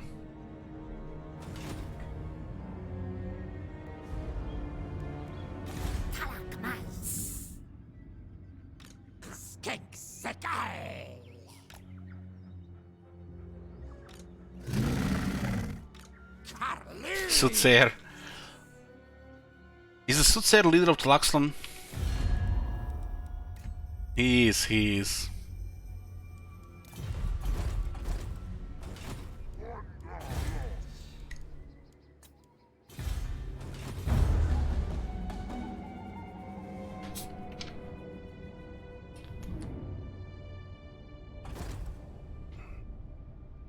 Oh man, they had another ship there. What do we have here?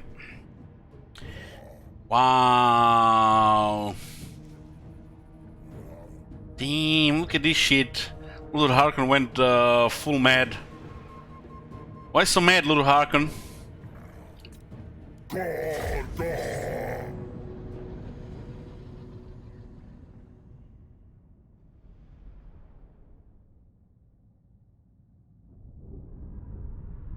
This is nice they come to us.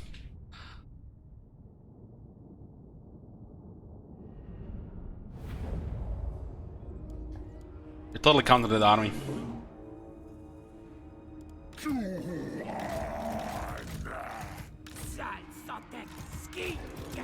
It's gonna be a nice experience for the Saurus. Chances of getting Blessed Saurus are very low, so we need this guy's rank 9.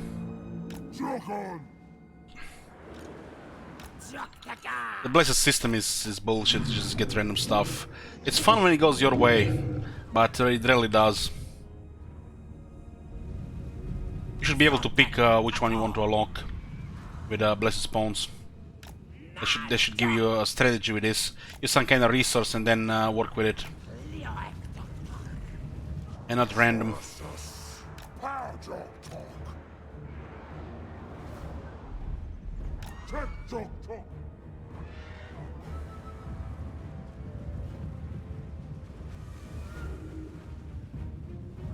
What should Blessed Reapers have? That's a good question.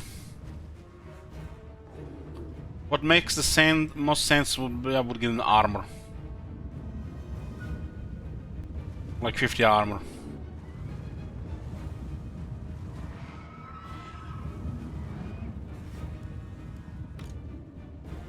Anything else would just be enhancing their killer abilities. They'll be better than Vargheists.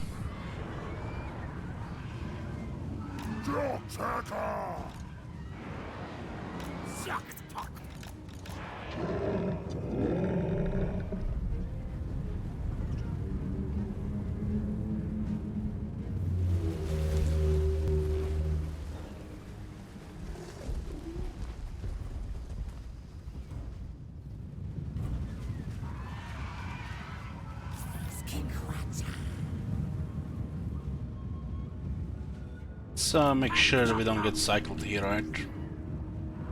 The spears here. I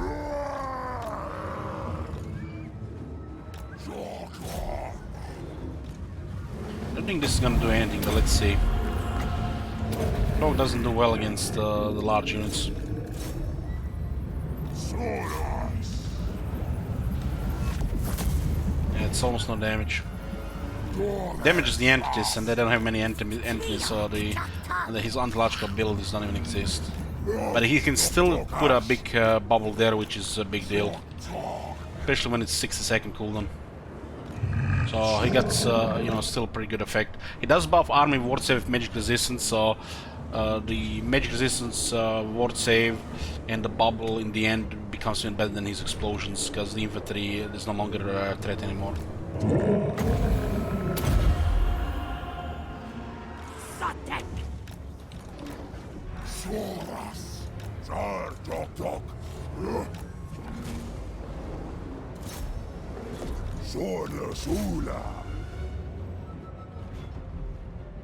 Soras.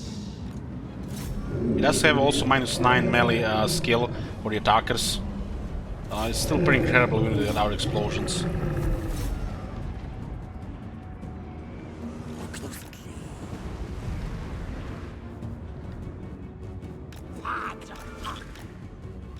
Soras. Yes. Soras. Go away with those tentacles. This is a family-friendly stream, Kappa. Satok. Jakon. Go on. Shita.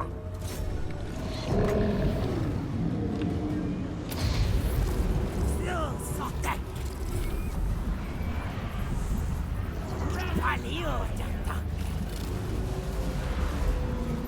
Jakon has. Ha Jakon. Solas. Hekata. Sajatok. Zak. Polka. The fat guy managed to go around. Jokon. Bok bok. Bok, bok!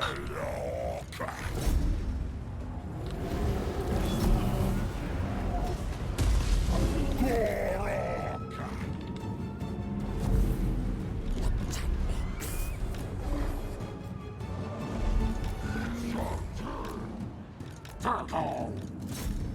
Leon. Jokon.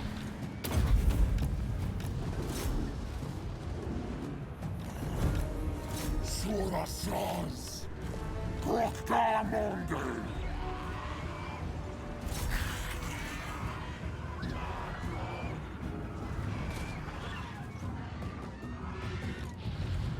Kandak.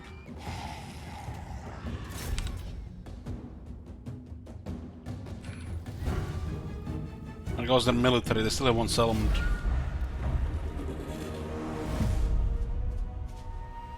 Decisive victory here.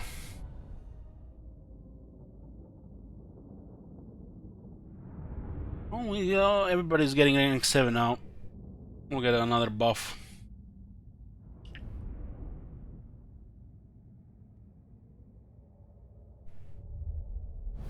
Where is that clip where Crow killed 2,000 people in battle? He didn't kill 2,000 people in battle, he just killed 1,000 people. They're not even people, they're just rats. They don't count as people. Hold on, let me find a clip.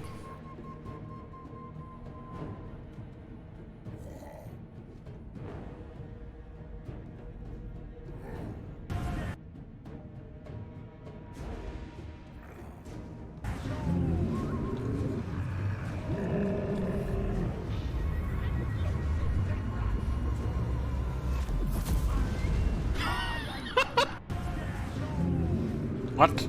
Nope. This can't be the right one.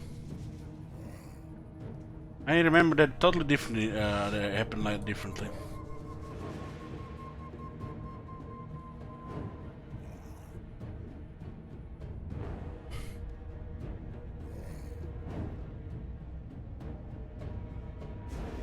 Somebody clipped it friendly, huh? Family friendly.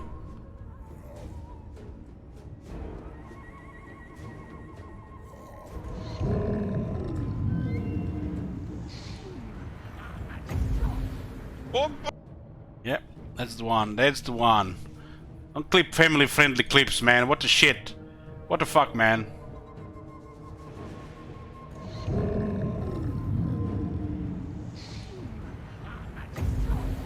Bok, bok, bok, motherfucker!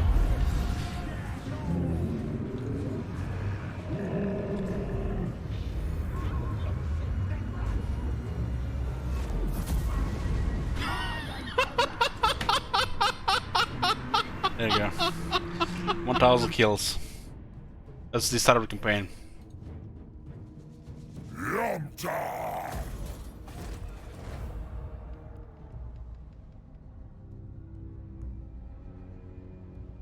Bottom right clip we're talking about.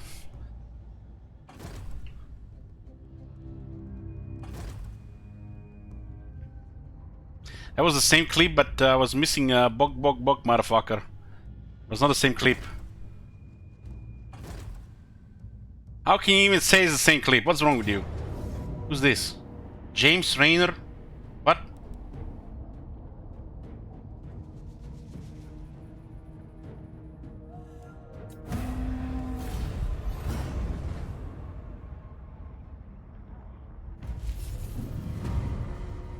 Vampire Coast Rebels. So it's the Vampire Coast Rebels here, not the Skaven. So why the fuck this place up? This is the local populace is untainted, and we get Vampire Rebels. What the hell? That's so weird. This must have been an oversight. I wasn't even sure who would come here, and I'm even more like, what the hell? I'm even more shocked now.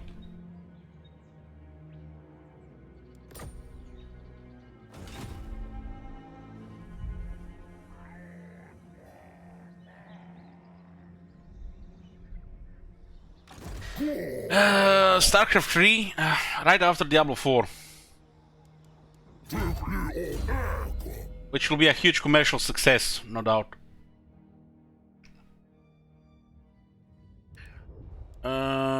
Trash, Terror, and 10 Attack, huh?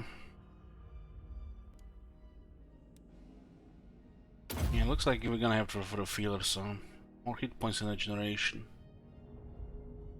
We still want to take this one here, because there's nothing else to take. This one is pretty good.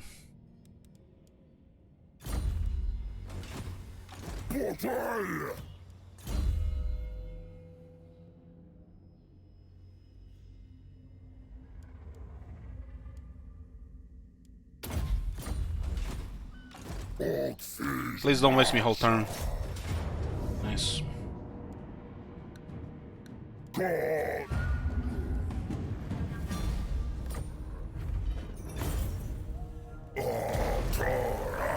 Another glittering scales. The Vegan have been destroyed. Beautiful.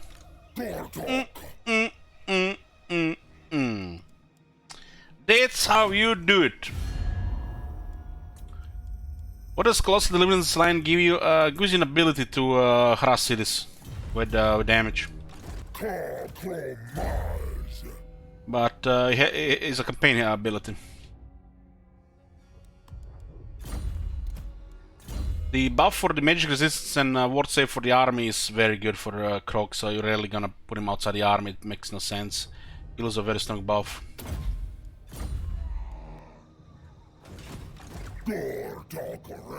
Okay, we destroyed the madman Luther Harkon.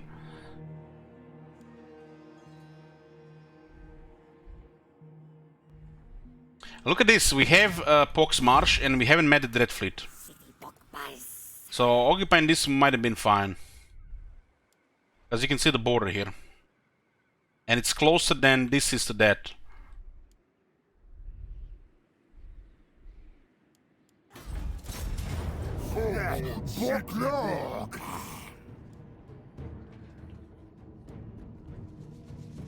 How is this worse? Must have been because you know Ventin and there's Warlock Master here. -10. That's fine. Okay, experience will be higher in our favor.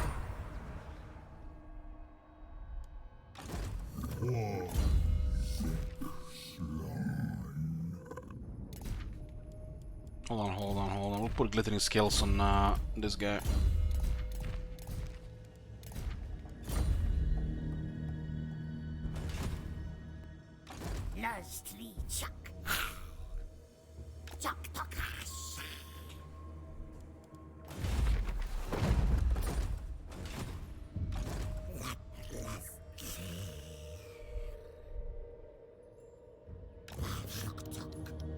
You don't see Hans Marshall moving here. Hey Fern! Yoo-hoo! This will be raised by the rebels. It should be just the corruption rebels. It could be the Luther Harkon. It could be Luther Harkon. We'll see. I'm not sure because this feels like changes all the time. There've been a couple of changes, so it's like you never know anymore. Ever since the Mudas came around. And I still missed up the proper corruption system for it, which is not in continuity with the rest of the game. How the local populace works.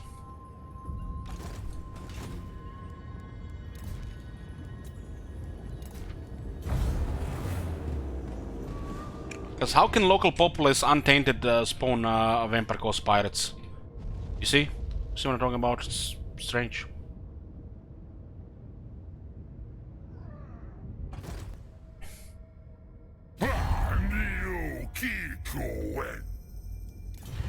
And war with 6 factions. Nostradamus.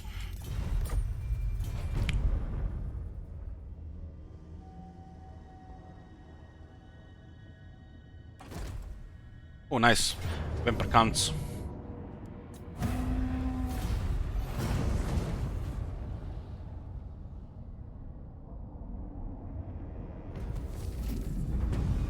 So Vampire counts rebels here, but the Vampire Coast rebels here.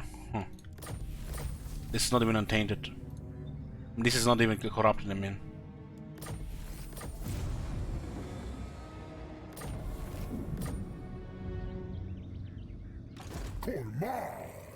We should just beeline for Tlaxlan. Get rid of the lizardman.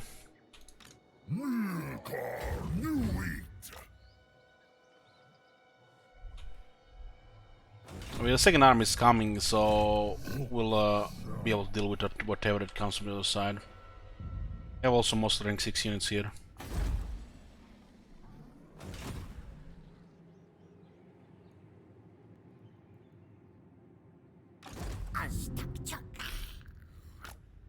Doesn't look like anybody's here at all. Tier 5, 10 unit garrison. It's gonna be a nice tier 4 city to take, right? We might need Sentinels of Zeta with this one.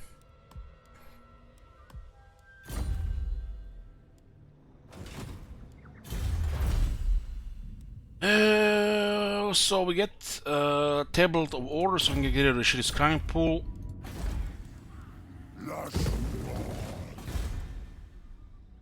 Oh good, everything is going smooth here, boys. Oh, smooth. We even can afford an army without going into the red. Very disappointed with the Blessed Union so far here.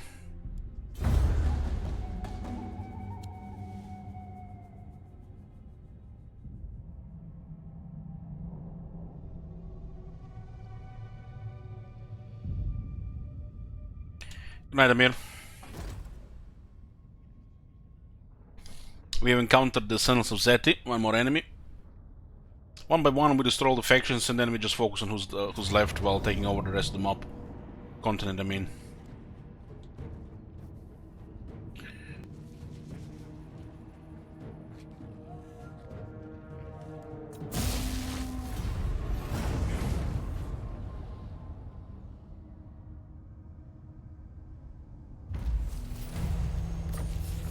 Now we have exposed these two. Is this faction a rebels or they're actually going to do something? And no, it's not like mutineers, it's actually rebels. It's not corruption rebels.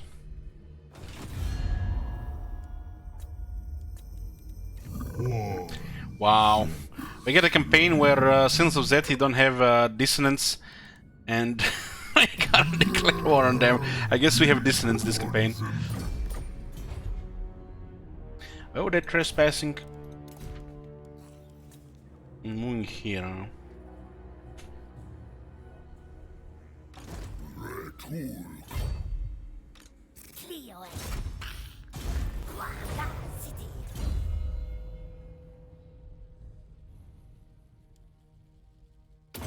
So I'm not going to army yet.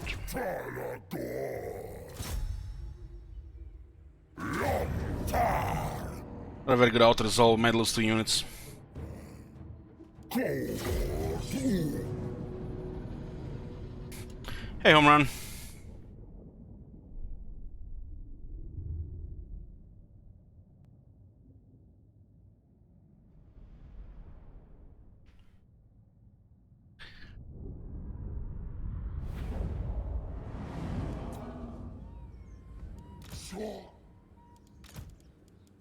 He's gonna make a frontal attack here.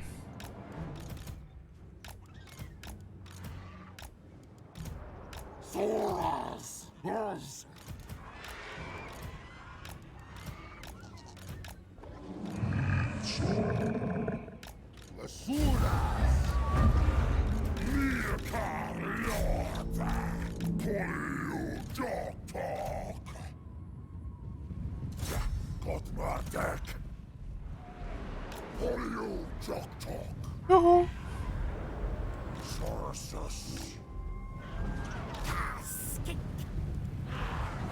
31 ammo, nice. I got the Shrine of Birds or Temple of Birds, whatever it's called.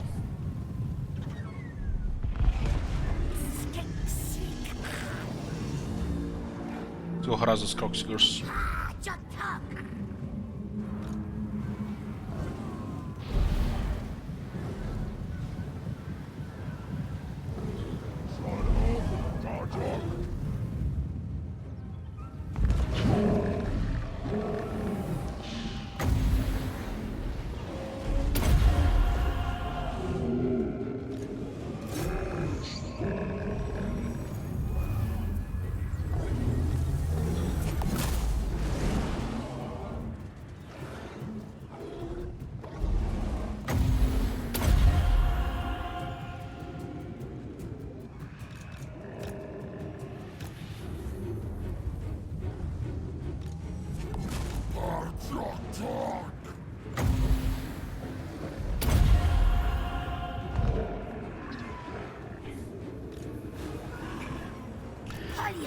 No trailer for Warhammer 3 yet. Well, it's obvious they had to merge their multiple teams so they can, you know, work on Three Kingdoms and Troy. Make sure to get the Polish deserves. Quality insurance and all.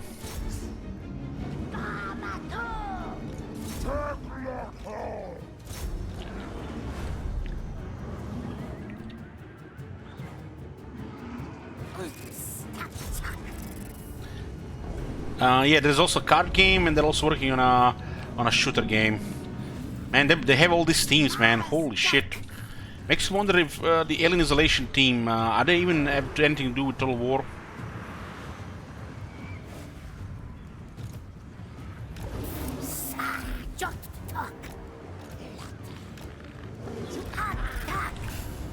Christmas! Wait, Christmas!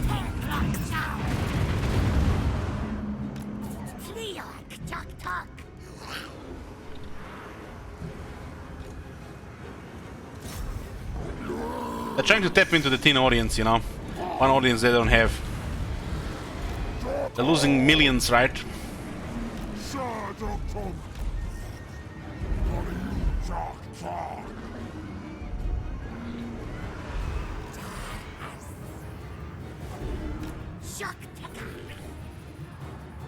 Number 10. Royalty, come on. You're at least 21 years old.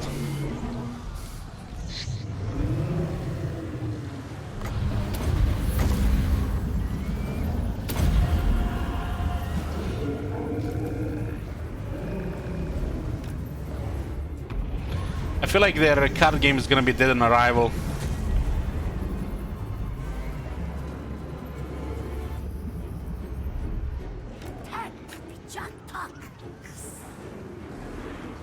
There is something there, but it doesn't have any charm or soul.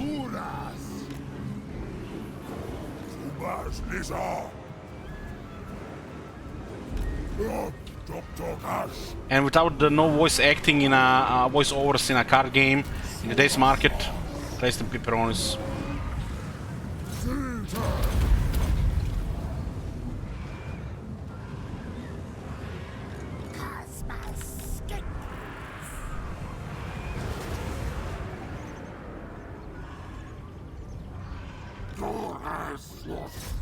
Hopefully they didn't invest too much resource in that.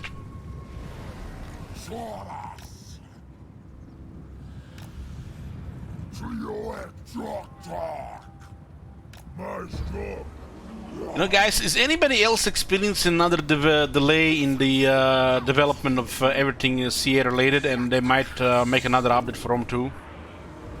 I have a feeling about this. This confirms that there's no Rome 3 or Medieval 3 for another 10 years. Or who knows, maybe they're already working on it.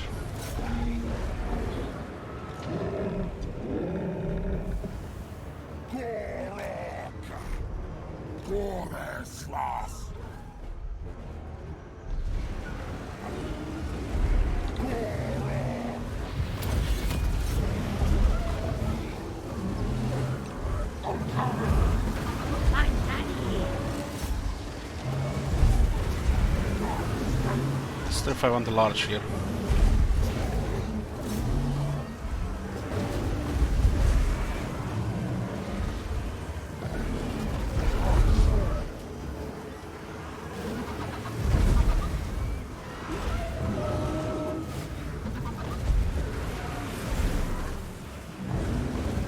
Goddamn motherfucker, these moves! He's just pressing one button to control. Give me the goddamn control, I'll press 3 buttons at least. Use better moves. What are these moves?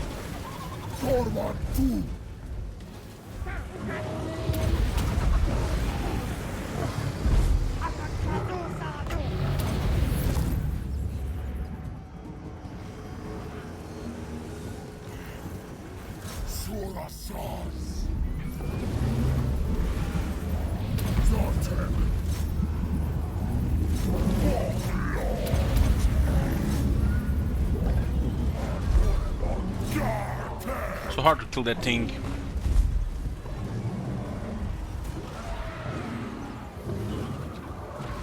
Hey, dead. It's dinner, boys. Ancient steak and barbecue.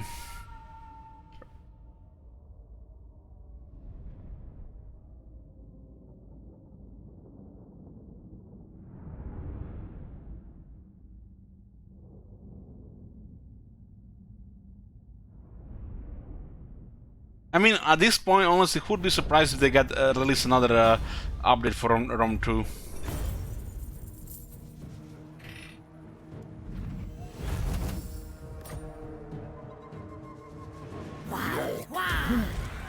This city has something here. Temple of the Eclipse. Research rate plus 10%. Hero capacity plus 2 for King Priest. Hero recruit rank plus 2 for King Priest. Untrained plus 1 all regions. There's an ancient salamander available here. Takes 3 turns to recruit. I can pretty much destroy 2 factions in these 3 turns. No downtime.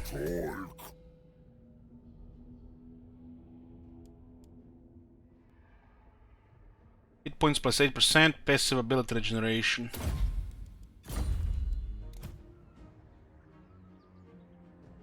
We now have regeneration and perfect vigor. With massive resistance.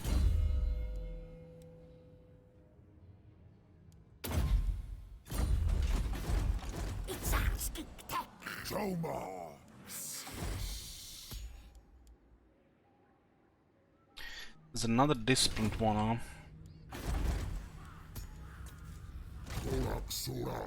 Krilacha.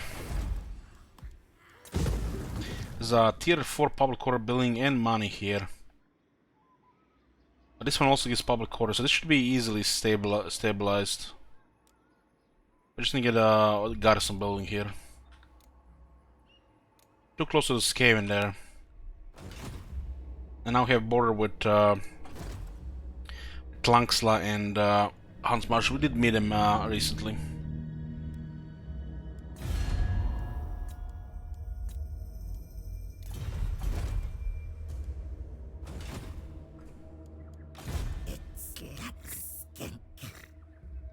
This is a chief, huh? Let's see what's going on here. I think think they're busy with the other side as well.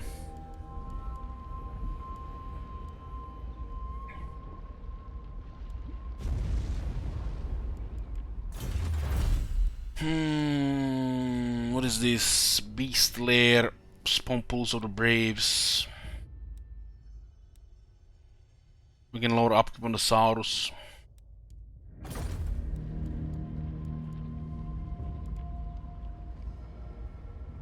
Yeah, there's definitely no room for the pterodons here. We got the Reproductiles, let's just remove the building now. No room for that here.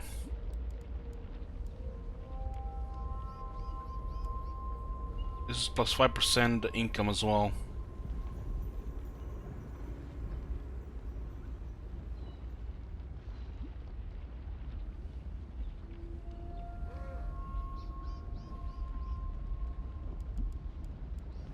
I guess you get this building here. You can almost remove the public order building, but then you still need the weapon crafters commune, which probably gonna go to Subatun, right?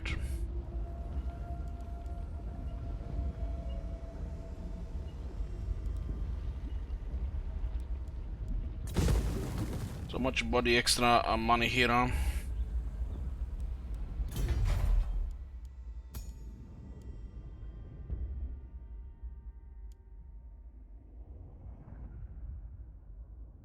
Do we care about recruiting king chiefs?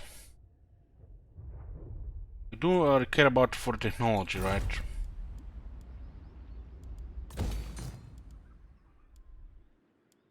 And this requires Star Chamber and the Weapon Crafters Commune.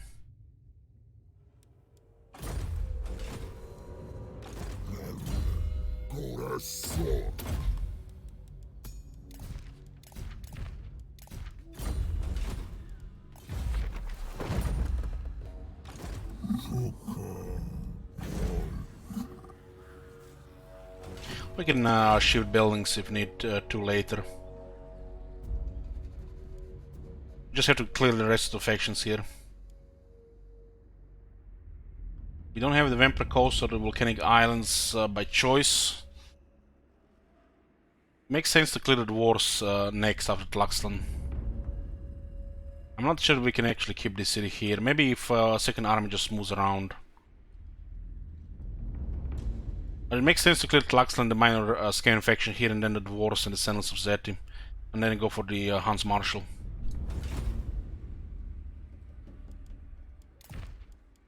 There's still, I think, 3 more factions in last 3 that we haven't met in the northern side.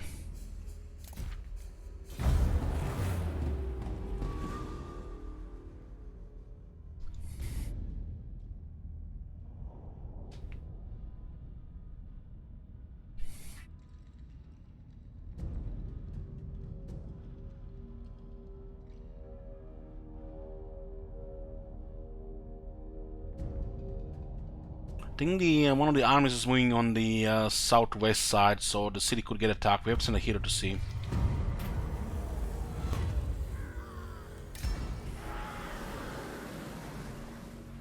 Send him. Okay, nobody's here. Clan Fester. Now makes sense to clear these guys because they have this thing here. I might have already went for Temple of Tlanclan, but these guys are pretty passive. Because we are close, they might have just waited there. We have some Empire stuff here. We have 2 scouts on this side, so we'll see them coming. And now we have Shit Wizard with an army capable of doing shit.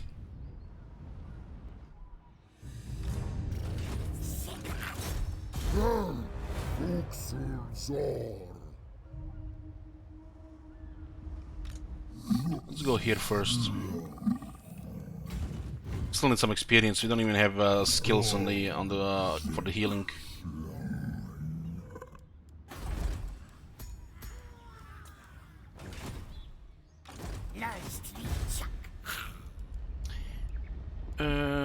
So this is going to be the Weapon Crafters Commune.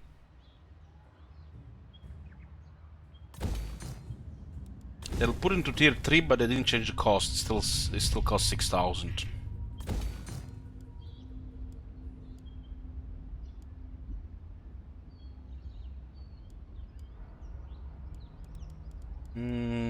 We don't have a slot for the emerald pools. If we don't have trade, it's kinda not even pointless to even get it. Well, the walls of the old ones, sure, we can definitely get this one. Helps with auto resolve. Why is this tier 5 so cheap? I don't understand.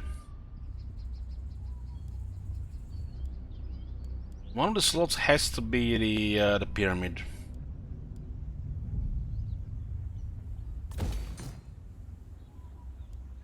For the beasts. And if we get this on the tier 4, will be very good. This one is stable. Got the Cult of Sotek and monuments. That's a massive public order. We're also working on the rest of the public order too. So right now we have 8 settlements and we own 2 provinces, and the 2 provinces are in the south. We're working on clearing minor factions in the Northern Great Jungle, Creeping Jungle, Spinosotic. So now pretty much the goal is to clear this area here, destroy the minor factions, and then pretty much take over most of this and go north for the win. Regarding this, we can just click depending who we meet. But we expect like 3 to 4 armies will cover most of Austria. They don't really need that many armies in this area here, because it's very narrow.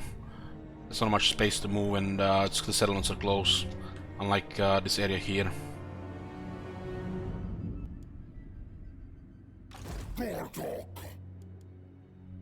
Why not? Let's just march into their face.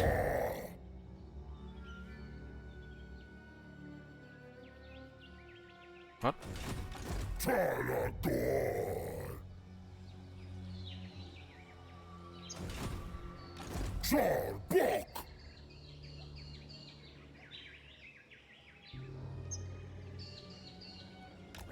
Very strange with the zone of control. Can't move here.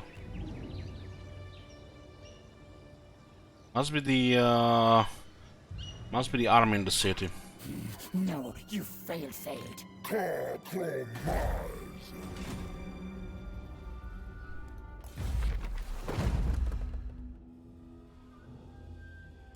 This is for the emergencies, and this is no need. We have all the third one available.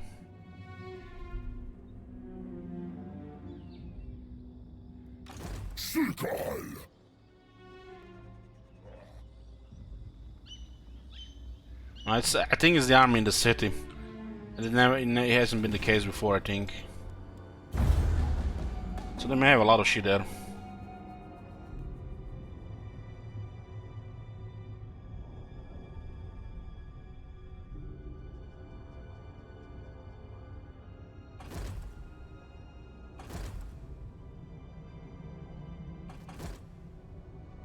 Wow, they just fled the city.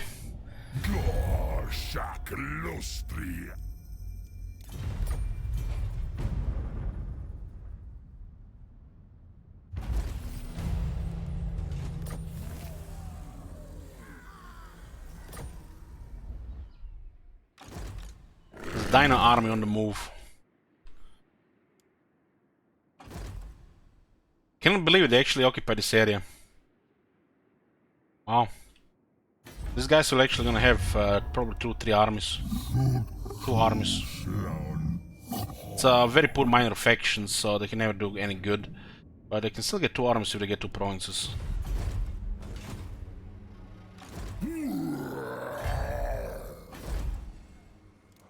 This would be very bad if they just go for it.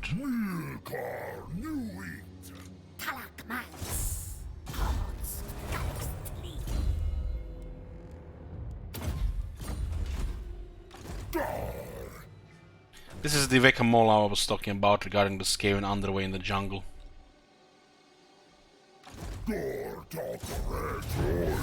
So it was an army in the city after all. So they had a 50-50 here and a huge army, and they still left the city. Wow.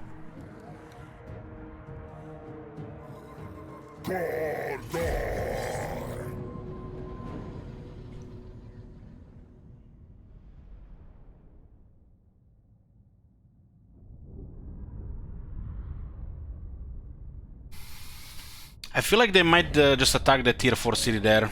That would be actually a big waste, losing that city before a wall, but what can you do? It's whack-a-mole.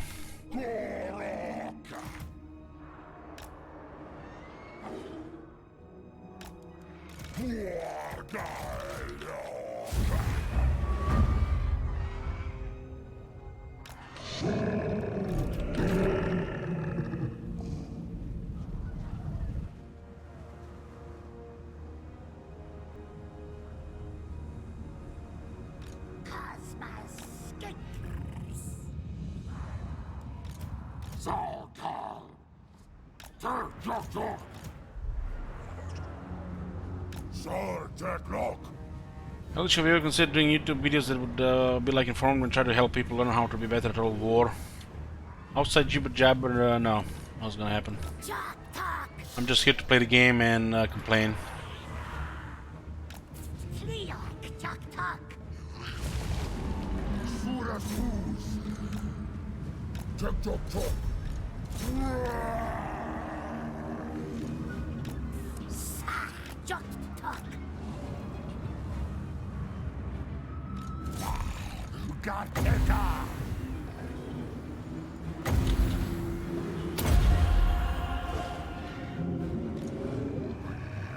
Maybe a little bit delayed here. Still 350 kills, good. I'll take that. It's hard to kill them when they're moving, you know. We have to estimate.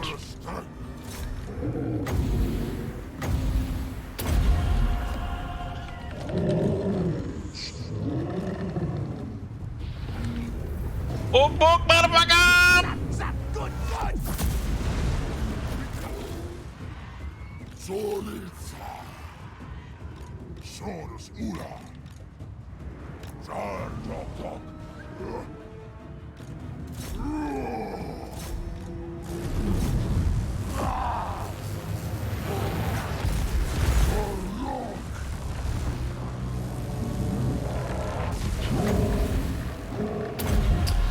I don't even need a premium Pornhub account when I'm subbed to LH.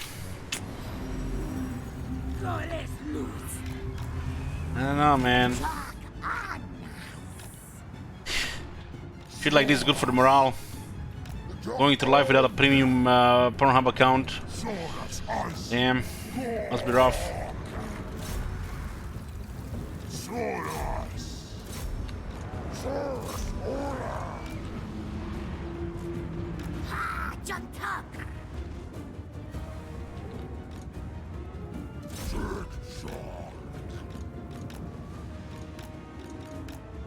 Why they're not routed, man? We just exploded half of their army. What the fuck is this shit? We have execution, we have pompous. God damn.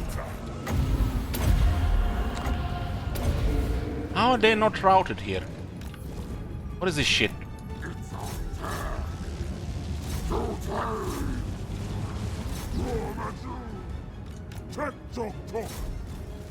Everybody's fleeing and they don't even care, the rest of them, huh? Those guys have balls of steel on rank 0. Fucking Terminators, man.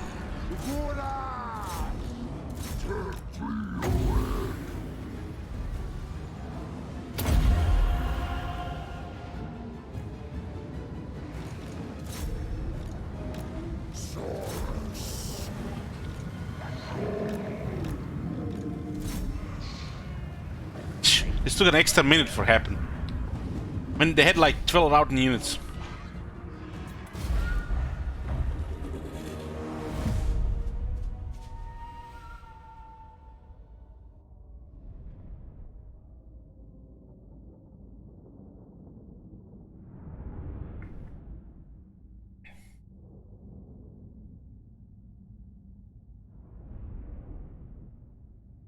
Yoo-hoo!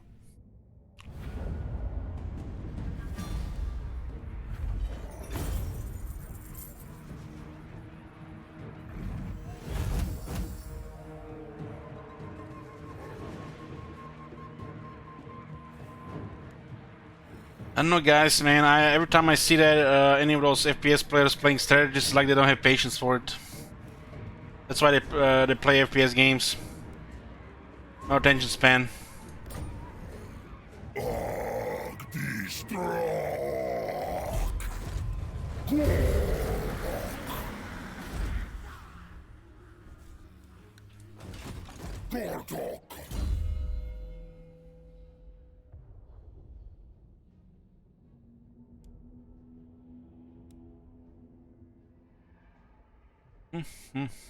Go hunt leader for the Carnosaurus and Dreadsaurians.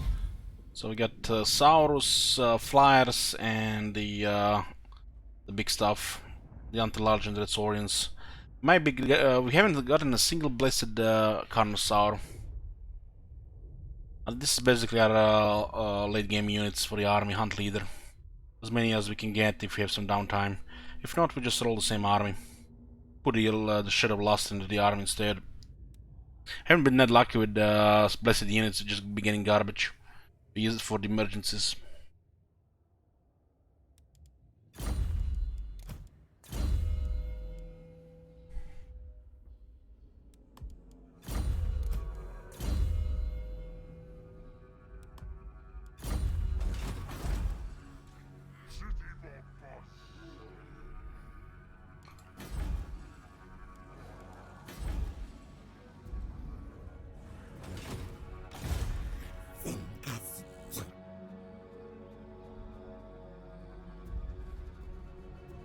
I'm going with Seconds now. We have Saurus. Why would we need Seconds?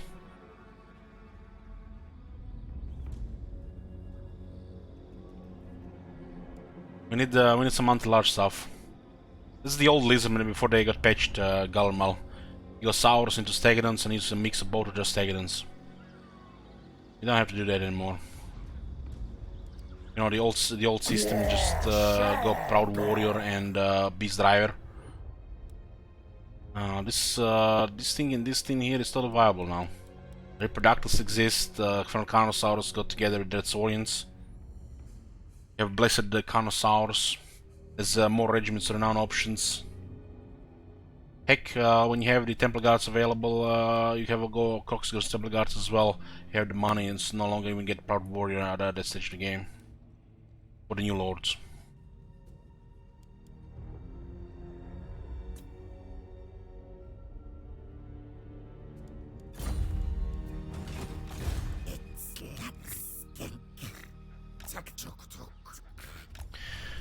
Find blessed cold ones very useful. All the blessed units are very useful if you unlock the right ones.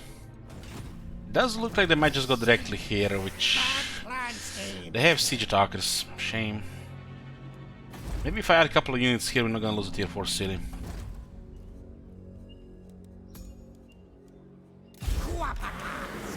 But they have no settlement, so they might just be suicidal.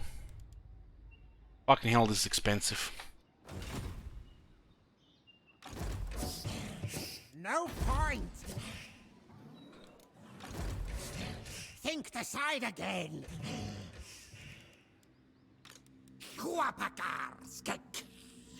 Oh boy. Losing a tier 4 city here is worse than losing 20k treasure, right?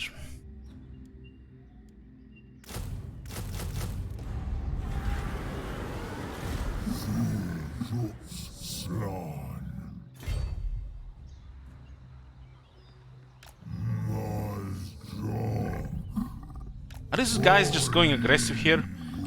What's the game plan here?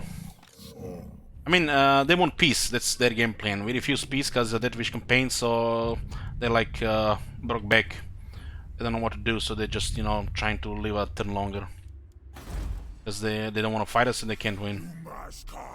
Literally because they're afraid of us.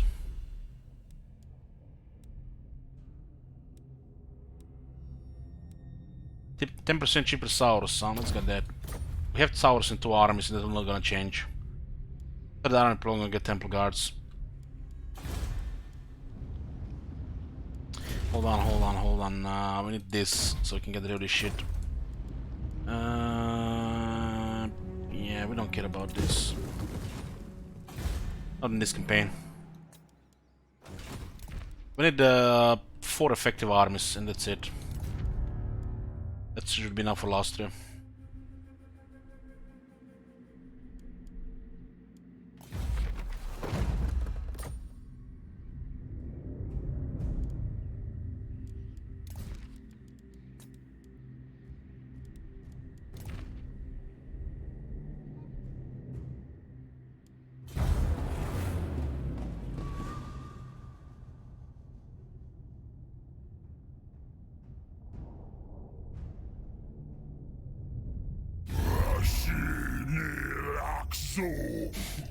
He hates lizardmen, but he's afraid. He's afraid because he knows, you know, what's gonna happen when he opens diplomacy. Dinner time! There's a dinosaur army coming north.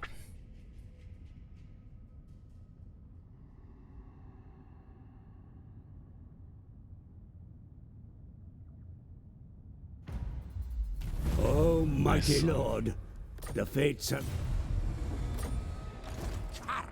That's a lot of dinosaurs. Does look like this is the second army, they don't have anything else. So the reason why this army is not even is still exists.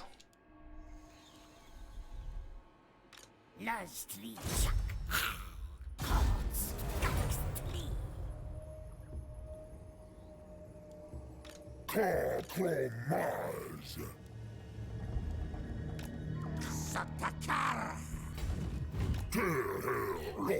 Hold on. Where did the scam bastards go? Oh shit, they what? They occupied the settlement. Oh, they did. That's why they actually moved away.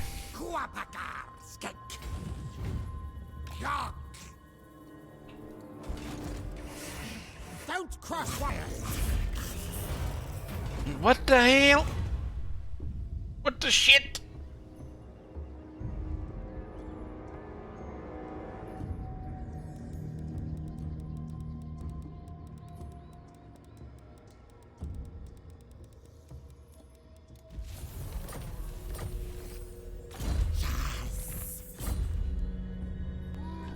Where did they take a settlement? This guy's have settlement here? Oh, that's the Green Clan. Clan Mange, right? Warlock of Skavenblight.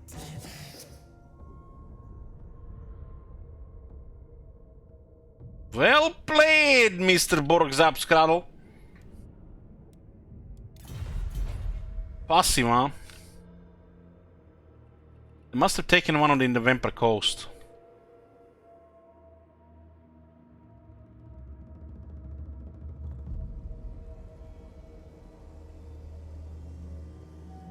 Yeah, they have one on the November coast, wow. So they moved here while we were going around. Fox. Stupid. Sick. Skink sick. Yeah, we need a second army going around now.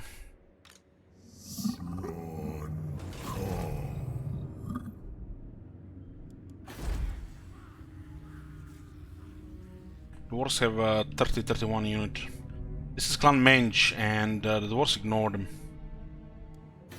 Just a little bit strange. Also, we'll upgrade the web here.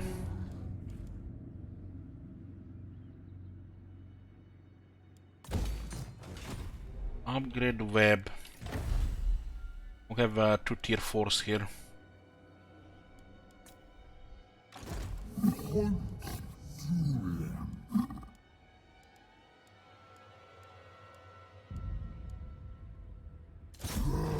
We're gonna have to build a battering ram.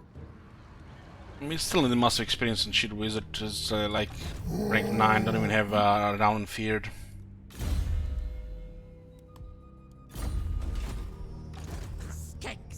Let's see what happens with this. Might be a little bit of turn here. I don't care if this guy dies. We have to clear this and this and this. We're clearing Tlaxla next. And then this Fester Reds.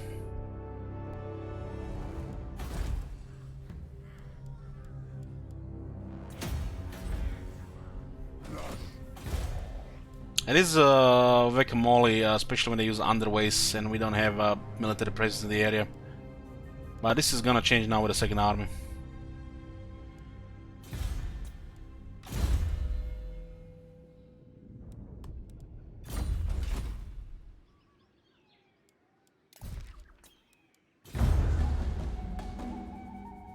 Exotic has attack signals of Zeti. Yeah, man, they must be doing good. Might be bordering Spectazuma. Looks like Hans Marshall got wrecked.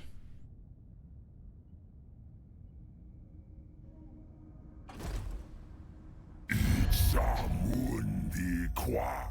We're rank 8 now.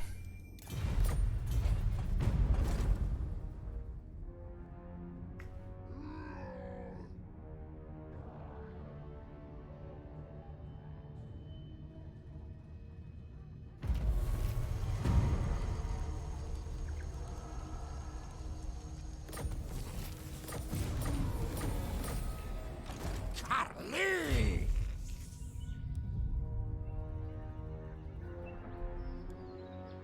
Central Ibar!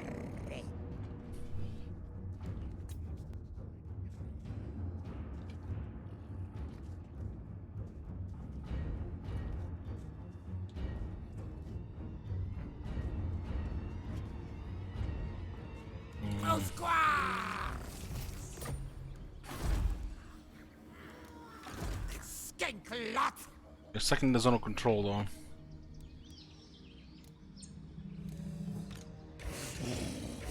Bad idea.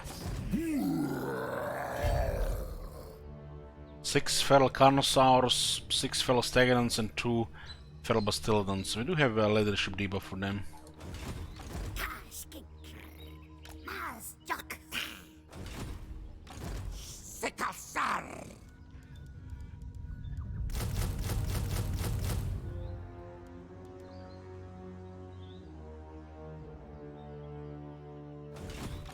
Trickster. The tree can go around. Shanix nuts.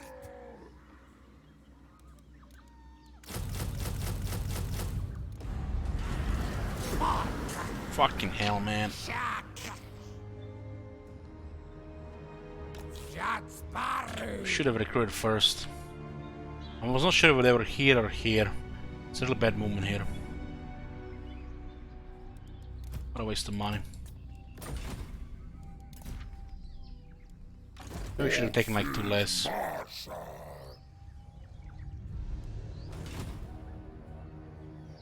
Is it correct that most roles have no use outside of emergency army? Yes, that's correct. How the regiments now work: instant recruit, it's best used for emergencies. Defending settlements, they're gonna be about to get attacked by something they can defend against, or getting an army to you know, defend against the invaders, cause you know, instantly, pretty much instant armies. Instant recruit makes them amazing for emergencies, and that's why they're not good to recruit in general. There are exceptions, of course. There are exceptions, like the Hellstone Rocket Battery of the Empire. I'd like to name one.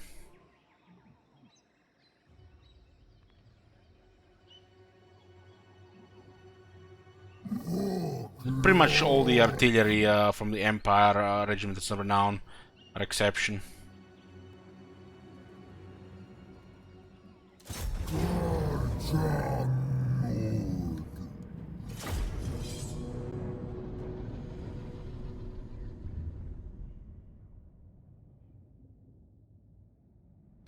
Having instant armies with very powerful units available at any moment, it's really powerful. Gives you a big crutch, and it can counter a lot of toxic behavior from the AI.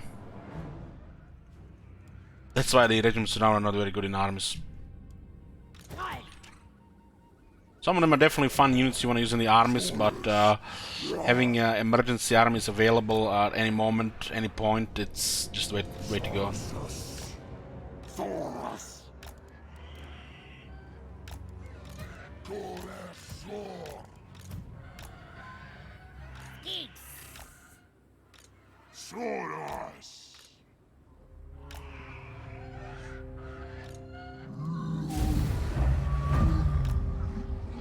The AI does not play around you instantly recruiting armies. They can't.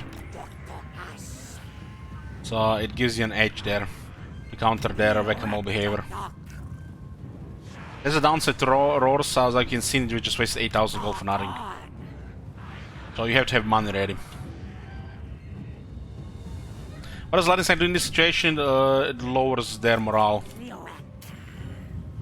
-5.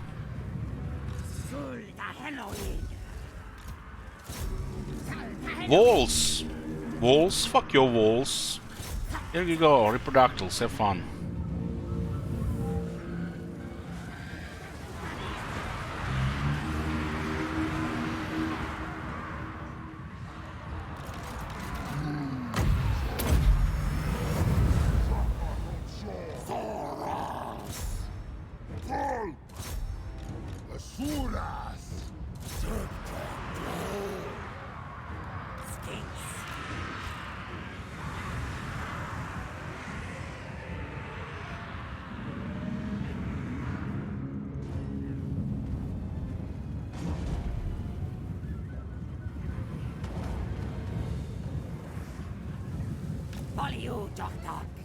Reproductals are pretty much better Wargeists.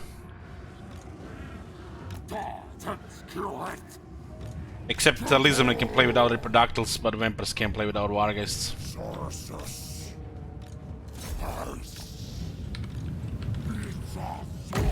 Having deadly flying units is amazing.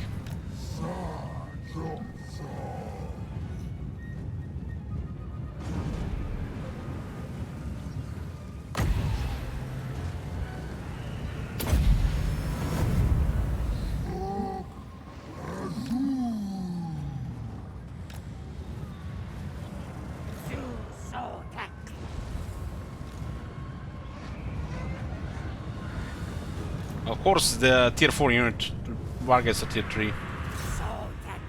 That alone will tell you, you know, and of course, just think about it, power creep. It's obvious. They're basically in the same boat as the Vargas, you know, you don't use them right, they just melt.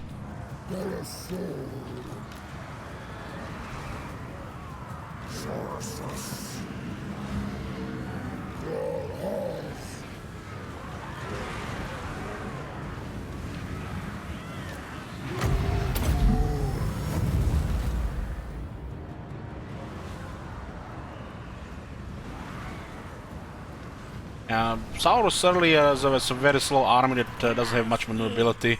That's why you need to consider using Pterodons, Reproductals, or the Cavalry. Since the Cavalry is the weakest option, you go with Pterodons, Reproductals. Usually get a Saurus and hope for good blessed units, but it's not a guarantee, so you just you have to pick one of the units yourself. Or you can just use Regiments of Renown, right? Reproductals on high rank are very deadly. And they're amazing out result as well. They bully infantry pretty much.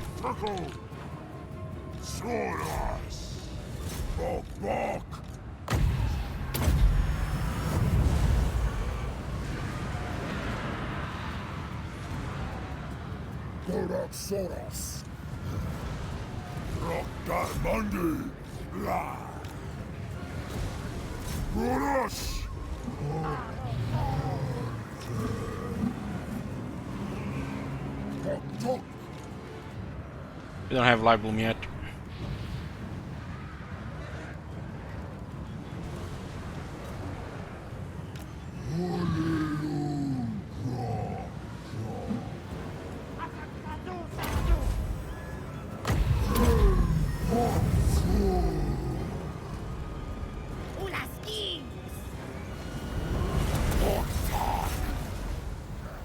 Itza.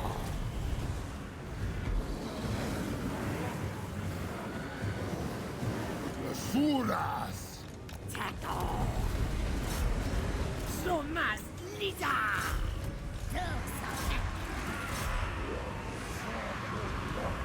Sumas Liza. Joker. Corazon.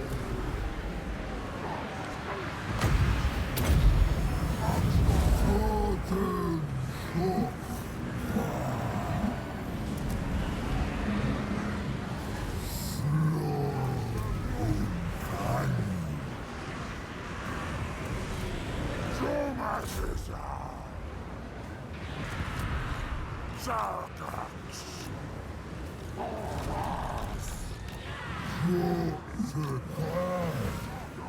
think I'm gonna get pin so I get a good charge here. They have 55 charge, 56 hard charge bonus.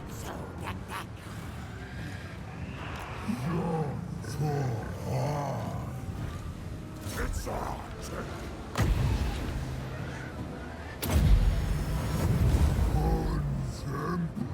This ones can't do much here. Gartek. Talatras. So tactical. Shekar.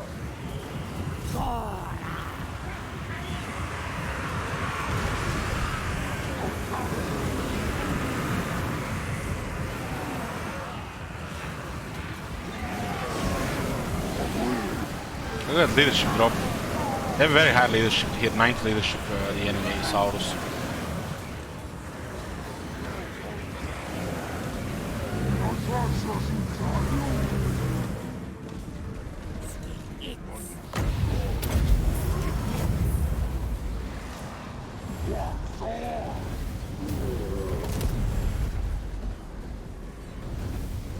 The dinosaurs in the army.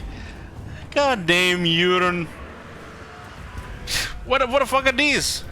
What the fuck are these? Reproductors that don't dinosaurs? Go troll somebody else, man. What the hell?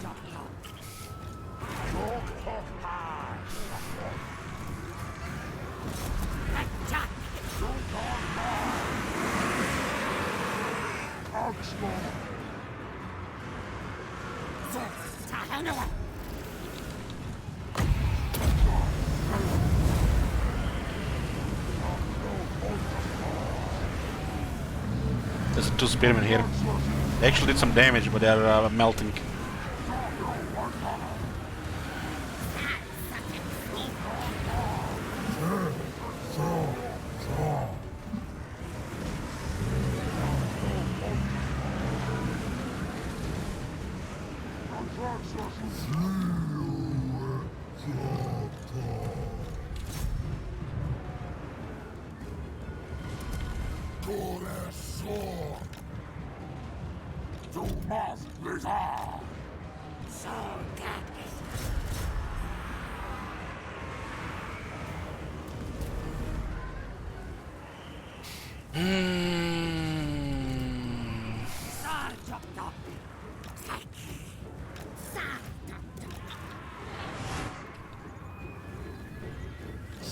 Us.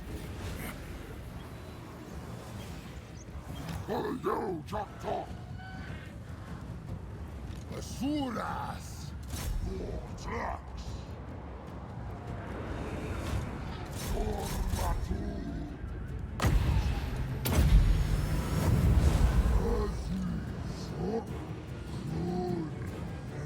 2-inch salamanders here. Must have been a part of their army.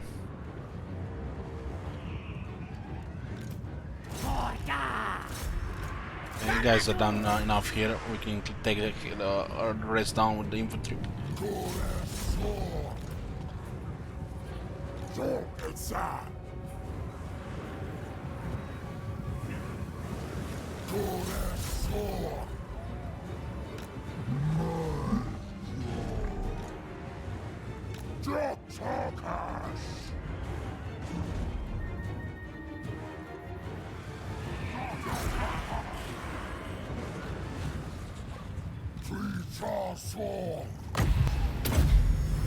We miss so much health because we don't have the light bloom. We're going for the campaign skills first. This army is still a work in progress regarding the characters. Saurus, it's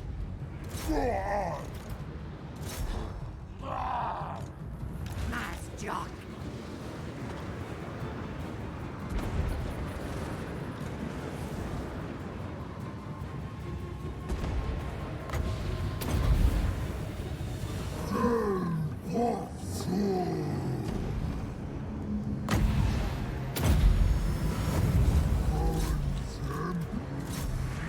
I'll break.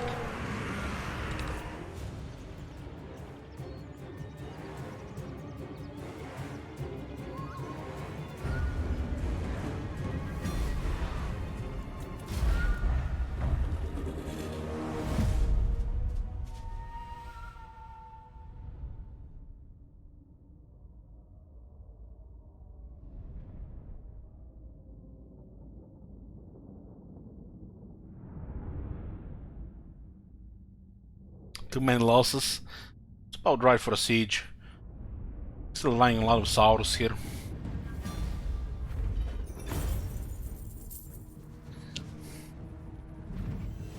These characters are low rank. Still a lot of work.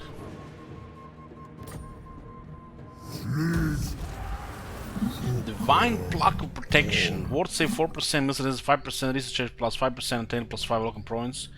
Man, it's a little bit of everything here, huh? It's enchanted item as well, huh? Interesting.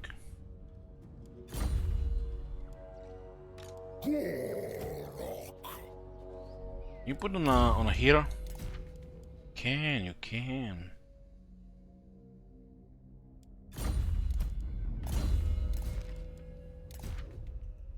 Oh, look at this, more resistances for Gorok.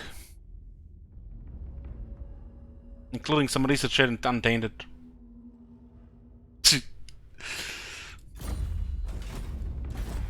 They did a item pass change patch, so we've seen still a lot of items we haven't seen that were changed.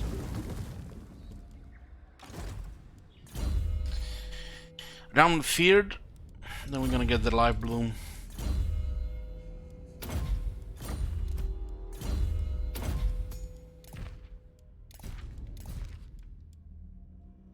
Oh shit, we have poison there as well. Hold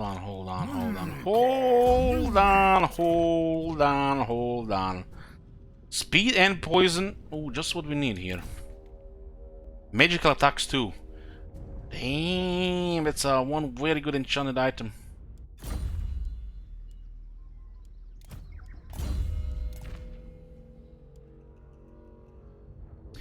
This massive health, so potion of healing is limited.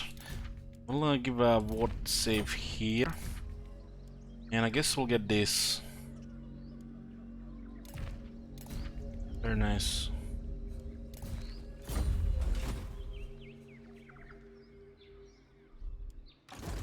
Let's see a full yellow bar here, please. Thank you very much.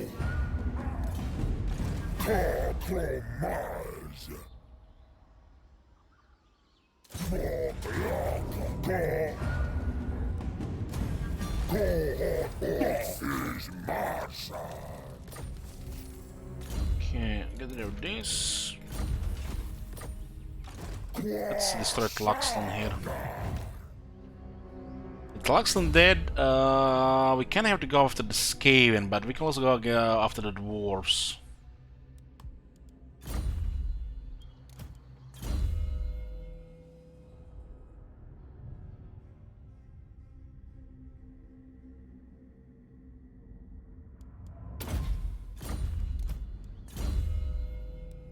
And this thing is so fast. It's still holding creation now. It's pretty cool weather. We're gonna get this a tier 3, I think.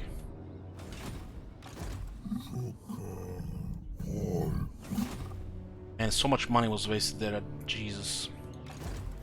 I have to go look where they settled the settlement there. I guess we can take shit visit after them. Should use after the Skaven, and we can send Gorok after against the dwarves, Skaven here, and the Purple Lizardmen. Purple Lizardmen have no chance. Just a minor faction with Thresh economy. Also getting attacked by Hexoatl will make it even easier. I don't want the Skaven being here. I like this nobody's here. But somebody's gonna take this settlement sooner or later. If we don't control this settlement and fight for them, somebody else will just get them. I'd like to have like one army in this area and then one army in this area, where we're slowly unlocking the third army while building up the rest.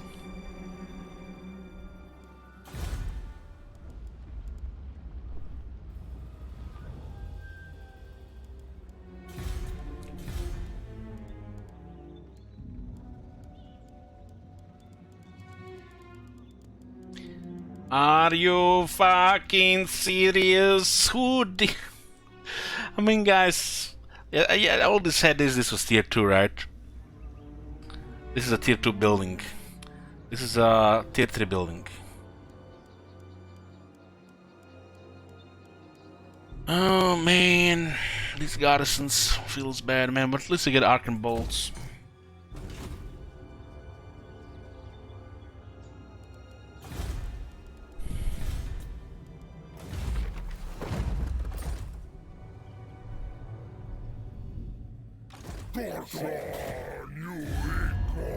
So there are still Tlax and descendants of Zed, and we have Spinosauric dwarves and 2 minor clans. Han's martial expedition looks like they're getting destroyed by Hexoatl. Wow. Hexoatl seems to control all of this. There's gonna be some Dino versus Dino violence here for the win.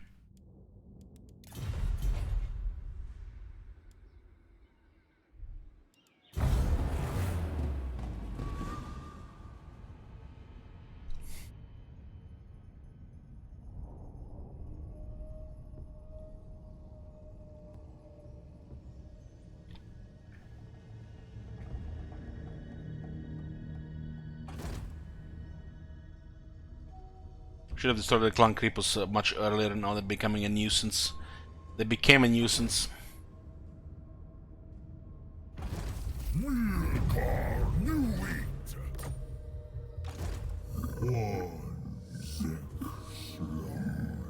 have to find out where is the settlement. No. Clan Fester, 1 settlement. Warlock of Skaven Oh boy, we have Dreadfleet in the Poxmarsh.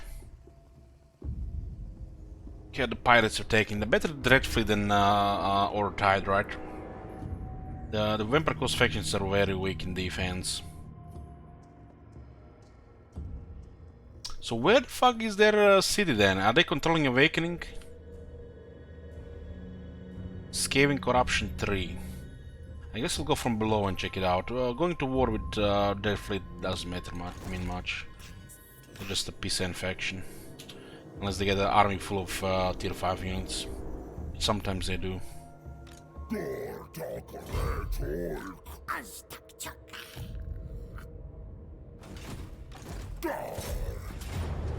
Wow. I guess this is what happens when your army is damaged, you just can't keep auto-resolving.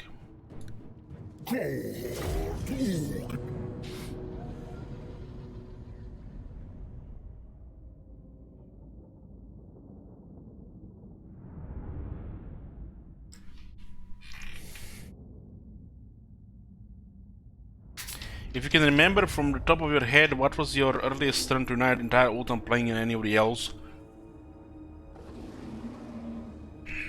I don't know, around 1050, 50, 60. We had Chaos Invasion that early as well at the same time. Not the Rise of Chaos, but the Chaos Invasion.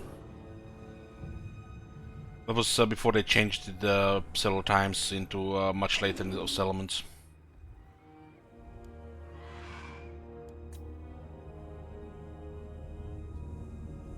Honestly, don't remember those guys flying there. So you always look like this and not like this. So does us.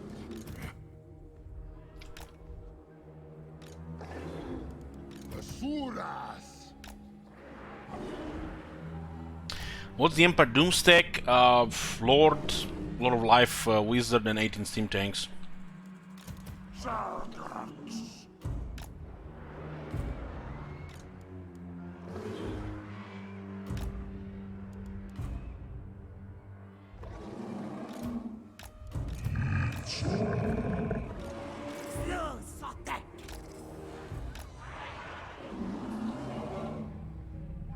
If you're looking for like a versatile army that can handle anything, it's a combination of infantry, artillery, and cavalry. Usually halberds, some handgunners, a crossman unit, artillery, 1 steam tank, 1 wizard, 1 warrior priest, and 2 to 4 demigod halberds.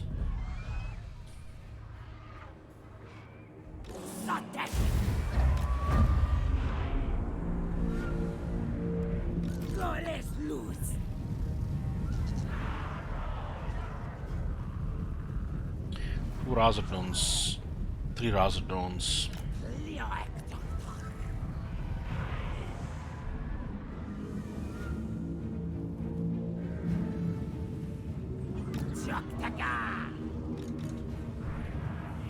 this is all they have right now. This is the end of this faction. Then we can focus on the Skaven. I think the dwarves will not move. I don't think dwarves will move. They don't have the economy attack Temple of Pachacoti. So we can just go for the Skaven. And then in the corner of Lastria, near the coast, one army will just be doing putting down fires whenever needed.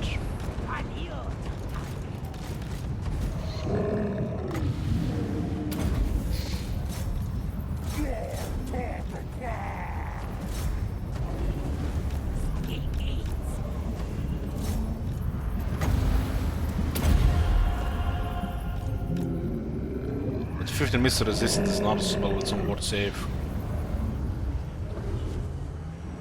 30 now, huh?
There can be only one lizard in the jungle.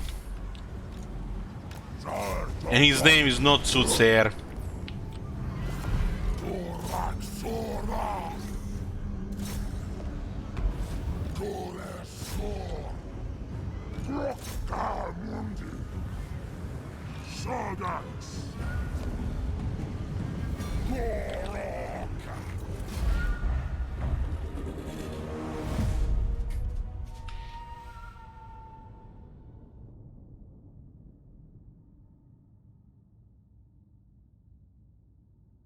Oh, we got almost everybody rank 7 now.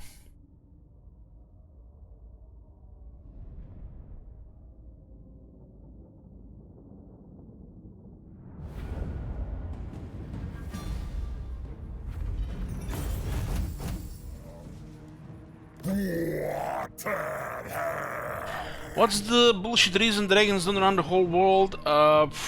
They just can't stand bureaucracy.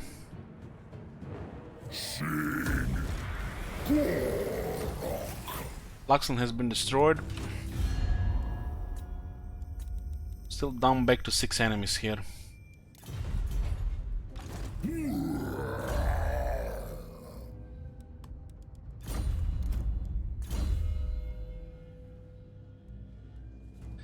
You love democracy? I said bureaucracy, not democracy.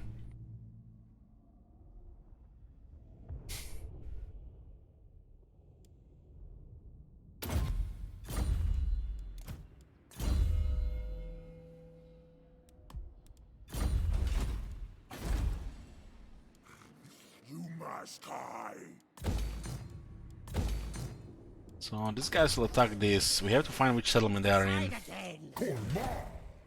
Well, we definitely made progress today. We destroyed a couple of minor factions, and we got a chunk here while this was raised.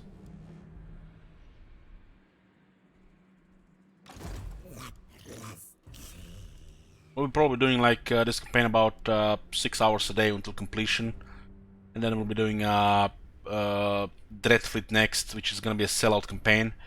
If somehow gets managed to be sabotaged, there'll be a Crooked Moon regular campaign after. On the dead, It's gonna be Vaporum on the 15th, several days of Vaporum, and just chill, non-long streams, binging some TV shows.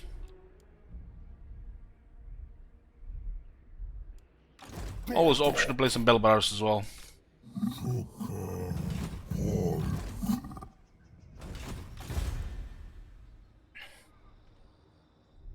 I think I'm just gonna march north.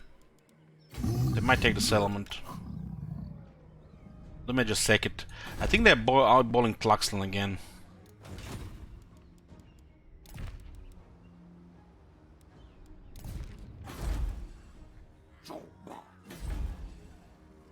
Very good money here. So they have either Awakening or the Blood Swamps. We need to get this on the tier 3 before we tax it, I guess. This one is very good public order. This one has been raised. What?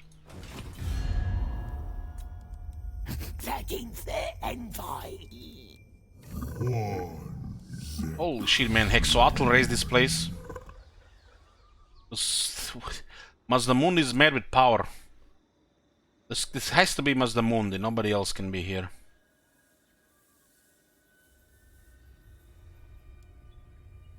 Mazdamundi is actually pretty good. He's the numero duo in Austria.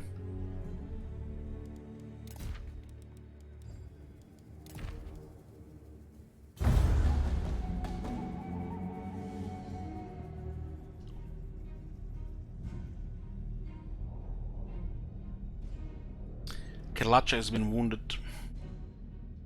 Osman them discipline one guys for 5 turns.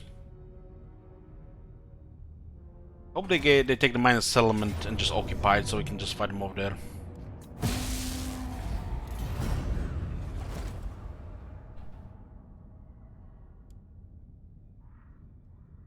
They're being very annoying here.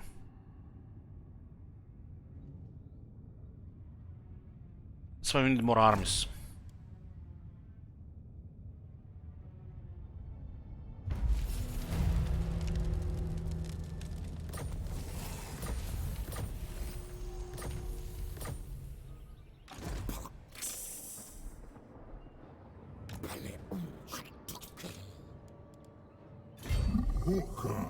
Fucking hell, man.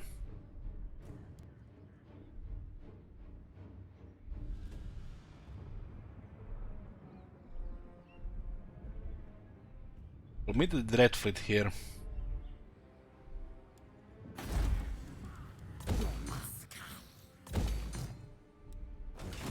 I think I'll pick up Shit Wizard between these two cities for now. See if we can catch those Karen bastards. There's one army here. You take me for a wizard. Probably just below tier 3. It looks like a very good target here. We just march there. That connects with the Temple of Pachacuti, so it's gonna be easy to defend. They might even get walls here as the last slot.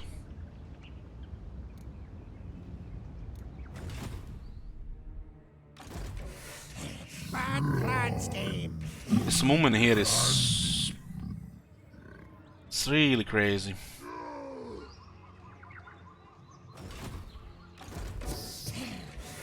I think they're gonna target this one or this one. This is their revenge because we sacked their settlement down.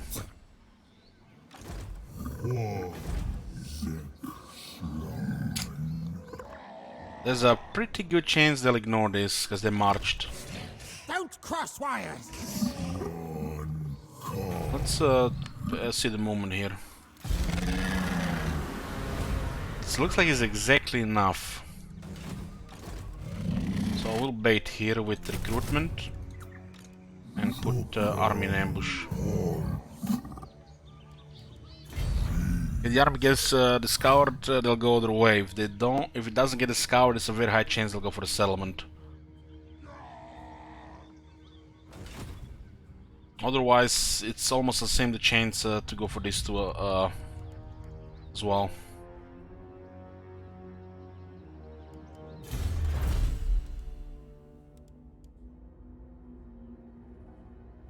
Speed for the Reproductals. Let's get Chippersaurus.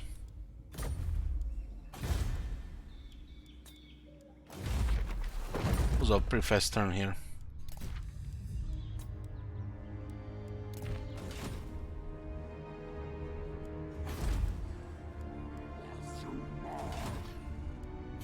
The amount of regiments renowned Lisbon have at this point is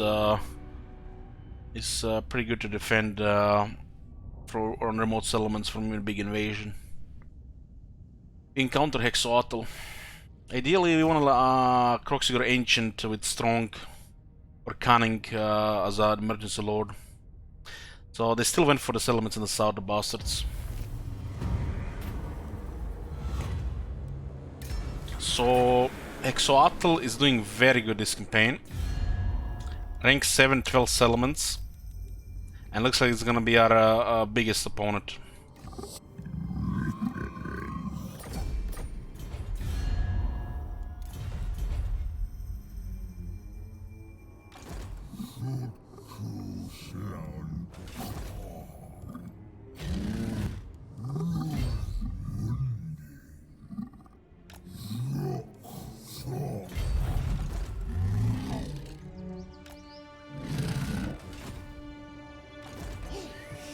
Not Scryer's will. Let's go check these two settlements. Where the hell is the settlement?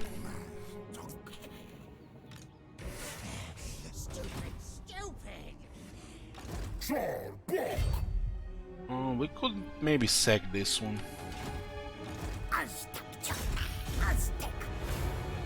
This is Clan Mange.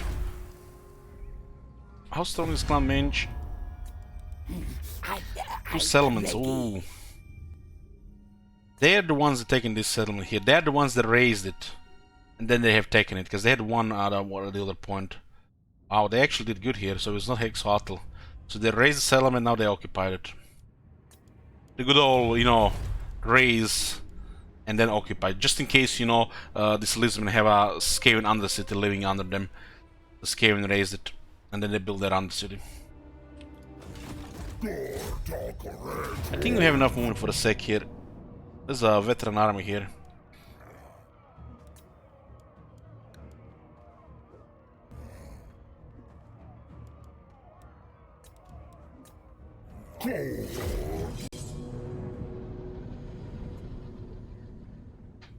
One by one, these minor factions will be destroyed, and we'll get bigger pieces of Lastria. And at one point, will be 3 or 4 armies, and then we can just take the rest. Some lizardmen on dwarf action. This faction is your friend when you play this faction. These dwarves. They're basically a buffer in the west. Makes Itza position very strong.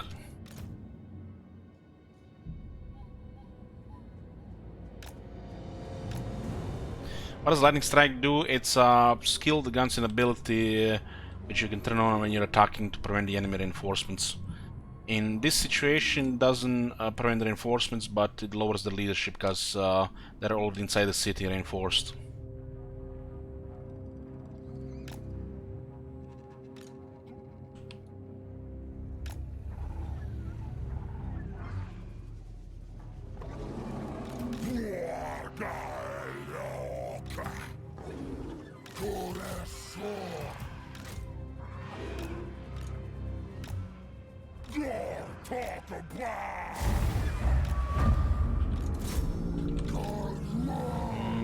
The guns counter Terradon, so we have to avoid the guns. It's strange that this is a greenskin city, and the dwarves own the city as a campaign. I wonder if that's intentional.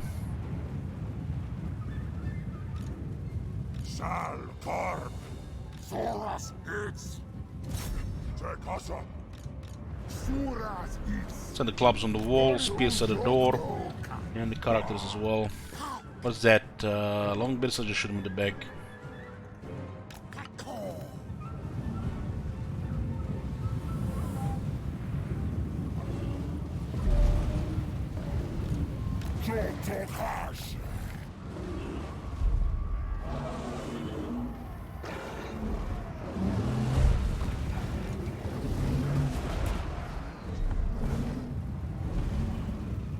Our Saurus are very resilient.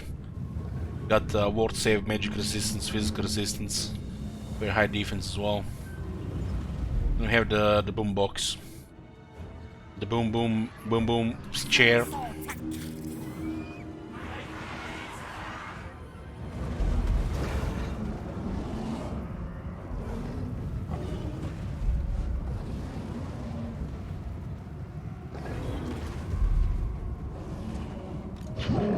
Rock also lowers their attack by 9 in area.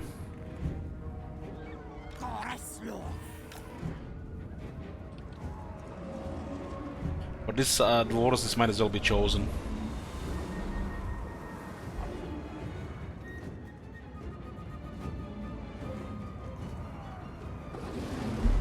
You know, I know, guys, the chaos in a shitty state, and I know we destroyed the whole world with chaos in the last chaos campaign.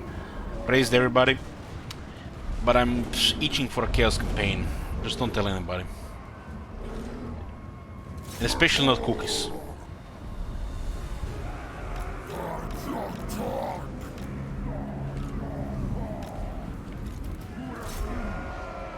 Carnosaur is amazing mouse, so now we can just get through.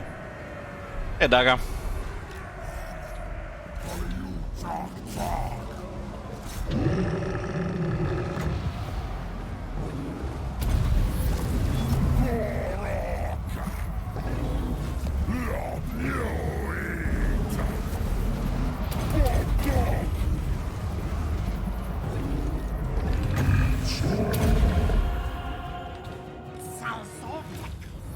Slayers, yo.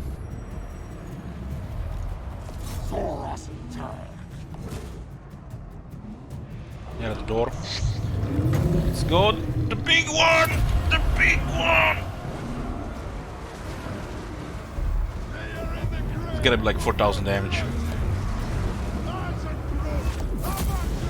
We'll save 25% resist to this. It's still no problem. Just need another medium one.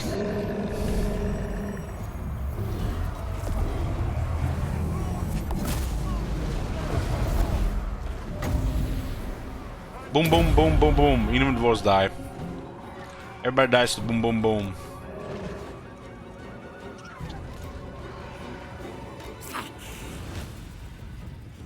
Uncanny pet.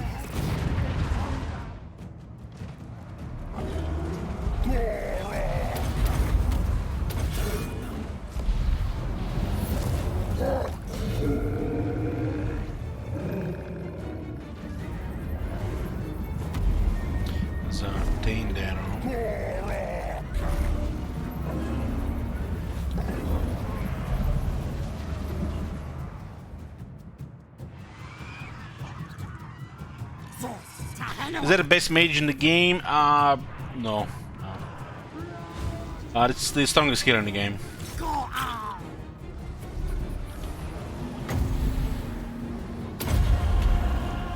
Itza.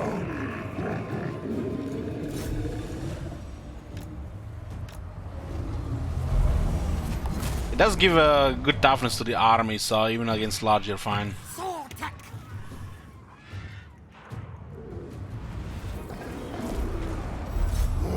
Leave the reds alone, let them reproduce. That's a dwarves, not the reds.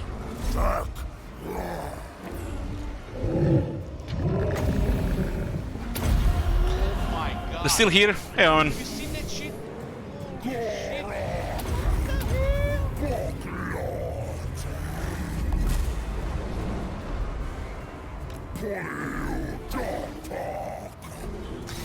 For sure the most fun mage. Have you ever played Louis? Let's go watch the last Order of Lord Master campaign. I think everybody who watched this stream should have watched the last Order of Master campaign.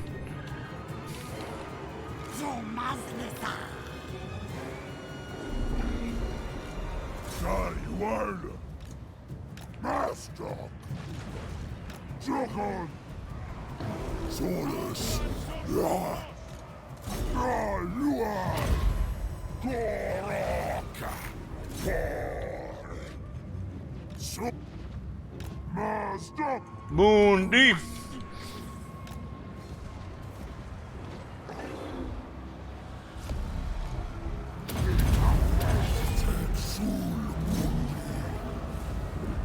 Fucking bringing marksman, god, I'm so pissed. Who did he kill? Asuras! Shulkar!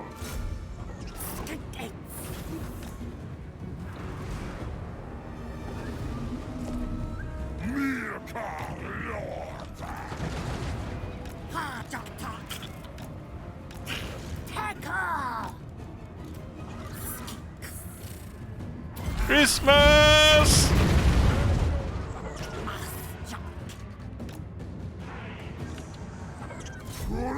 Does like 25k damage in 5 minutes. Asuras!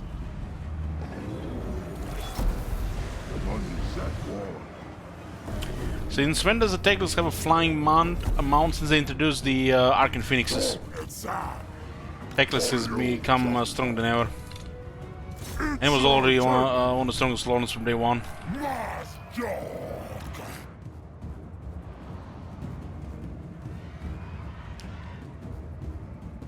Goddamn woman rip.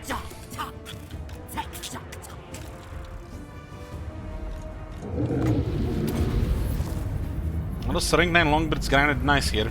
It's good grinding here. Some of the units taking quite a bit of range damage. Suso attack!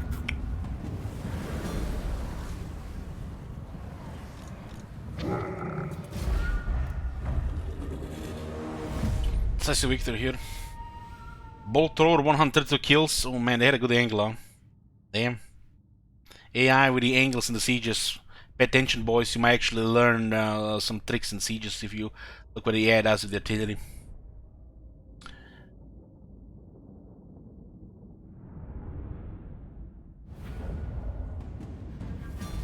I'm probably sniping this tree now.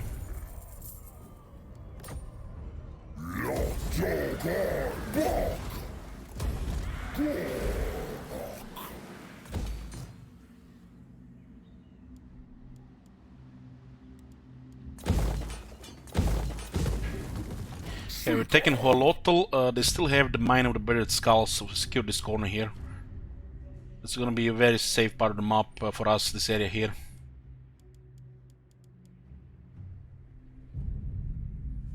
When the Chaos arrives, it's a pretty good chance they'll raise this area here, but we might have an army here and we can defend it. But it's no big deal if they raise these 3 minor settlements here. As long as new Itza doesn't get raised, it's still good.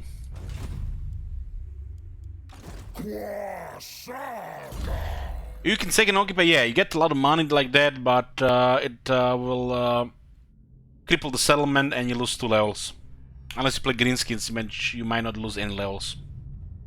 So instead of occupying to tier 4, you sack to tier 4 and occupy to tier 3. And also building in the process buildings that can be dismantled.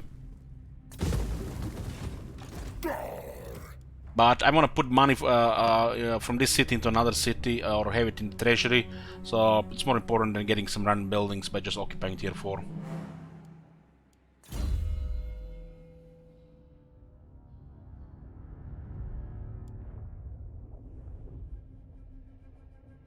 Let's go for Blade Master.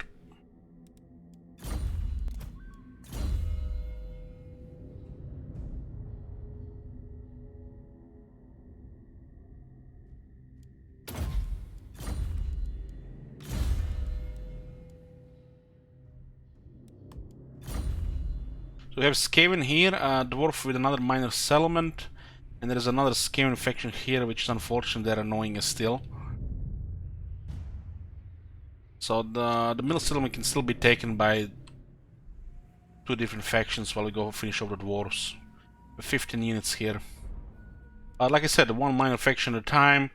Eventually there'll be 1 or 2 enemies left in Lastria, and will be at that point the expand is sufficient to afford 3 or even 4 armies, and then the rest will just be easy to cover and fortify and defend and further expand at the same time.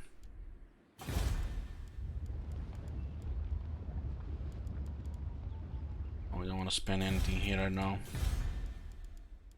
Let's get the pylon.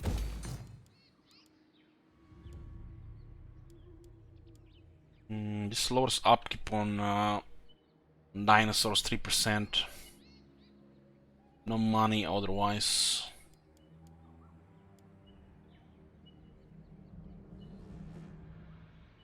No money otherwise. Guess I'll get the economic building here, the Star Chamber. Does give plus 5% from all buildings in the province, plus other benefits like hero recruit rank plus 2 faction wide, or your main lord, the Slan, plus 3 faction wide as well. It's a pretty damn good building.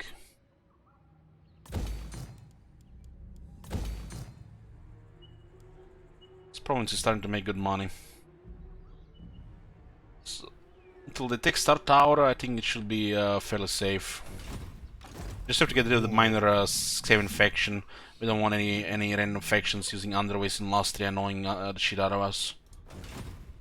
Scamming Underways and Lastria, just wasting our time.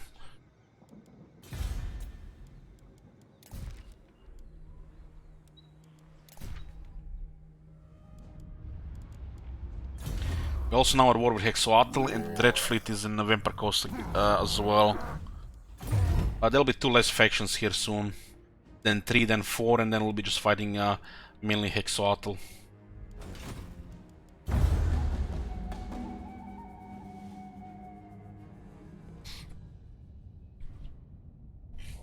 Which Lism faction has the hardest start? Well, depends how you look at it, but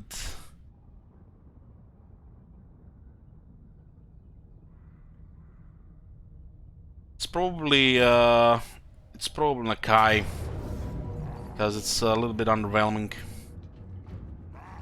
Oh man, they ambushed him. Oh, rip Ambur. But at least we got him.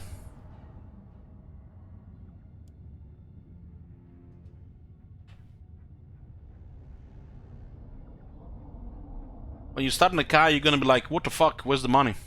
Can't even recruit an army. The genuine difficulty is just an illusion. Lastria breaks poor mentality better than factions in the Lastria. Lastria has a reputation, you know, which affects inferior organisms.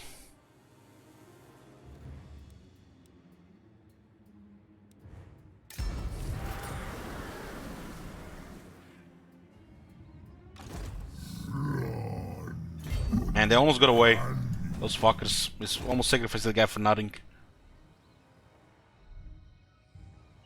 Not even the old ones. Holy shit, there's so many can enemies. prevent your doom now. Another enemy here. The heroine might be looking difficult at the beginning, but bonus-wise, he has some of the strongest bonuses with Lisman.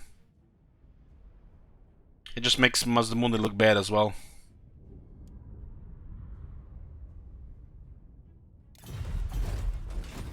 Now that they've buffed the regular slants, especially the main trade, Mazdamundi looks even worse.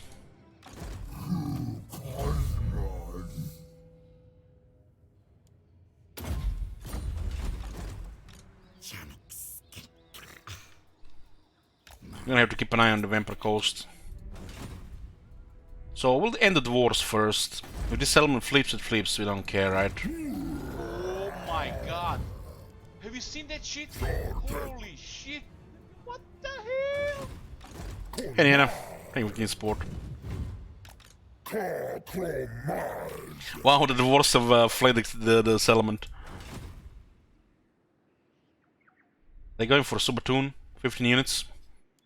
They might just waste their money here, huh?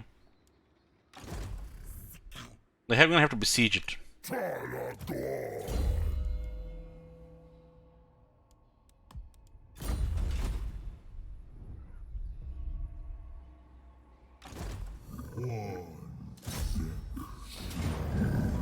Oh, they've been fleeing from us on a 50-50.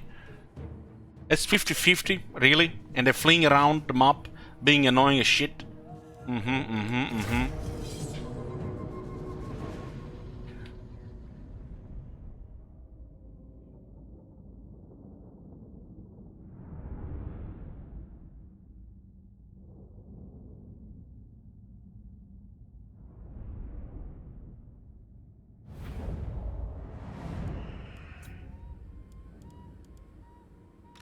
Sorsus. Soras. Sargax. Just put the spirits in the bag and have flying large units. I have one disciplined hero here, one has been wounded.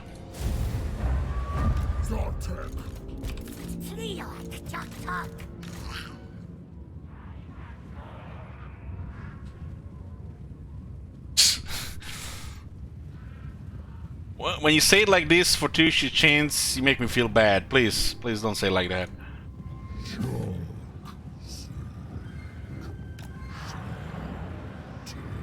Next thing you're gonna say, now I understand how people have 5,000 hours in this game.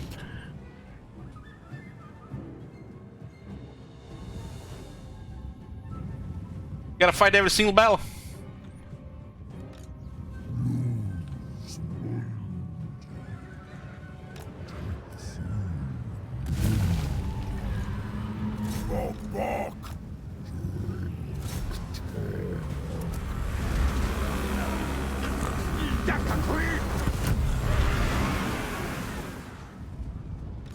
Darmundi.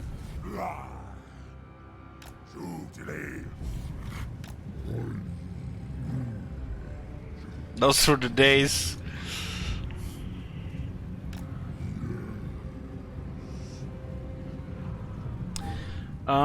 Pretty much for 2 chains. One day CA said, people are out of the zone in our games too much. We need to make them fight. It was like 2 weeks later, CA official team, they're pretty much losing campaign because they couldn't out-resolve every single battle in the game. They were like, this is 50-50, and then they're just losing every battle. I think they ended up lowering the difficulty.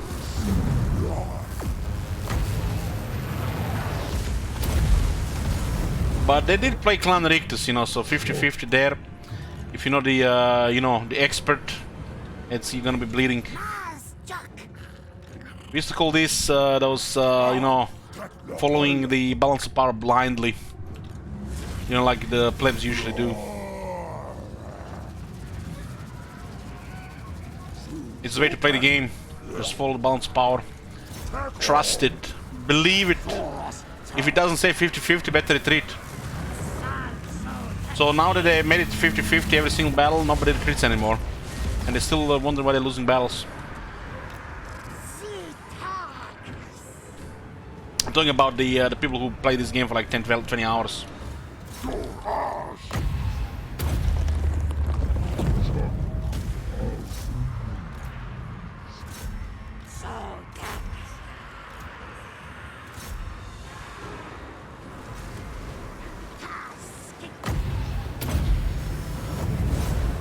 One available here. They have extra.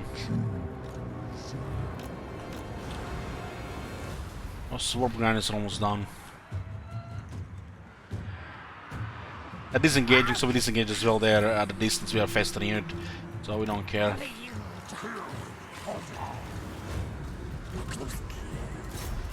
Got to clear the ones that can actually fire.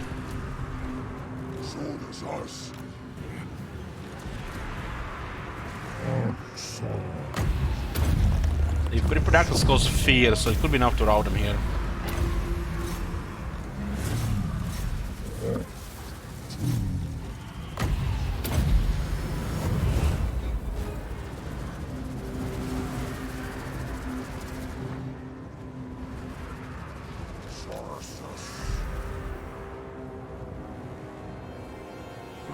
We don't even care about those units in the back.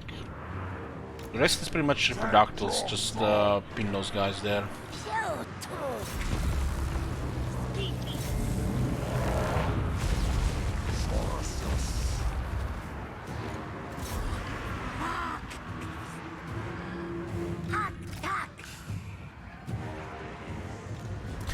Well, for these chains, if I'm mistaken, over 30% of the player base never had a rank 10 Lord. Something like that.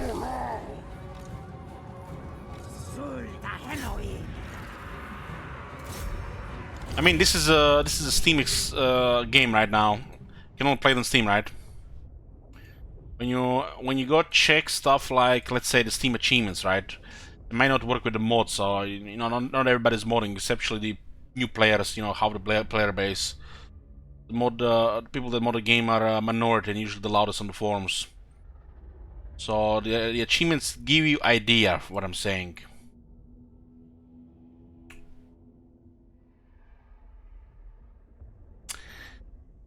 So look at this. Have a level 10 Lord. 68.9% of the player base.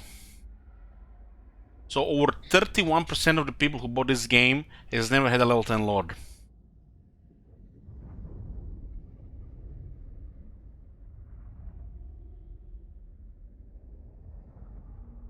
Over 52% of the player base has never killed 100, having 100 kills with a hero in a single battle.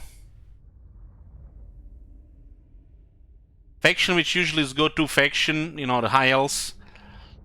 52.9% of the player base have never even got 10 technologies.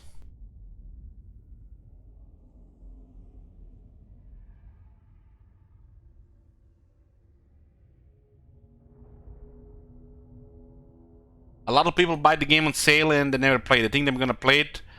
They just basically collect games. A lot of people on the Steam just collect games. They don't even play the games. And they think they're gonna install it, and 10 years later they have 500 games and they never play them. These games. They just keep buying more games. Like the, you know, like the book collectors. They're now game collectors as well. Thinking they're gonna read the book, they're gonna play the game, but it never happens. Probably about 30% of this day and age.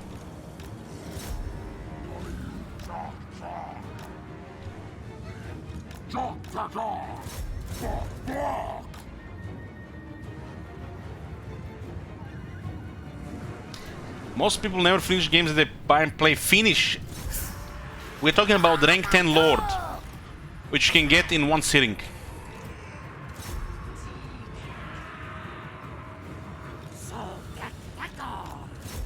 You're not talking about finishing a game. If we're talking about rank 10 Lord,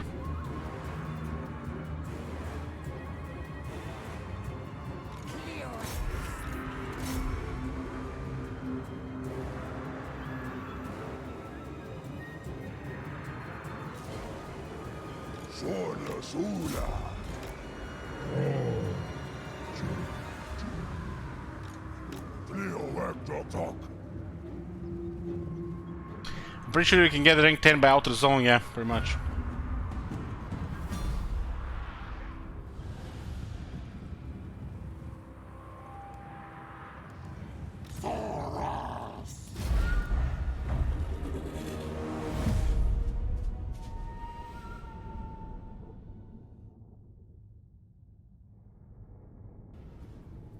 Oh my god.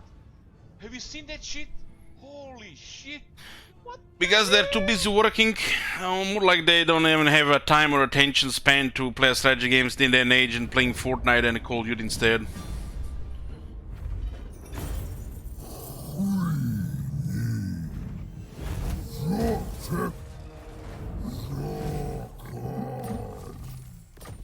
Ooh. Forbidden Road. Forbidden Road.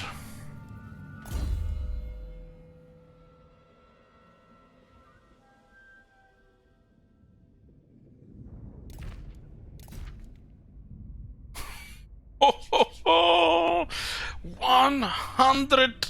We can get like 130 magic resistance. We can use the Forbidden Road like take no damage. Nice. By using slums, you can find Forbidden Roads. There's gonna be an additional battery here. Boom, boom, boom, boom, boom, boom, boom. Hey Ron, watch anything good recently? Seen this TV show called Servant. Pretty good first season. And been watching Battlestar Galactica.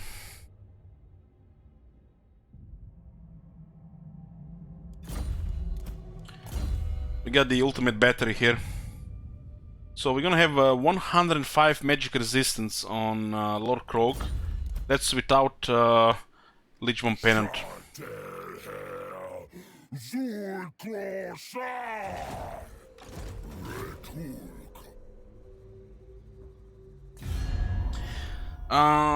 Battlestar Galactica 2003-2004 stuff. the miniseries from 2003 and then the TV show from 2004.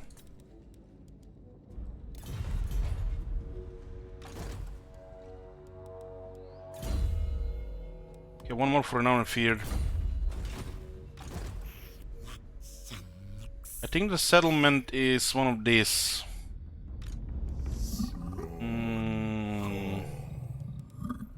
And there's an army of 20 units here. I guess we could just ignore the coast.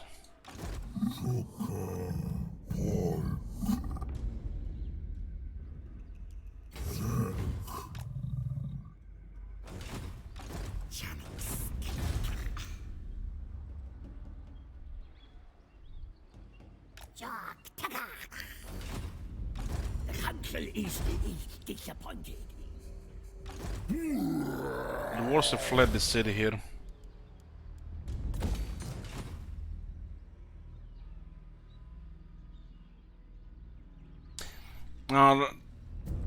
This is the challenge campaign for Fireball. It's been requests like this.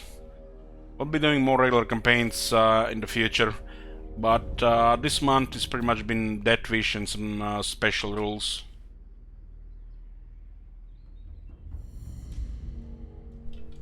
I'll be doing some regular campaigns as well. It's pretty much Resident Sleeper right now otherwise.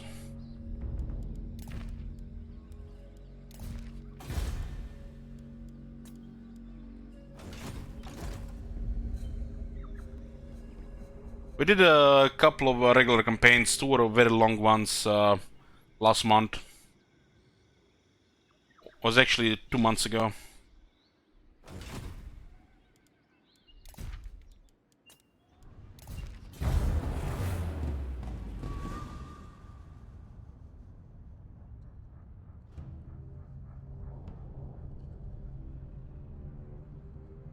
You don't really do this for fun, you do this for challenge.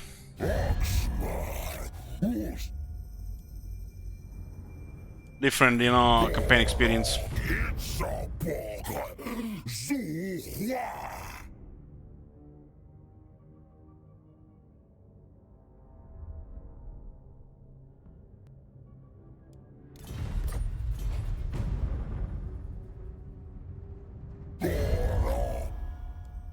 I think they're just gonna be fleeing here. Oh, they gonna come back.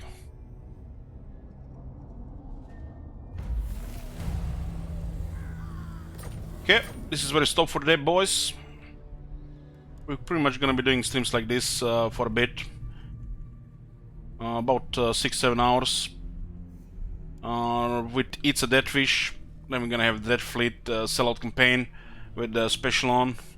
And it might be a regular campaign of Crooked Moon if that one gets sabotaged. There could be another milestone campaign or request campaign. We'll see. Before the DLC, there'll be also some other games. I've been gonna be watching some TV shows these days, so no long streams for a while. But we'll be back to long streams and even some channel request campaigns, channel points.